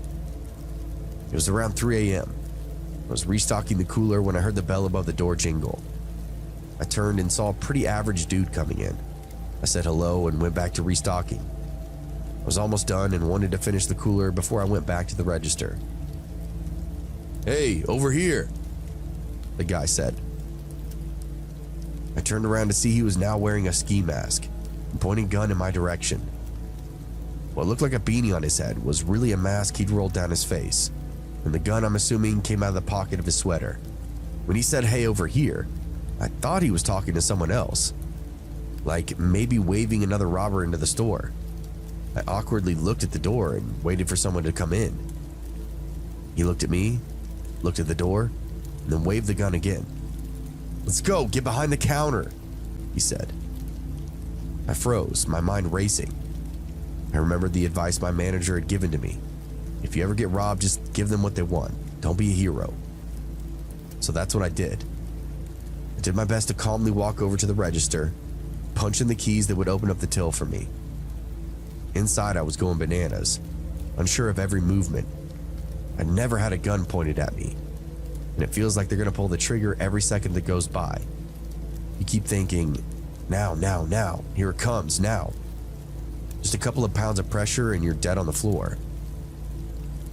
It rang open.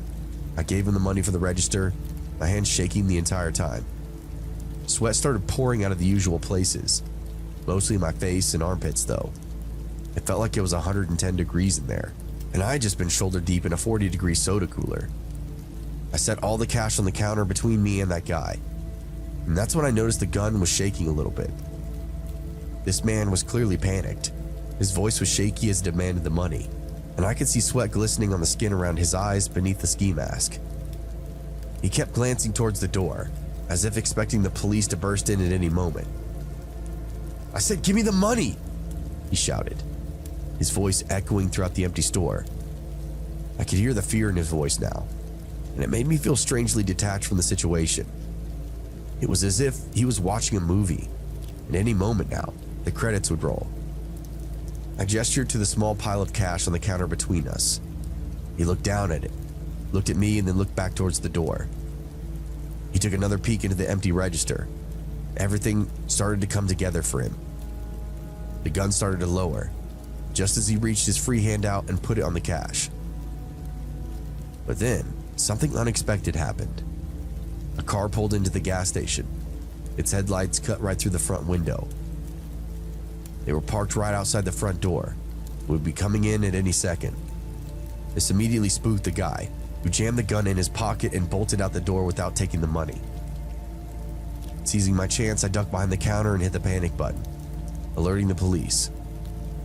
Now I got to see what the actual timeline would be for a real response. The sound of sirens filled the air across town as that man fled, leaving the money scattered across the floor. I stood there in total stupor, shocked at what had just gone down in my shift. It's not a good day when you get a gun pointed at you while you're on the clock. Some people get benefits, and some people get the exact opposite. The police arrived within 6 minutes, but that man was long gone. They took my statement, and I spent the rest of the night replaying the events over and over in my head. My manager came in not long after the cops arrived and relieved me. He just let me decompress in the office for a bit. He said there hadn't been a robbery there in almost a year, and it was hopeful that the area had improved. He was very apologetic, but said it was also part of working overnights. That was my last night working at the gas station. That experience shook me, and I realized that no job was worth risking my life for. Grateful that I made it out of that situation unharmed, and I hope that sharing my story can serve as a reminder of the dangers that overnight workers face every single day.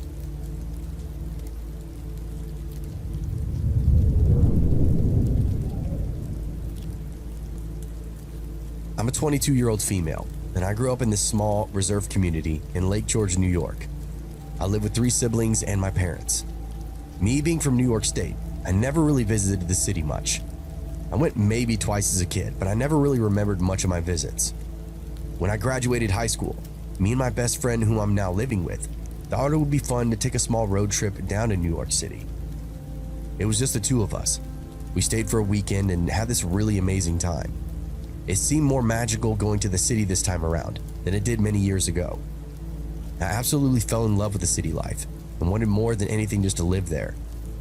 I work real estate. It's not something I want to do or even thought I would do for a career, but me being 18 and money hungry, I thought I should just go for it and take that 77-hour class. I ended up getting my real estate license at 19, and I made pretty good money off doing it. After saving up, I decided to move to New York City, and it was the best decision that I could possibly have ever made. I was pursuing my real estate career down there and was renting out and selling properties like crazy. I lived alone, while my family and best friend were still upstate. It didn't really take long though before I adapted to living alone.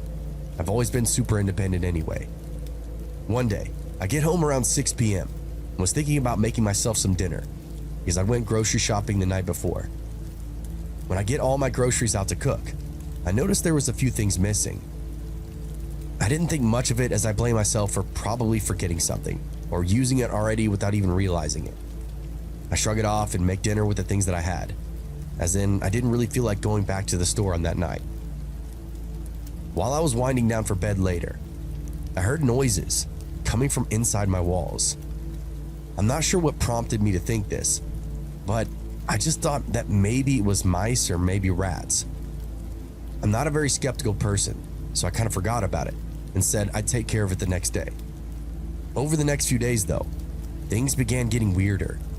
Plastic water bottles from the case would randomly disappear.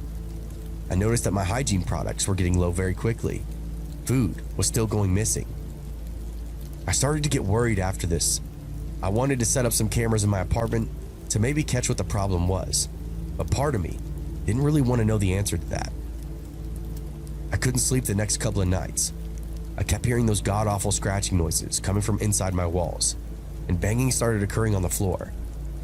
I even swore up and down that I woke up to doors opening and closing one night.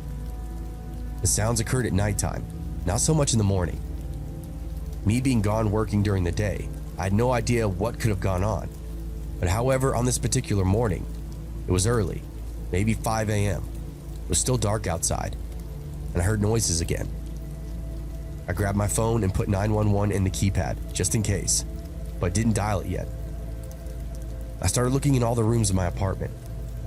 While looking, I heard this huge bang, and then didn't hesitate to call the police.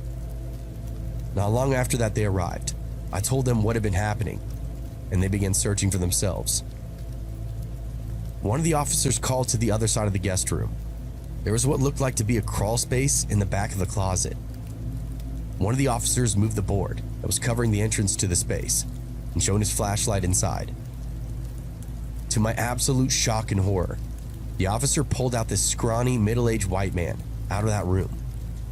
He looked absolutely cracked out. I had no idea how he could have even gotten there. The officer who found him put him in cuffs, while the other officer searched the room. He found drug paraphernalia, food wrappers, and weapons, such as a semi-automatic pistol and several other pocket knives, as well as some knives from my kitchen, not to mention a ton of my personal belongings. The officers said from their observation, it looked like the man had been living in that space for almost a week. If I didn't call the police that morning, I might have wound up dead. From that day on, I moved and promised myself I would never live alone again. Well, at least with an unwanted guest.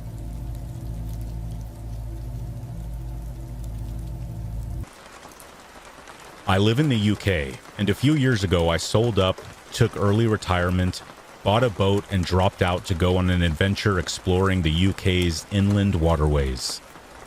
I don't have a mooring through choice. The whole reason I bought a boat was to get out and explore.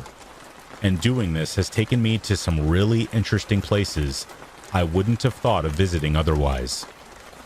I visited some urban and really lively areas like Liverpool, but also spent time out in the sticks away from everything in extremely rural and peaceful spots. It's pretty cool being able to choose your spot dependent on your mood, and if you don't like the area or don't like your neighbors, you can just throw your ropes and move. In the UK, the waterways license enables you to boat without having to take a formal marina berth, provided you genuinely keep moving, with most mooring spots being free up to 14 days before you have to move. This is called constant cruising, and if you have a decent craft, well set up for off-grid living, it's an amazing way of life. Many people choose this way if they're not tied by their jobs or on an adventure like me. But there are many living on pretty shady, unlicensed boats out on the network because they can't afford anything else, and some with some issues that you would be best to give a wide berth to.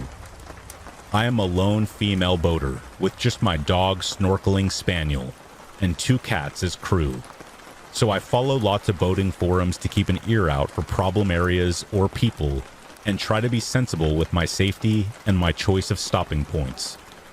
It's been very rare that I've ever had any sort of issues in the years I've been doing this, but occasionally I'll find I've got little choice about where I have to stop or how long for. In the wintertime, I can often come across navigations closed due to flooding or broken infrastructure, like a broken lock stopping me in my tracks. In summer, it's not unheard of for a canal to run out of water and find myself unable to move until the level rises again. As I'm writing this, I'm stranded on a quarter-mile stretch of canal with river navigations at either end, closed due to flooding, and I've been stuck here for 2 months now. My cats like to go out, so I always try to moor away from roads and seek out spots where the cats would have an escape route from any pursuing dog, like a thick hedge or a fenced-off area of some kind. So I chose a spot right up at the end of this canal, alongside a derelict industrial area. There's a couple of gaps in the steel fencing a person can get through, and after checking it out to make sure it's reasonably safe, and finding mostly just piles of bricks and unusable but deteriorated roadway left, I've been in there regularly walking the dog, with the cats even trotting behind. Only once have I ever seen anyone else in there, and that was just another lady with her dog.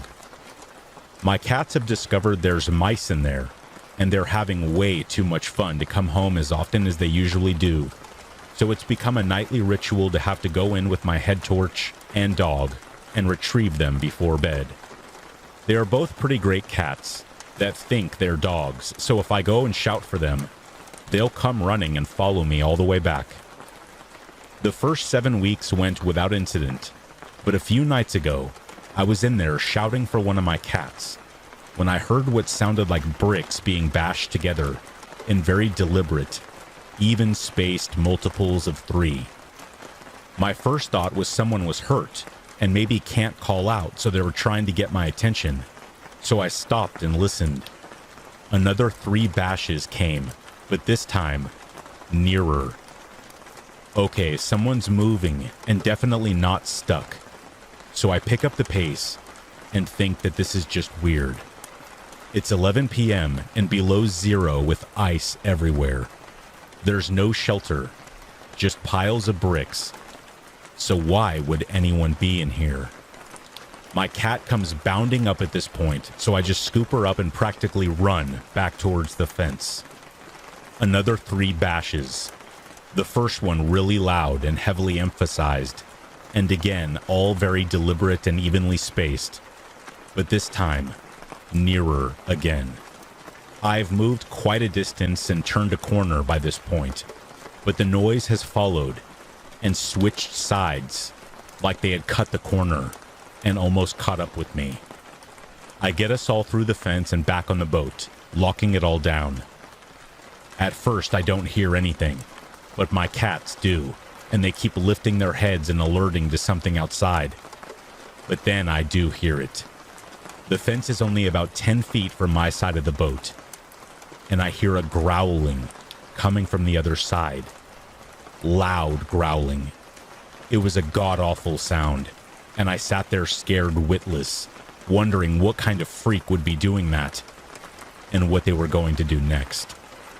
If you can imagine a human trying to mimic the sound of a slow revving motorbike, it kinda sounded like that, and this went on for nearly 10 minutes.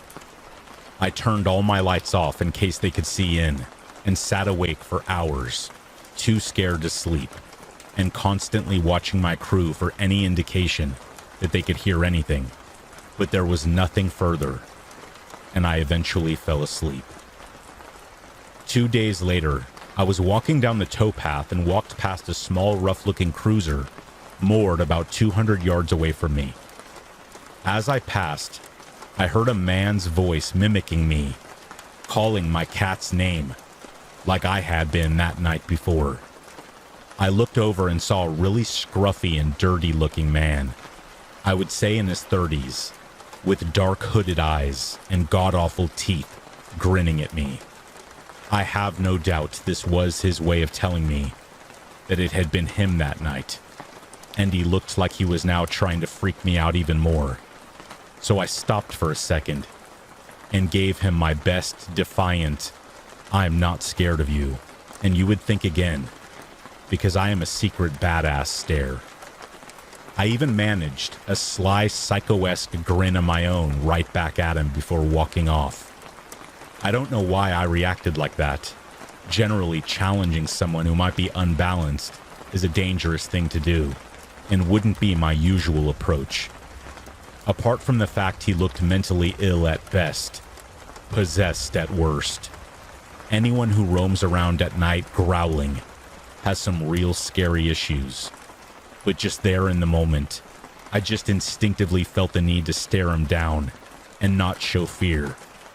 And boy, do I hope my instincts were right, because I am still stuck here, and despite my bravado, I am in no way a badass. Thankfully, haven't seen him since. In fact, in the 2 months I've been here, that was the only time I have clapped my eyes on him at all, despite walking past the boat every other day. I really hope to keep it that way, and as soon as those navigation lights change to signify the river is open again, me and my furry crew are out of here, and to the possessed-looking growling guy, I hope your boat is as clapped out as it looks, so that you can't follow.